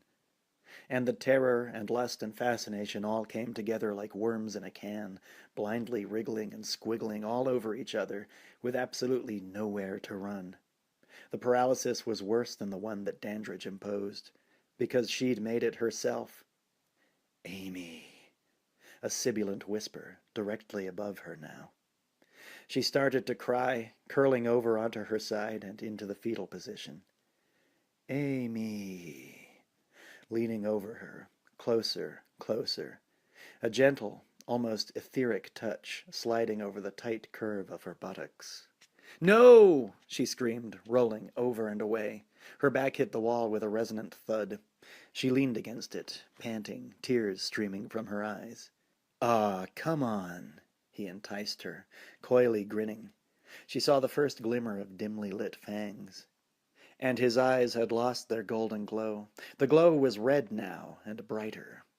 Don't try to resist me. It's much nicer if you just give in. Leave me alone, goddamn you. I want... Your mommy? No, Charlie, you fucker, she wailed, her fists tightening.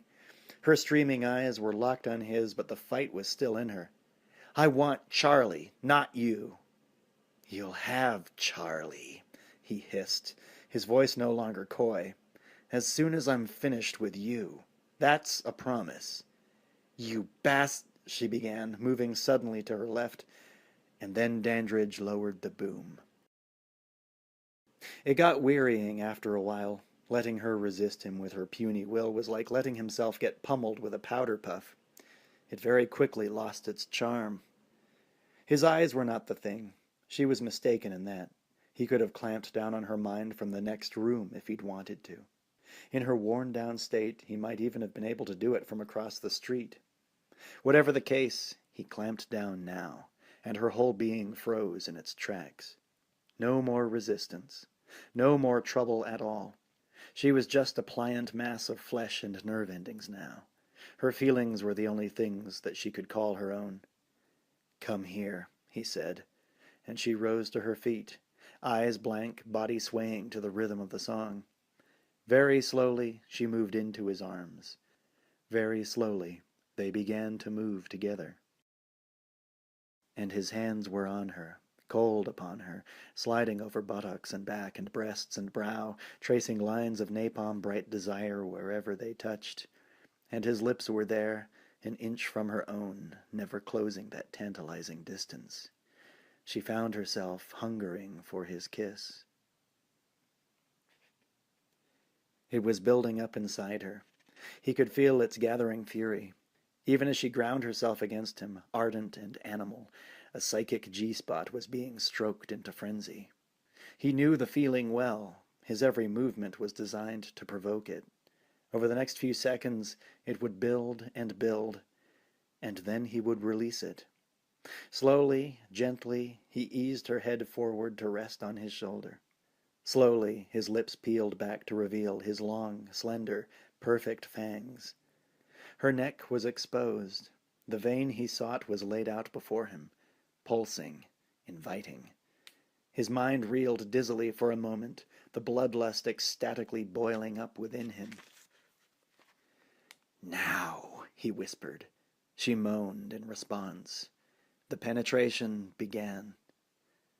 And he was entering her, 2 tiny, tiny, sharp points sliding past the first layer of flesh, going deeper, finding the hot red liquid center and piercing it through, going deeper, going deeper. And she started to scream as he parted her, her thoughts going wet. Oh my God, I'm so wet, as the thunder inside her swelled up and up.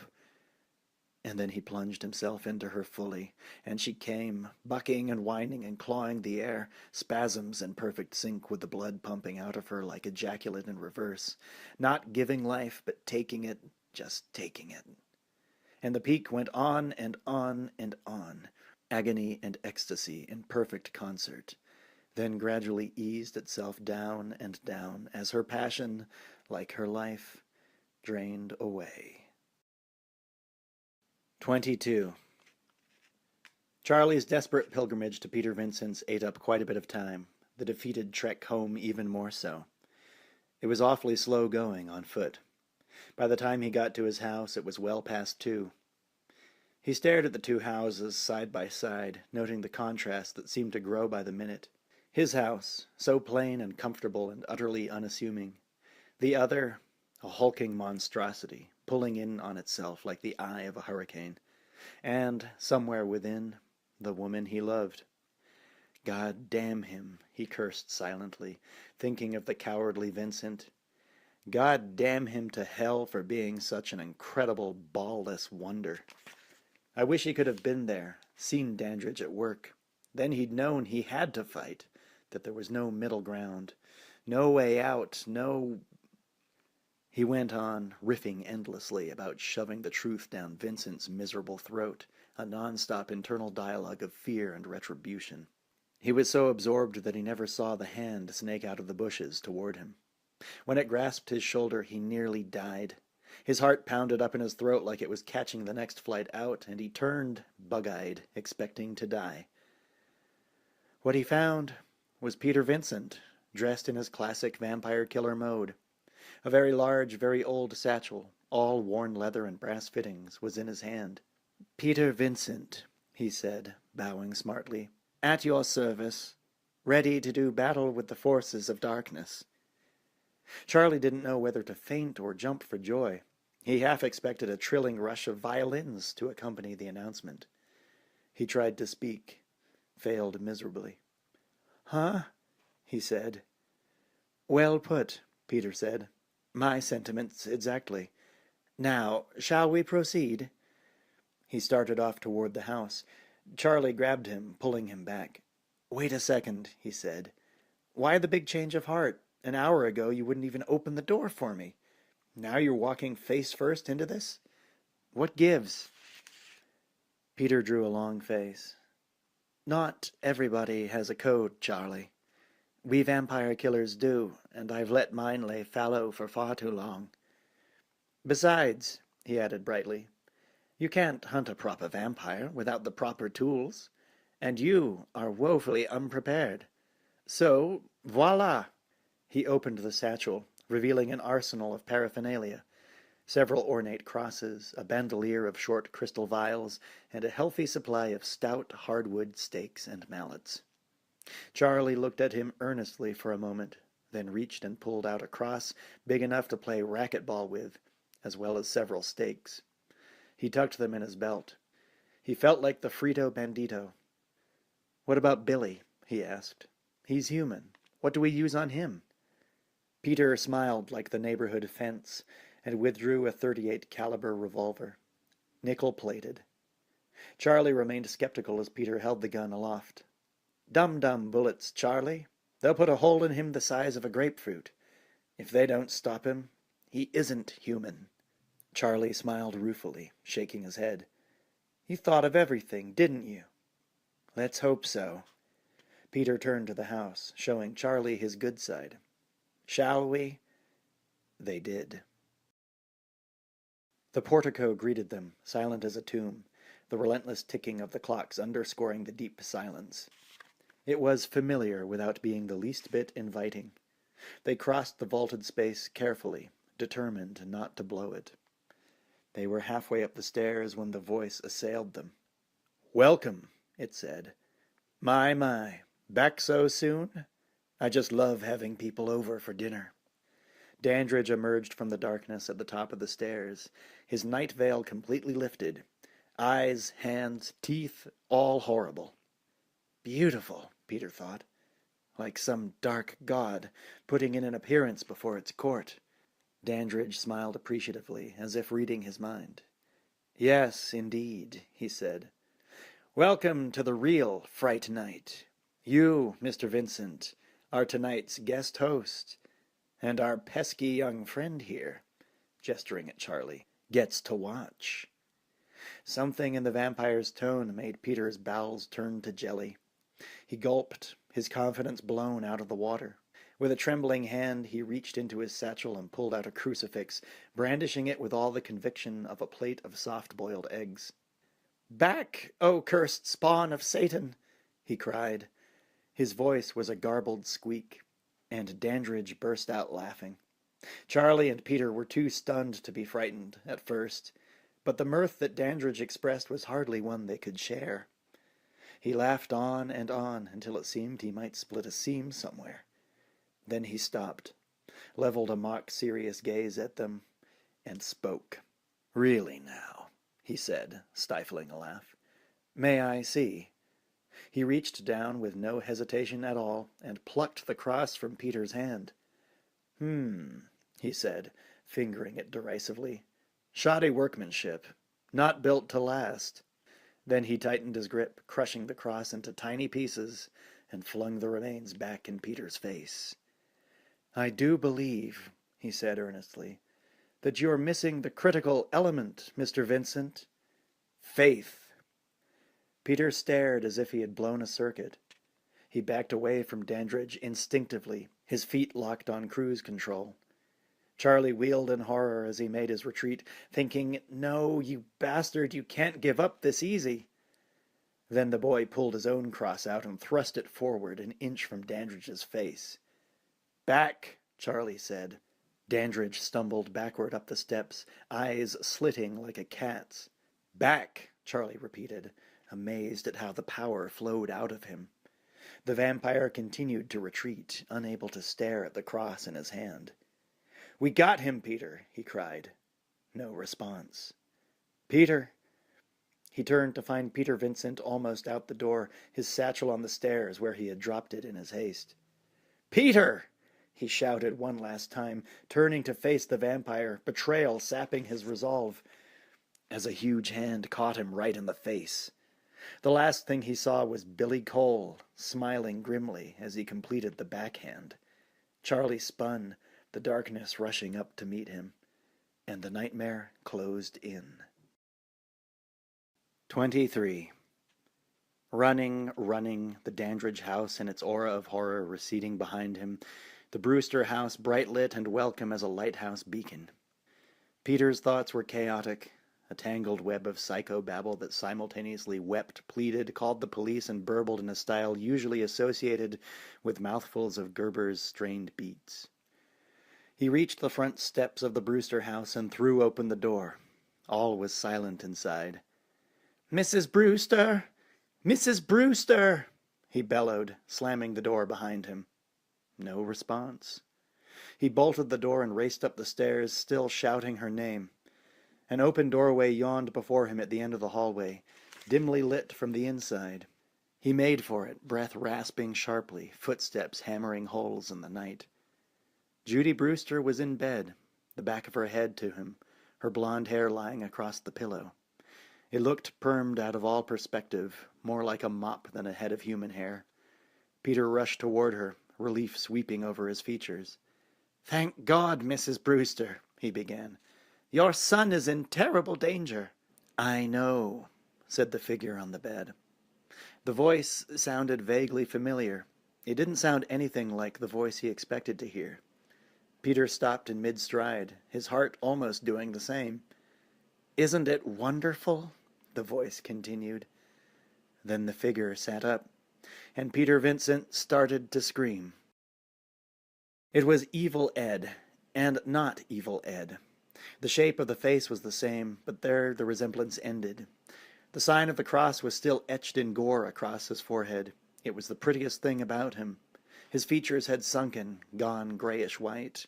His eyes were glossed over with what looked like red neon cataracts. They pulsed with a roomy incandescence that made Peter want to curl up and to die.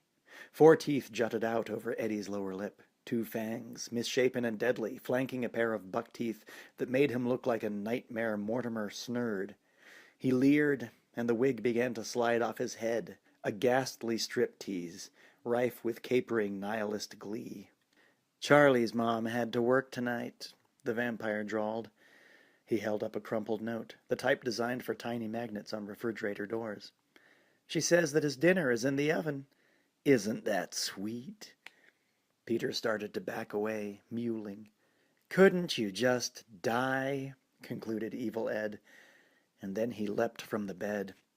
Peter Vincent started running, nearly breathless and blind. He whipped through the doorway and on down the hallway, not even seeing the stairway until he passed it, his bleary eyes catching it far too late. And then he slammed into a table cluttered with the kind of worthless bric-a-brac that the Judy Brewsters of the world are known to collect. Wide-eyed ceramic clowns and kittens cascaded to the floor, shattering into a million bright and jagged pieces. The table collapsed, 2 of its legs snapping off. Peter Vincent followed suit, careening to the carpet with the rest of the refuse, pain shrieking from his right hip. He had only a second to get his bearings, and then the monster stepped out of the doorway. It was a wolf, red-eyed and gigantic, with ghost-gray fur and slavering jaws. It advanced rapidly, grinning as it came, supremely confident of the slaughter to come. Peter looked away, his gaze fastened on a shattered table leg, its summit tapering off into a deadly, uneven point. His right hand clasped it firmly, held it out in front of him. As the lupine monster leapt for him, springing on its haunches and launching through the air, Peter screamed and closed his eyes, the table leg upright before him, a last-ditch survival impetus that he invested with no hope at all. Until something caught on the end of the table leg, sinking meatily onto it. An impulse faster and truer than thought made Peter thrust upward with all his might, his eyes snapping open. As the wolf thing howled and flew into the shattering banister, the table leg skewered through its chest, slipping out of Peter's hands and out into the thin air as the beast went plummeting down with all the force of gravity behind it. There was a sickening thud on the floor 1 story below. Peter allowed himself 10 seconds to recover from the terror. Then he leaned over the broken balustrade, staring down at the nightmare beneath him. The wolf writhed on the carpet, surrounded by broken bits of banister, bleeding slightly. "It doesn't have very much blood in it," he mused insanely. "That's why it wanted mine." Slowly he staggered to his feet, leaning heavily on the wall. He forced himself to approach the stairs, then descend them, a part of his mind searching out twists that might leave him still in deadly circumstance. "They can turn into wolves," his mind chattered, "and bats, and rats, and all kinds of horrible things. But a stake through the heart ought to do it," he concluded. "If it doesn't, I'm dead, and that's all there is to it." He reached the bottom of the stairs and forced himself to turn. It was not easy. He felt very much like a weary old man, sick to death of the endless struggle. He felt very much like what he was. Then he turned, and his heart dropped into his shoes. The monster was gone. "Oh my God," he mouthed. No wind behind it. He took a tentative step forward, then another. "No, please," he whined. There was a thin, viscous smear that stretched across the carpet. It led from the spot where the wolf had landed to the shadows beneath the stairs. Tiny, high-pitched whimpering sounds were coming from there. They were not human, but they were most definitely dying. Peter moved forward more quickly now, afraid of what he might see, yes, but no longer afraid for his life. There was an alcove, deep as the stairs were wide. He traversed the distance, stopped dead in his tracks, and stared, more in awe than in horror. The thing in the alcove was neither wolf nor Evil Ed, but something fantastically between. It still had the enormous jaws, the elongated snout, the pointed ears and black nose. But the hair was rapidly receding. It looked mangy, in the popular sense of the word, like a monstrous junkyard dog, the many bald patches in its matted fur testifying to a lifetime of endless combat. Its eyes were squeezed shut. It didn't seem to know that Peter was watching, and fat, slimy tears coursed down its contorted cheeks. But its hands were what really got him. They were trying very hard to be human hands, but they hadn't quite gotten the knack. The fingers were gnarled and far too long, with huge bony knuckles that protruded like knots on a tree branch. They were wrapped around the table leg, which extended a good 1.5 feet from the center of its chest. They were trying to pull it out. "Dear God," Peter said, and then the monster opened its eyes. The monster blinked through tears of pain at the man who was standing before it. Concentration came hard. The agony was so intense. But something inside it still hungered for him. Pictures of wide-open bellies and steaming intestines kept dancing and swirling through its mind. It wrenched at the stake that impaled it, yowling. Everything hurt. The universe was one vast howling continuum of pain, with the thing that had once been Edward Thompson nailed directly to its center. And the stake was not going to come out. The monster knew that now. It was too weak, too surely dead. There would be no blood, no meat, no nothing. Just agony and more agony until the bitter, bitter end. That was when the last remains of Evil Ed, the teenage kid who just liked to watch monster movies, came burbling like blood to the surface. It was trying to tell him something. He was sure of it. Something unmistakably human had flickered across its eyes, then come to rest there, and its mouth was laboring hard to shape non-animalistic sounds. And that was the horrible thing. Like the misshapen hands, its mouth was woefully ill-equipped for the niceties of human speech. What came out was a pathetic, inarticulate wheezing, death's breath rasping out in a pattern that refused to coalesce. Peter dropped to his knees in front of the thing, coming closer. It seemed glad that he was doing it. The thought occurred, not so far from left field, that maybe Evil Ed just wanted one last shot at his jugular vein. He kept it in mind, but didn't let it stop him. There was no malice left in the creature. He believed it with all his heart. The feeling that overwhelmed him now was neither awe nor horror, but a deep and intoxicating sadness. Somewhere under all that nightmare flesh, a boy who had barely begun to live was trying to tell him something before he died. It was not too much to ask. "What is it?" Peter whispered. He didn't know how else to approach it. He was close now, very close. The thing's foul breath weighed heavy in his nostrils. "Talk to me, please. I want to know." The monster reached out its hand. There was a second's hesitation, the automatic rearing of caution's head. Then he reached out as well, leaning closer, his fingertips an inch from the dying monster's own. Pausing there as it made one last attempt at speech. This time, Peter understood what it was trying to say. "I'm sorry." He mouthed the words, and the wolf thing nodded. There was a long, electric moment in which Peter just stared into the waning light of its eyes. Then their fingers touched, and for Evil Ed, the lights went out forever. The transformation back to human flesh and beyond took only a minute. Peter didn't stick around to watch. He was already moving toward the door. There were a couple of young people who desperately needed his help. He hoped he didn't have to kill them, too. 24.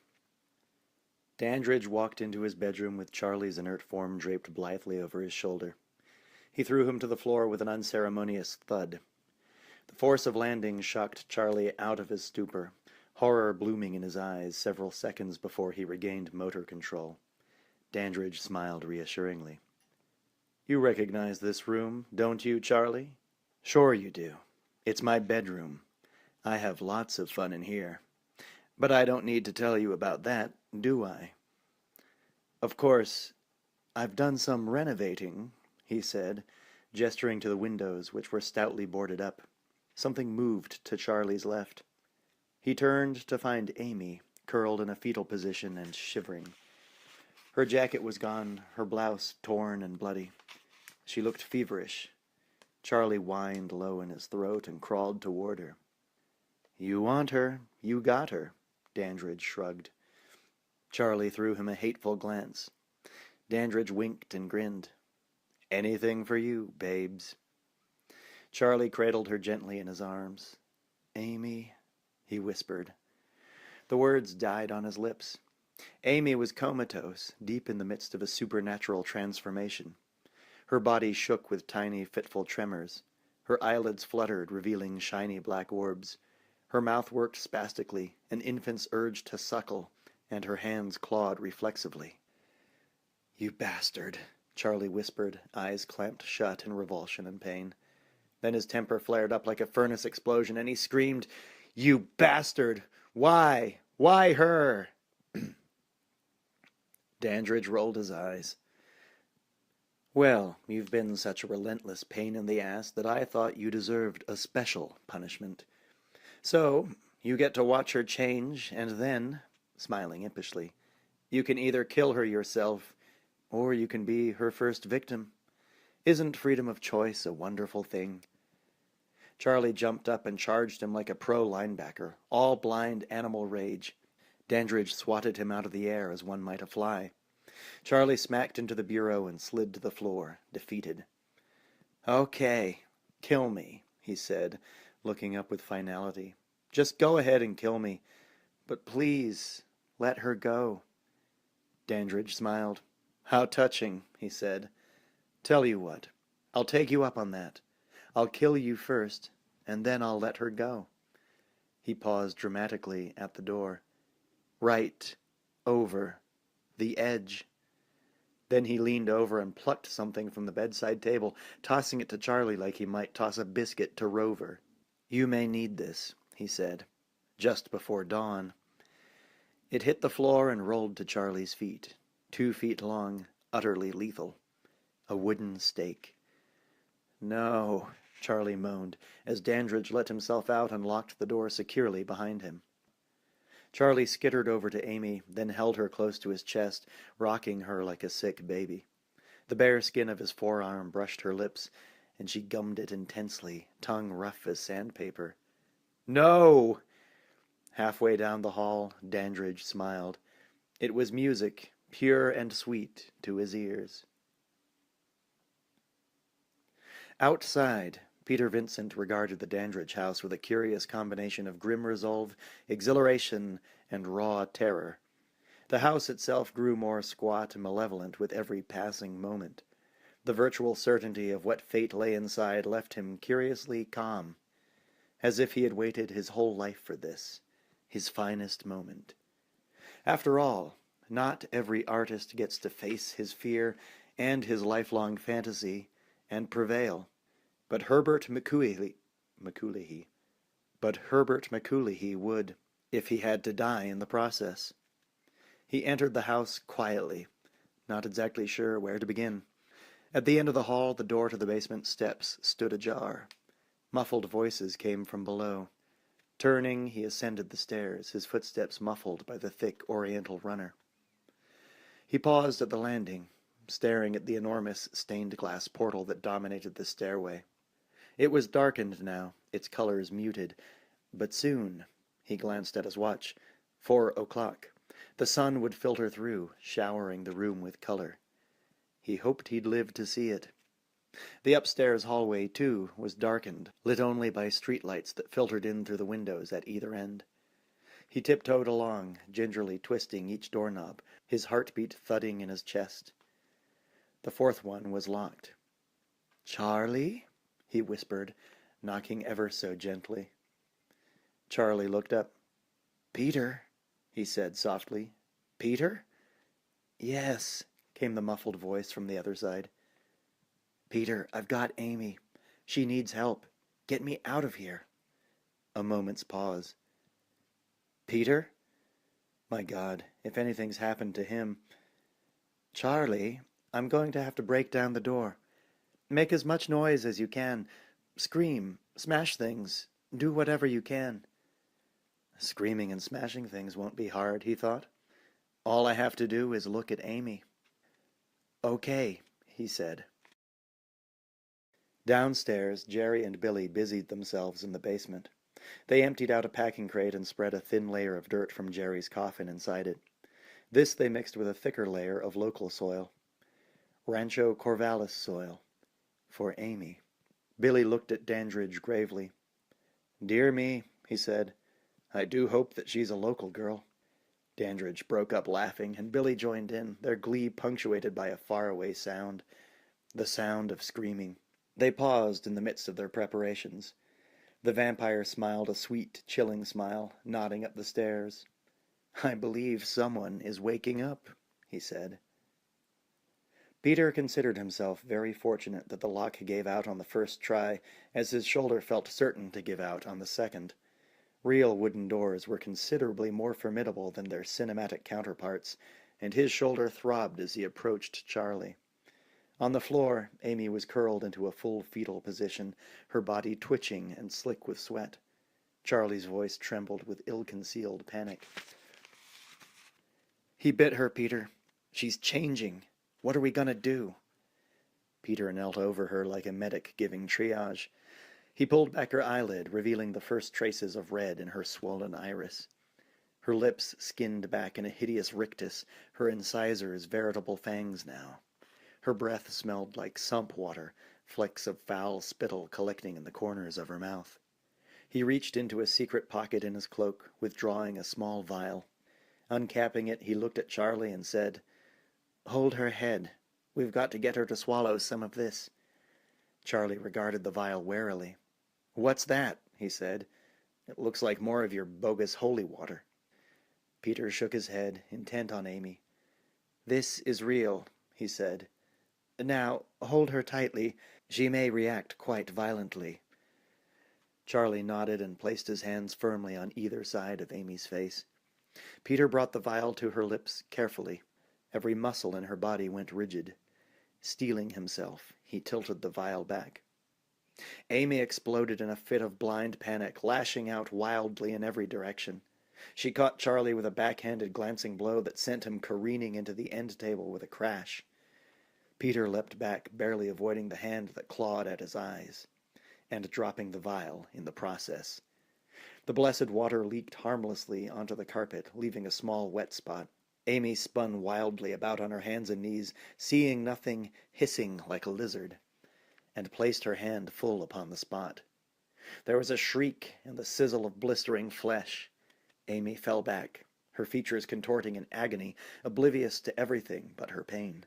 Her mind was a blank thing, a bottomless, murky pit, occupied solely by a single word that looped over and over and over, and that word was Jerry! Dandridge stopped in mid-shovelful, cocking his head to the side quizzically. Billy stopped as well, regarding his master with open concern. Something wrong? He asked. Dandridge smiled humorlessly. We've got a visitor, he said. 25. Charlie glanced up from Amy's trembling body. She had calmed somewhat, settling back into a whimpering stupor on the floor. He gazed fixedly into the middle distance. His voice, when it came, sounded miles away. Is there anything we can do? He asked. Is it too late to save her? He threw a very pointed glance at Peter. Is it? Peter sighed heavily. She has to escape the power of the undead, and that power emanates from Dandridge. It's not too late, Charlie. Eliminate Dandridge before the break of day, and you eliminate the hold of his power. But we're going to have to kill him, no doubt his assistant as well. We've no other choice. Charlie looked at him incredulously.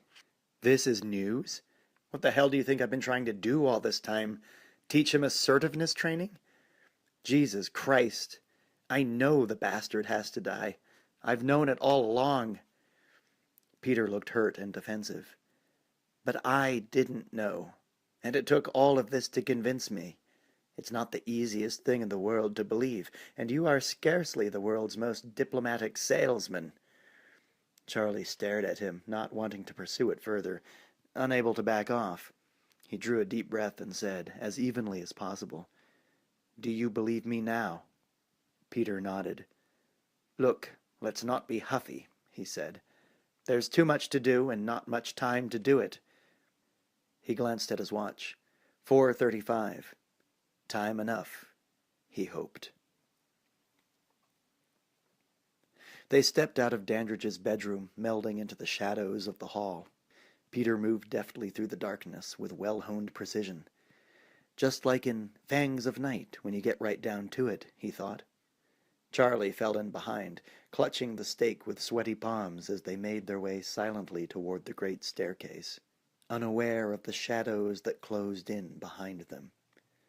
Billy Cole was waiting for them at the foot of the stairs with hands on hips, grinning like the Cheshire Cat. Charlie wished he could complete the metaphor by disappearing entirely. No such luck. Billy opened his arms engagingly and grinned a grin all the more hideous for its apparent sincerity. The checkered tiles spread out behind him like an enormous game board. "Knight to King 4. Your move." "Well, well, well," he said, oozing charm. "What do we have here?" Peter stood his ground. "What we have here, Mr. Cole, is the end of the proverbial road." And with a flourish he pulled the .38 out and leveled it neatly at Billy's head. "Queen to Bishop 3. Your move." Billy just smiled. "You got that right." He began a measured, almost stately walk toward them. Peter slapped the hammer into half-cocked position. "I'm warning you," he said. "I will use this." "Your move." Billy smiled on and on. He was 5 steps away. 4 steps. Peter pulled the hammer fully back. "Stop. Now. Please." Sweat trickled lightly down his hairline. Billy took another step. Check. Still smiling. His eyes bored straight into Peter. Another step, almost close enough to reach out and snap his neck like a dry twig. "Please." Check. Billy took the last step, reaching up with calloused hands and taking the aging actor by the collar. Peter pulled the trigger, and the darkness swirled behind them. It all happened in an instant. The pistol discharged with a report that echoed through the hall like a small cannon. Charlie felt the tiny hairs on his backside stand on end, as if hoping to somehow migrate en masse to his front, to escape the blackness behind them. The blackness that thickened and solidified, even as he turned into the killing form of Jerry Dandridge. Sweeping from an amorphous shadow into the impeccably corporeal Dandridge in one motion of fluid, lethal grace. He moved in for the kill, nimbly hitting the top step, arms outstretched, eyes molten pools of slag. Peter saw none of this. He stood transfixed at the sight of Billy, still smiling, as the vast bulk of his lower occipital lobe sprayed down the steps like so much hamburger helper. A piece of his skull the size of a Chesapeake Bay clamshell went skittering across the marble floor with a clatter. The sound seemed to trigger a reaction in Billy's ruined brain. He cocked his head to the side quizzically, as if suddenly realizing that, yes, he would be stopping after all. His eyes glazed over, and he toppled back down the stairs, head hitting the floor with a sound like a ripe melon falling off the back of a truck. Dandridge roared in outrage as 113 years of carefully groomed and faithful service went careening down to the polished floor, its brains leaking out like oil from a smashed gourd. "Where am I to find another one like him?" his mind screamed. It was incomprehensible that 2 such incompetents could be causing him so much trouble. This game had quickly turned from mere sport to veritable life and death. Theirs or his. The vampire hissed involuntarily, eyes glossing over, red and slitted. The transformation mounted inside him, yearning to spill out and slaughter these insects. He held off in much the same way an adept lover might delay the finality of orgasm. He waited a grand total of 10 seconds before the hunger and bloodlust became an all-consuming need. Then he dived for them, screeching, and came face to face with Charlie's crucifix. "Back off, motherfucker!" Charlie exclaimed, straight-arming the cross. Dandridge halted, dead in his tracks, surprising both of them. He felt an enormous surge of emotion, a coalescence of every miserable ounce of self-hate and misery he had inflicted in the last few days. All coming home, tonight. Charlie felt it too, a pulsing energy that started somewhere in the center of his chest and radiated out in waves. The vampire had stolen his woman, murdered his best friend, and seduced his mother. And tonight he'd pay up, in full. It was a rare feeling, this. The feeling of tables turned. The vampire smiled a sly smile, as if reading his thoughts. "Are they now?" he asked. His gaze shifted down to the foot of the stairs where Billy lay in a crumpled heap. His eyes blazed for a moment, narrowing to slits as he sucked in a sharp breath. "Yes, perhaps they are at that," he said, then turned and receded swiftly into the shadows at the head of the stairs. Charlie and Peter stared after him, puzzled at this apparent victory. "What did he mean by that?" Charlie asked. The answer came from the foot of the stairs. Peter and Charlie turned in horror to find Billy impossibly, inexorably rising, turning, and coming up the stairs. He looked up, fixing them with dead, staring eyes. His face still bore a trace of the same idiot grin that he'd worn on the way down. The dime-sized hole in the middle of his forehead leaked as he lurched up the stairs, sending a thin trickle of blood to collect in a pool under his right eye. One hand clutched the banister desperately as he ascended. The other made clenching, circular motions in the thin air. Killing motions. Peter Vincent's 25-year romance with the macabre held little to prepare him for the mindless horror of this moment. There were no technicians, tubes, or squibs. No one to yell, "Cut!" and bring everyone coffee. Life was a cardboard tube, a smoking gun on the one end, a walking corpse with a gaping hole in its haircut on the other. He brought the revolver up again, leveling it at the Billy Thing's chest. "God help us," he mumbled, and fired. The first bullet hit Billy square in the heart, exploding the left auricle on its way out. The second destroyed the superior lobe of his right lung and lodged under the lower rim of the shoulder blade.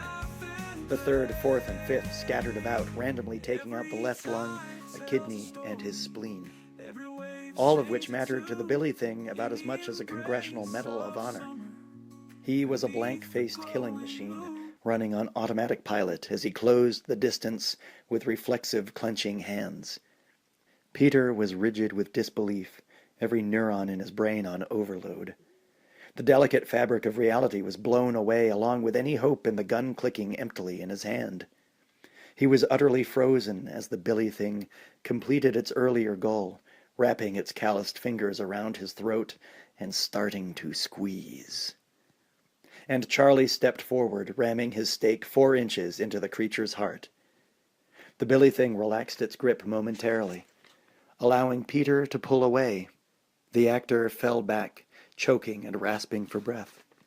Then Charlie kicked the creature down the stairs. It pinwheeled down, clawing and caterwauling, hit the floor hard. The force of the impact drove the stake fully through its chest. And the Billy Thing began to decompose. It bubbled and spattered on the floor, head lolling back and forth spastically, skin falling away in sheets, creating a pool of viscous slime. In less than 90 seconds, it was done. Charlie and Peter stood on the landing, staring down at the steaming remains for several seconds. Charlie grabbed Peter by the shoulder. "Come on, let's go," he said. Peter looked at Charlie, the shock slowly receding. "He wasn't human," he said, whispering hoarsely. Damn, this whole book's being whispered hoarsely at this point. Charlie looked at him in disbelief, then smiled and turned up the steps. "No shit," he said. "Now let's go." It was 5 minutes past 5. 26. Charlie and Peter hit the top step like a juggernaut, then made their way cautiously down the hall. The shadows seemed alive, undulating patterns of dark on dark that opened inches before them and closed inches after. They moved without speaking, the silence punctuated only by their breathing and their pounding hearts. The sound of splintering wood cut through the stillness like a knife, and behind it, a woman's cry. "Oh my God!" cried Charlie. "Amy!" He bolted down the hall, Peter hot on his heels. They hit the door like a SWAT team, spilling into the room with near suicidal determination, only to find it empty. One window, the one that faced his bedroom, Charlie realized ironically, had been broken open. The heavy boards, so recently nailed up, had been rudely wrenched off, and now lay scattered about in disarray. Through the window, his room seemed 1,000,000 miles away. Dandridge and Amy were nowhere to be found. Peter went to the window, peering out into the night. Charlie stood in the middle of the room, waving his cross and stake impotently and screaming. "You bastard!" he cried. "Where is she? What have you done with her?" The answer came from further upstairs, as the sound of something landing, something heavy, reverberated down. Peter looked at Charlie. "He's in the attic," he said. "Come on." The attic seemed fairly typical at first glance.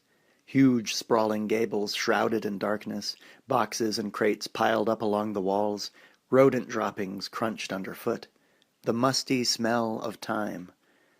Peter reached inside his cloak, pulling out a small, high-intensity flashlight. He flicked it on, a ribbon of light cutting through the darkness.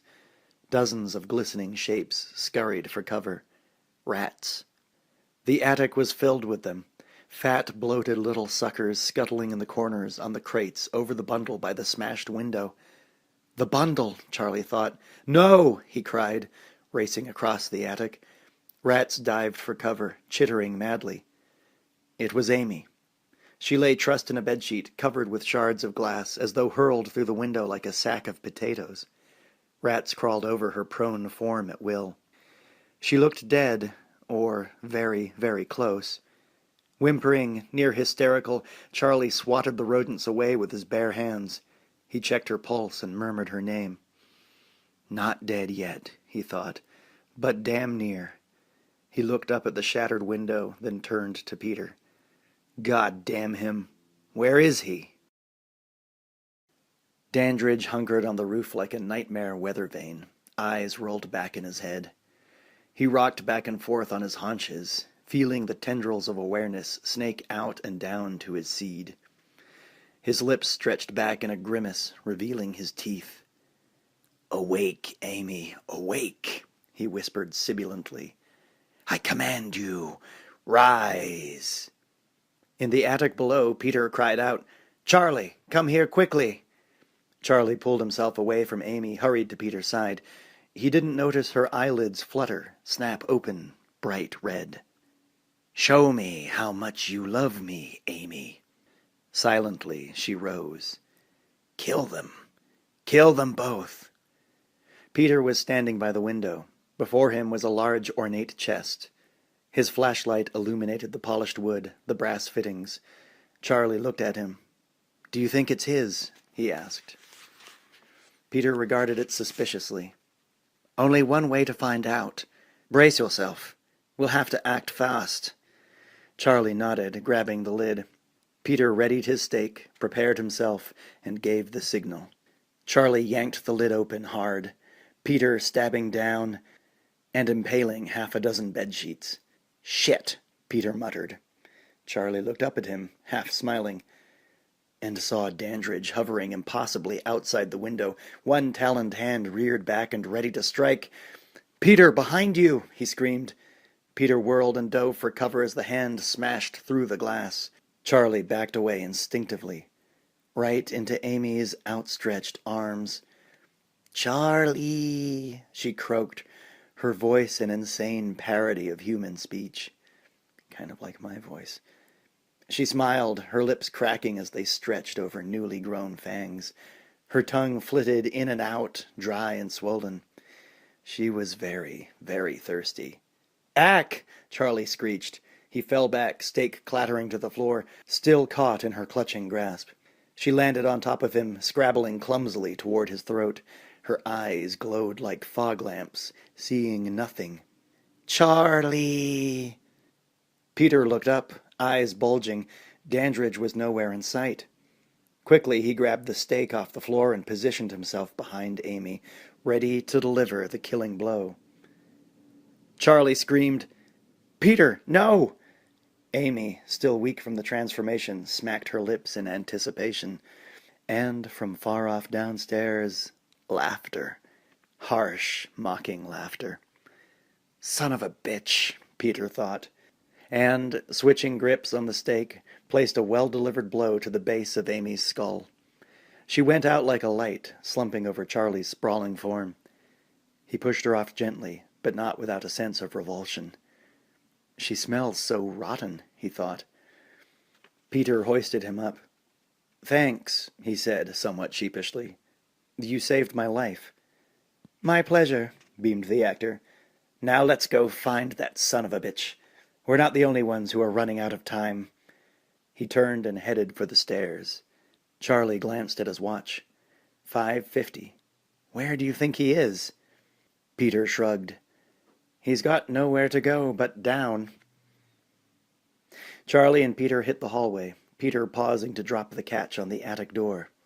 It was not the world's strongest lock, and Peter eyed it disdainfully. "She won't be out for long, you know," he said, "and she'll be much stronger the next time." Charlie nodded sourly, the image of the undead Amy fresh in his mind. He felt queasy at the thought of pounding a stake through her. He felt much better about pounding one through Dandridge. If he could find him.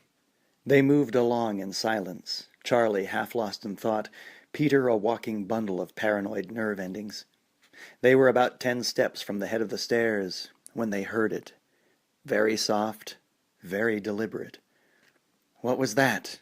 Peter said, standing stock still. Charlie snapped to, staring at him blankly. "What was what?" It came again, so soft one might miss it entirely if one were not attentive.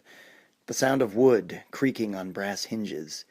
Opening, then closing. The sound of the front door.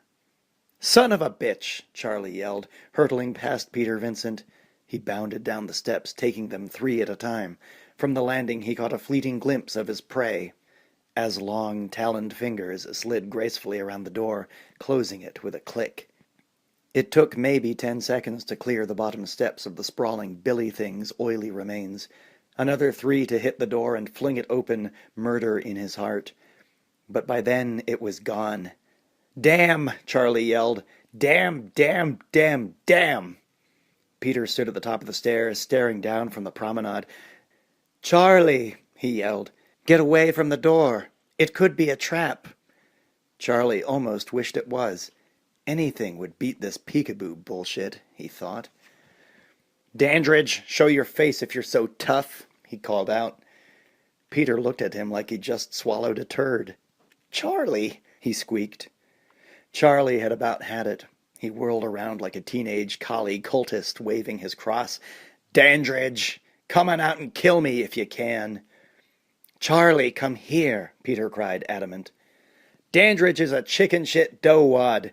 Dandridge is a pencil-necked geek.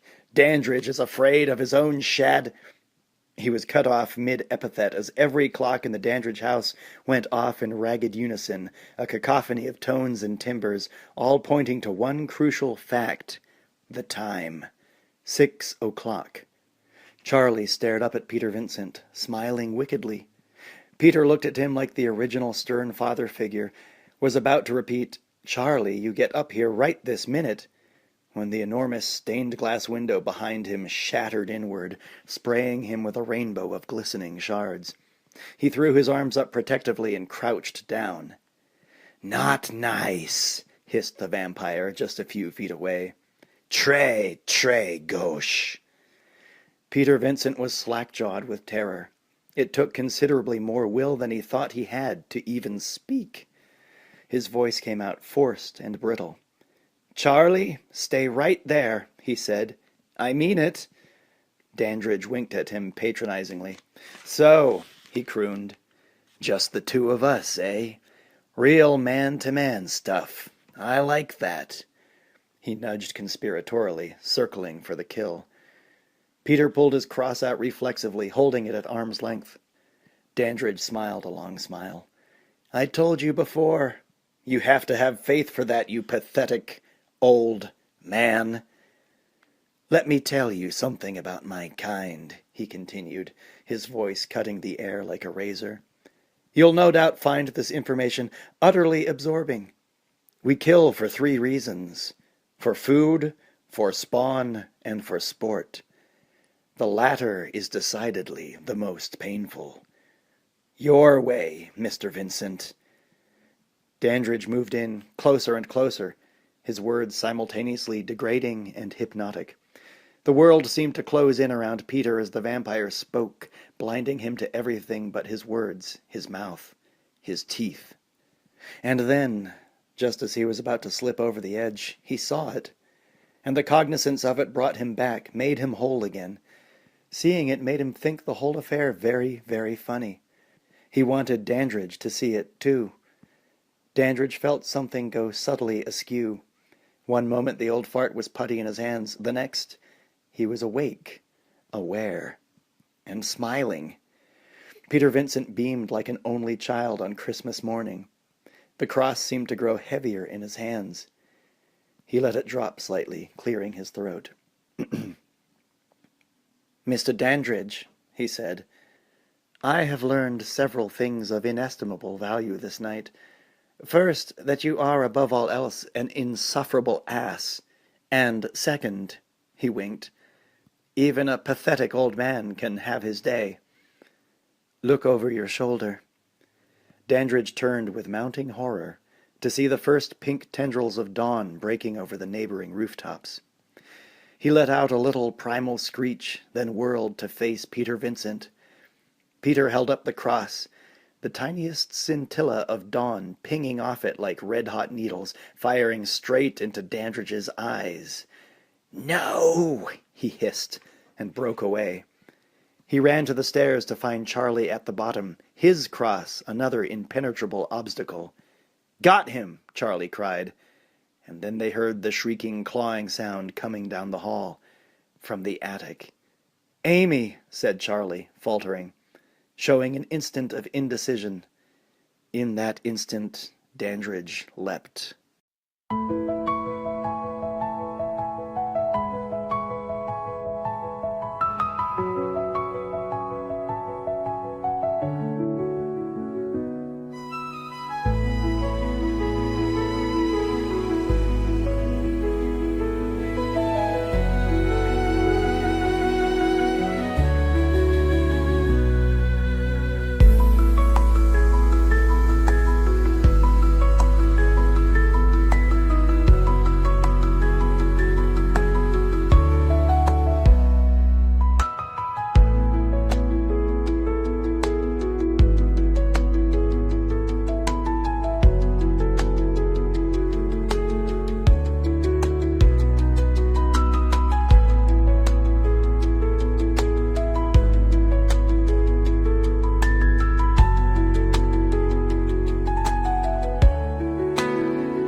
27.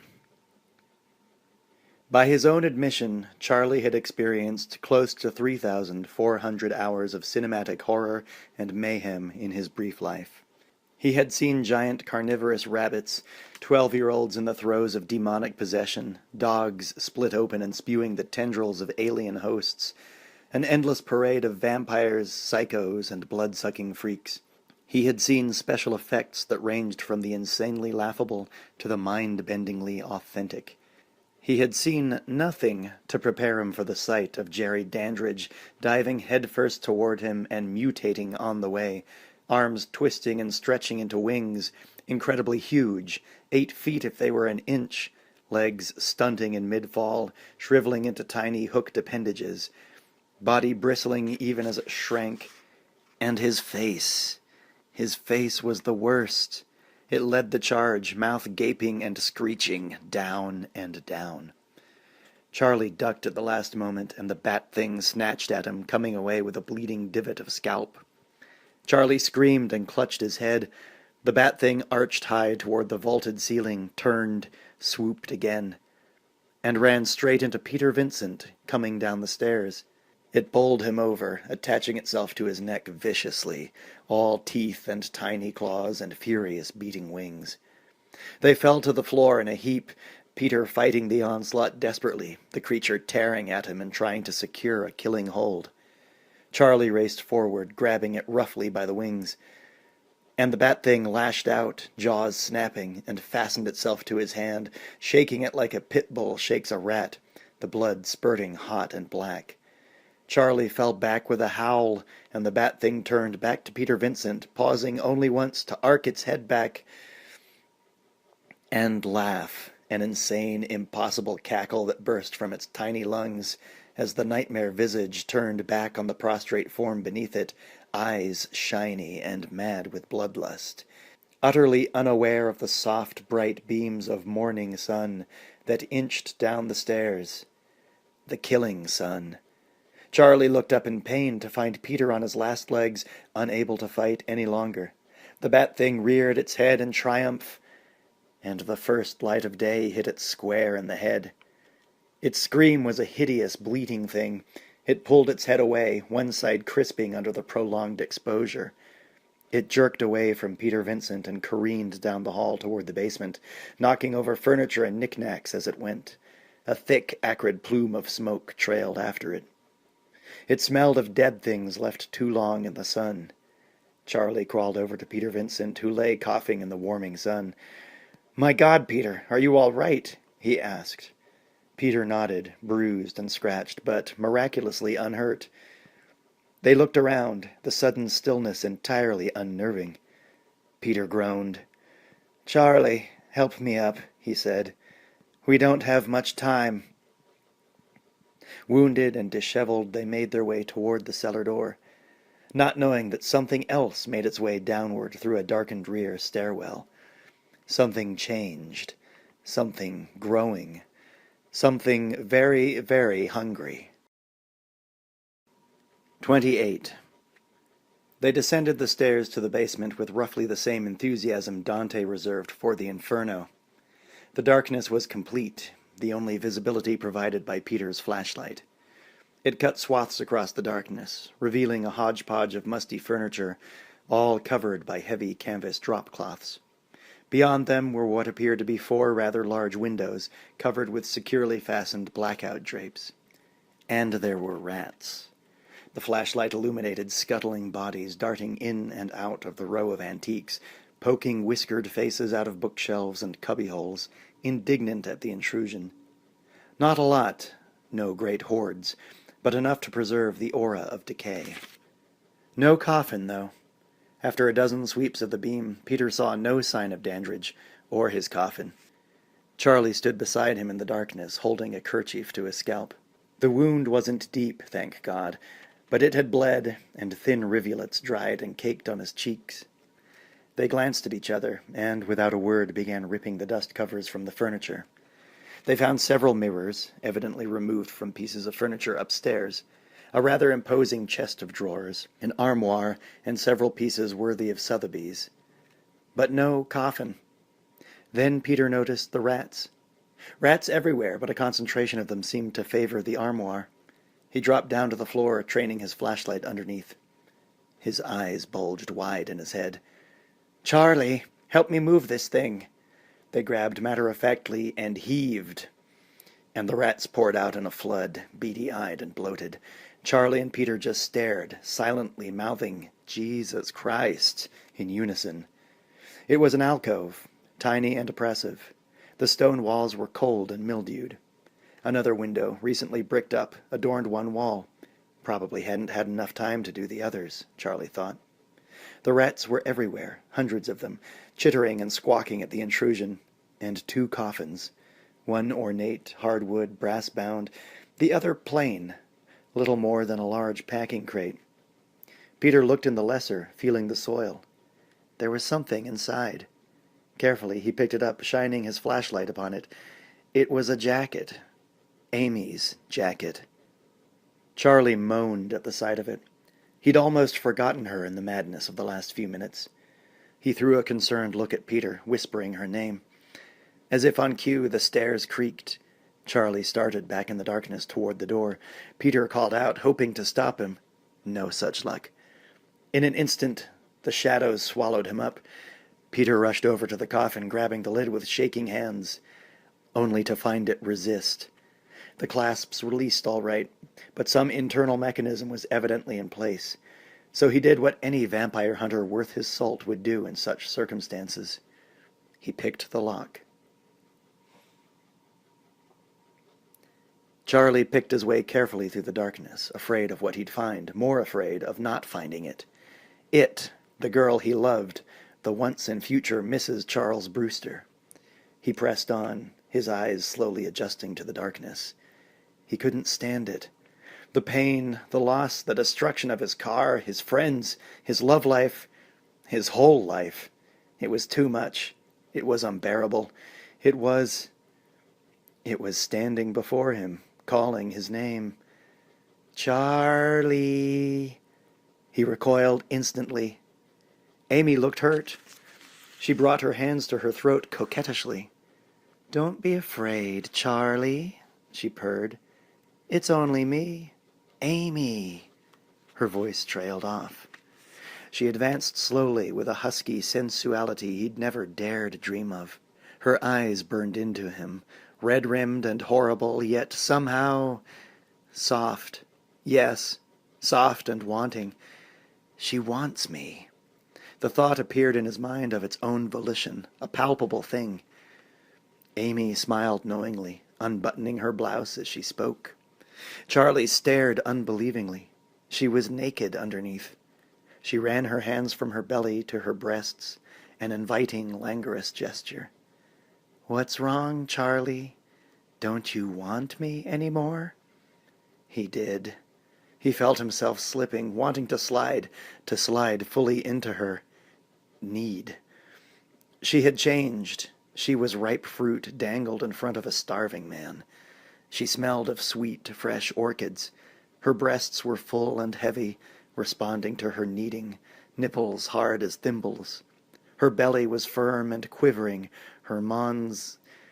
Amy took his hand gently and put it there, undulating her hips, a preview of coming attractions. Charlie groaned and fell into her arms, pressing into her.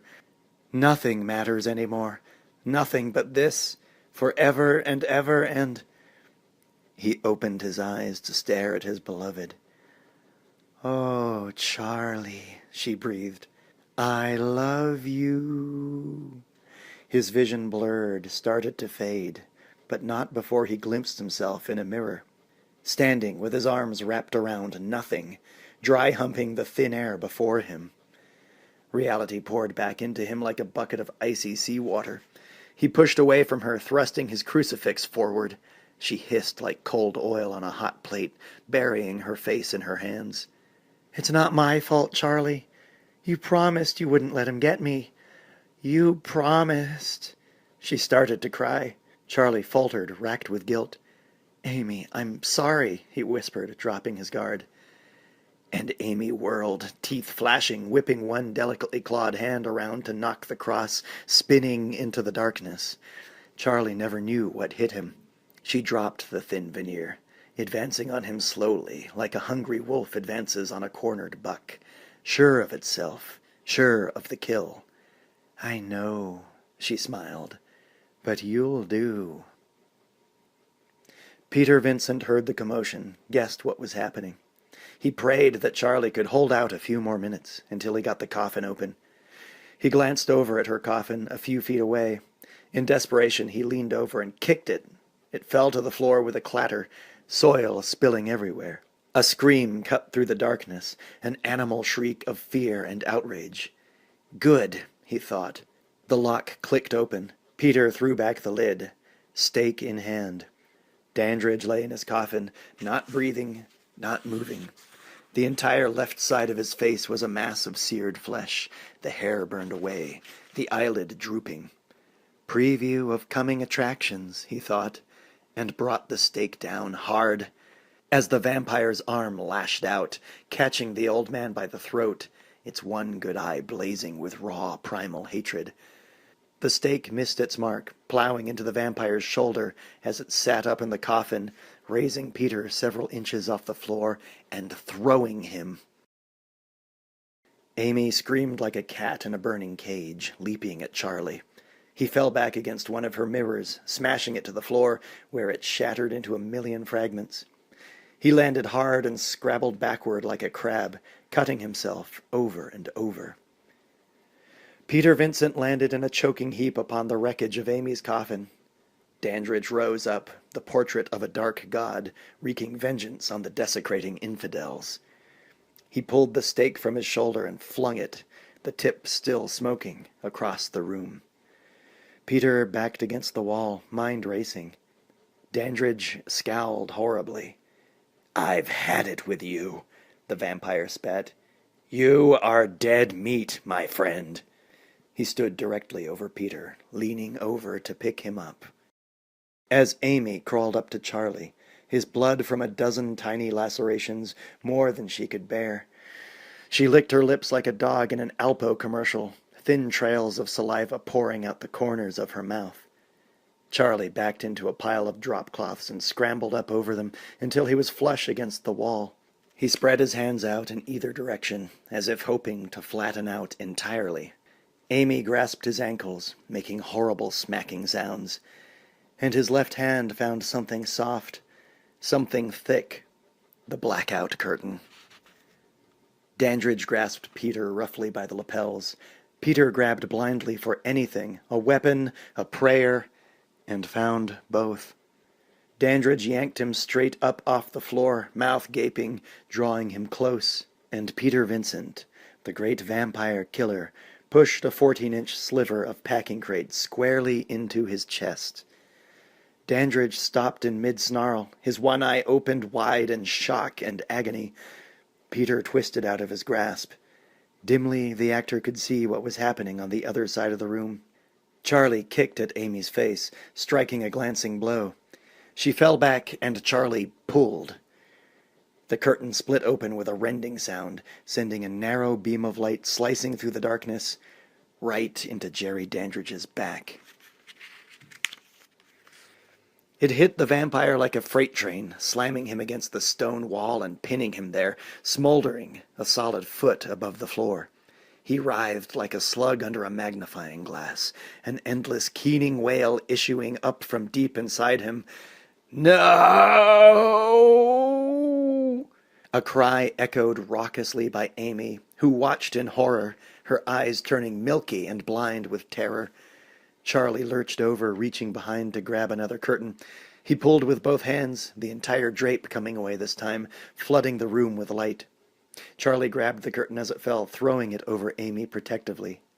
She curled into a fetal position under it, her cries muffled by the heavy fabric. The light hit the shattered fragments of glass, sending countless refractions firing in every direction, spidery beams of cleansing color and light. "Got you, motherfucker!" cried Charlie, staring at Dandridge victoriously. The vampire cast him one final baleful look, seeing only his own death, seeing nothing. Then, before Charlie, Peter, and God Almighty, Dandridge began to burn. It didn't take long. He seemed to fill with light, a clear greenish glow that started deep inside at his very core. It filled him until it seemed he might burst, puffing his torso out, stretching his limbs tight, rigid in agony. Then it flooded out of his pores, brilliant fiery needles of light pushing out and out, intertwining with the countless prisms reflecting from the basement floor. And he was molten, and he was charred, and he was ash, all in the space of a minute, all pinned to the alcove wall. And he was awake through it all, awake and aware. His screams died like a candle being snuffed. And it was over. Peter and Charlie lay in opposite corners of the room, sweating and panting and staring at one another in triumphant disbelief, as might the two sole survivors of a jet crash. Their gaze turned to the bundle of blackout drapery. Charlie approached it, afraid to look under it, afraid not to. He lifted it gingerly. Peter stared at him, covered in the thick gray ash that had been Jerry Dandridge, and waited. Charlie looked up at him, his expression inscrutable, utterly drained. "Peter," he said, "call an ambulance." Epilogue. Cookie Puss was back. Sometimes it seemed like Cookie Puss never really went away. There were nights where Charlie woke up screaming, not with the pictures of Dandridge and Billy and Amy, but with the voice of Tom Carvel loudly croaking in his ears. Speaking of croaking. He lay back on his bed, a pile of pillows behind him, his shirt wide open and his pants undone. His many lacerations were pretty well healed over, although most of them had left scars that would never quite go away. For that, and for other reasons, he tended to like his clothing loose around him now. Laying there, as he often did, made him think of the night when it had all begun, of God-forsaken bra clasps and frustrated embraces, of Amy holding back while he plunged headlong. The sight of coffins being toted in the moonlight still lingered, of course, but it was little virginal Amy Peterson that he thought of most often, and her reluctant but firm resistance to his ardor. It was something he would never know again. The toad-voiced ice cream vendor and his wares disappeared, thank God, from the screen. They were replaced, no thanks to God, by the bellowing pinheads from Barney's Carpet Kingdom. Late-night television, Charlie was convinced, went on in a permanent time warp, the constant flux of life and death notwithstanding. Barney's would continue to sell carpets cheaper every 5 minutes on Channel 13. He closed his eyes and let himself slide back to the night of the end. The aftermath had been nearly as lunatic as the events leading up to it. Somehow he and Peter had managed to get Amy to the Brewster house, where the ambulance was to pick them up. Exposure to the sun didn't seem to make her any worse or any better, and neither he nor Peter were in the greatest shape themselves. They had forgotten entirely about Evil Ed. It hurt to think about it, sometimes, how his erstwhile friend had died so horribly, then slipped so readily from virtually everyone's mind. Charlie hadn't even known about it. There hadn't been much time to discuss it at the time. Mrs. Brewster had come home to an open door, a broken banister, a demolished table of knickknacks, and a boneless pool of goop under the stairs. She had quite naturally called the police, not knowing that her son was already in something like custody. And the questions, oh, the questions! They gave no indication of ever coming to an end. Kindly old Lieutenant Detective Lennox had gone well out of his way to make the hours that followed as cheerful as possible. The famous vampire hunting prowess of Peter Vincent had impressed him very little. 7 hours later, when the police had finally and reluctantly allowed them to leave, they'd gotten back to the hospital just in time to discover Amy's fate. He opened his eyes at the sound of the Fright Night theme music, Bach's ever-popular toccata and fugue in D minor.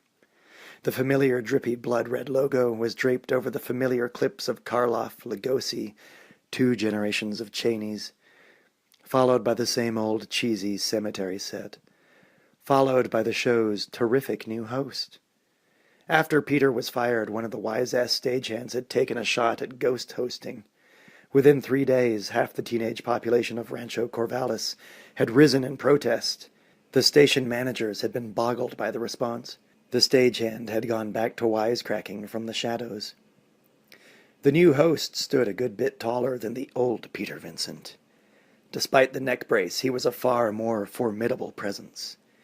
The utter confidence that had shone through in all those old movies was back. "Good evening," Peter camped in grand old fashion, "and welcome to Fright Night. Tonight's grisly thriller takes you not beyond the grave, but beyond the stars, as John Agar and Leo G. Carroll defend the Earth from alien monsters in Mars Wants Flesh." "Honey," Charlie's mom called, rapping gently on the door. Charlie jumped just a little, and the figure beside him stirred. "What is it, Mom?" he answered, zipping his pants with his one free hand. He didn't think that she'd come in, but you could never tell. "Just going to bed now, sweetie. Thank God for Valium." He heard her try to stifle an enormous yawn, then giggle. "Good night, dears." "Good night, Mom." "Good night, Mrs. Brewster," called a third voice, sleepily, from beside him. It had been touch and go there for a while. Aside from the massive blood loss and the million lacerations, not the least of which were the 2 holes in her neck, she'd also been clubbed over the back of the head and hurled through a window. She'd made a reasonably speedy recovery, but even now, nearly 3 months later, she had a couple of spots that he was careful not to touch. Only a couple. Very easily gotten around.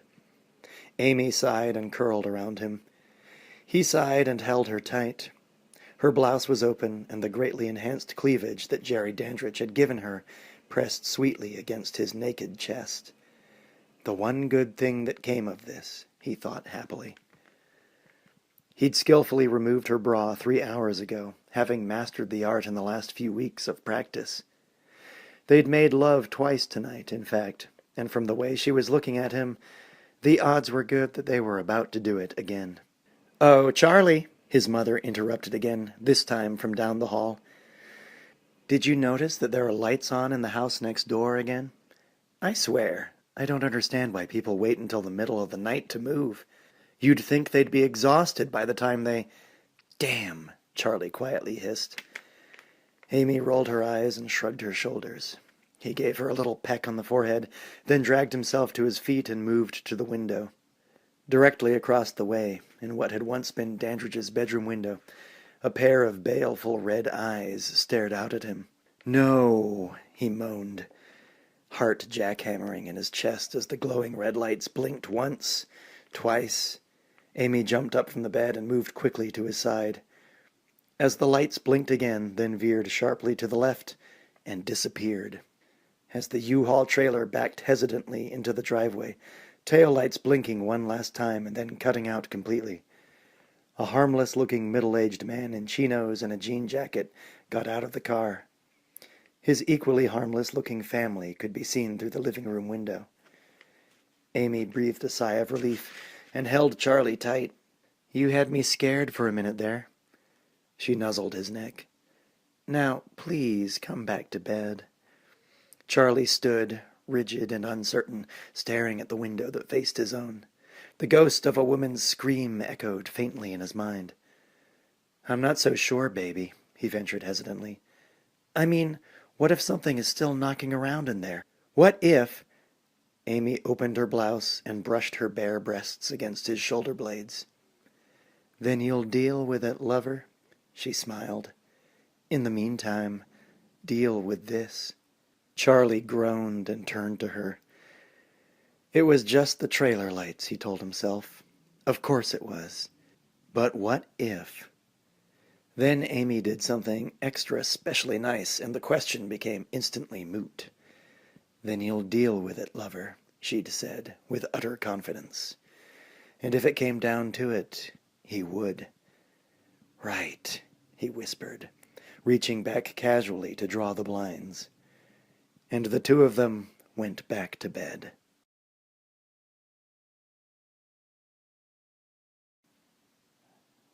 Hello, this is your narrator, John Olson. Thank you for listening to me reading aloud the novelization of Fright Night for Audiobooks for the Damned. As you have probably noticed if you've listened all the way through, by the last quarter of this book I started to lose my voice, and my voice is pretty much fucked, kaput, at this point. I really did my very best, and I hope it was listenable, because this was a fun book, and I hope I didn't spoil it completely by plowing on with my ever-lacerated larynx. Under normal circumstances, if my voice got to this point, I would take a break until it felt better and finish reading then. But this is a special case. Fright Night is a ludicrously out-of-print novelization. Very hard to come by, very expensive to buy online, last I checked. I was lucky enough to get this copy through an interlibrary loan from the Indiana University Library, specifically the Herman B. Wells Library in Bloomington, Indiana, which is a lovely town and a great place to go and watch the leaves change color and eat pork tenderloin sandwiches. I have many fond things I could say about Bloomington, Indiana, which I have spent only a short period of time of my life. I've only visited it twice in my life, and briefly, but it's a fine little town, and I have nothing but affection for it.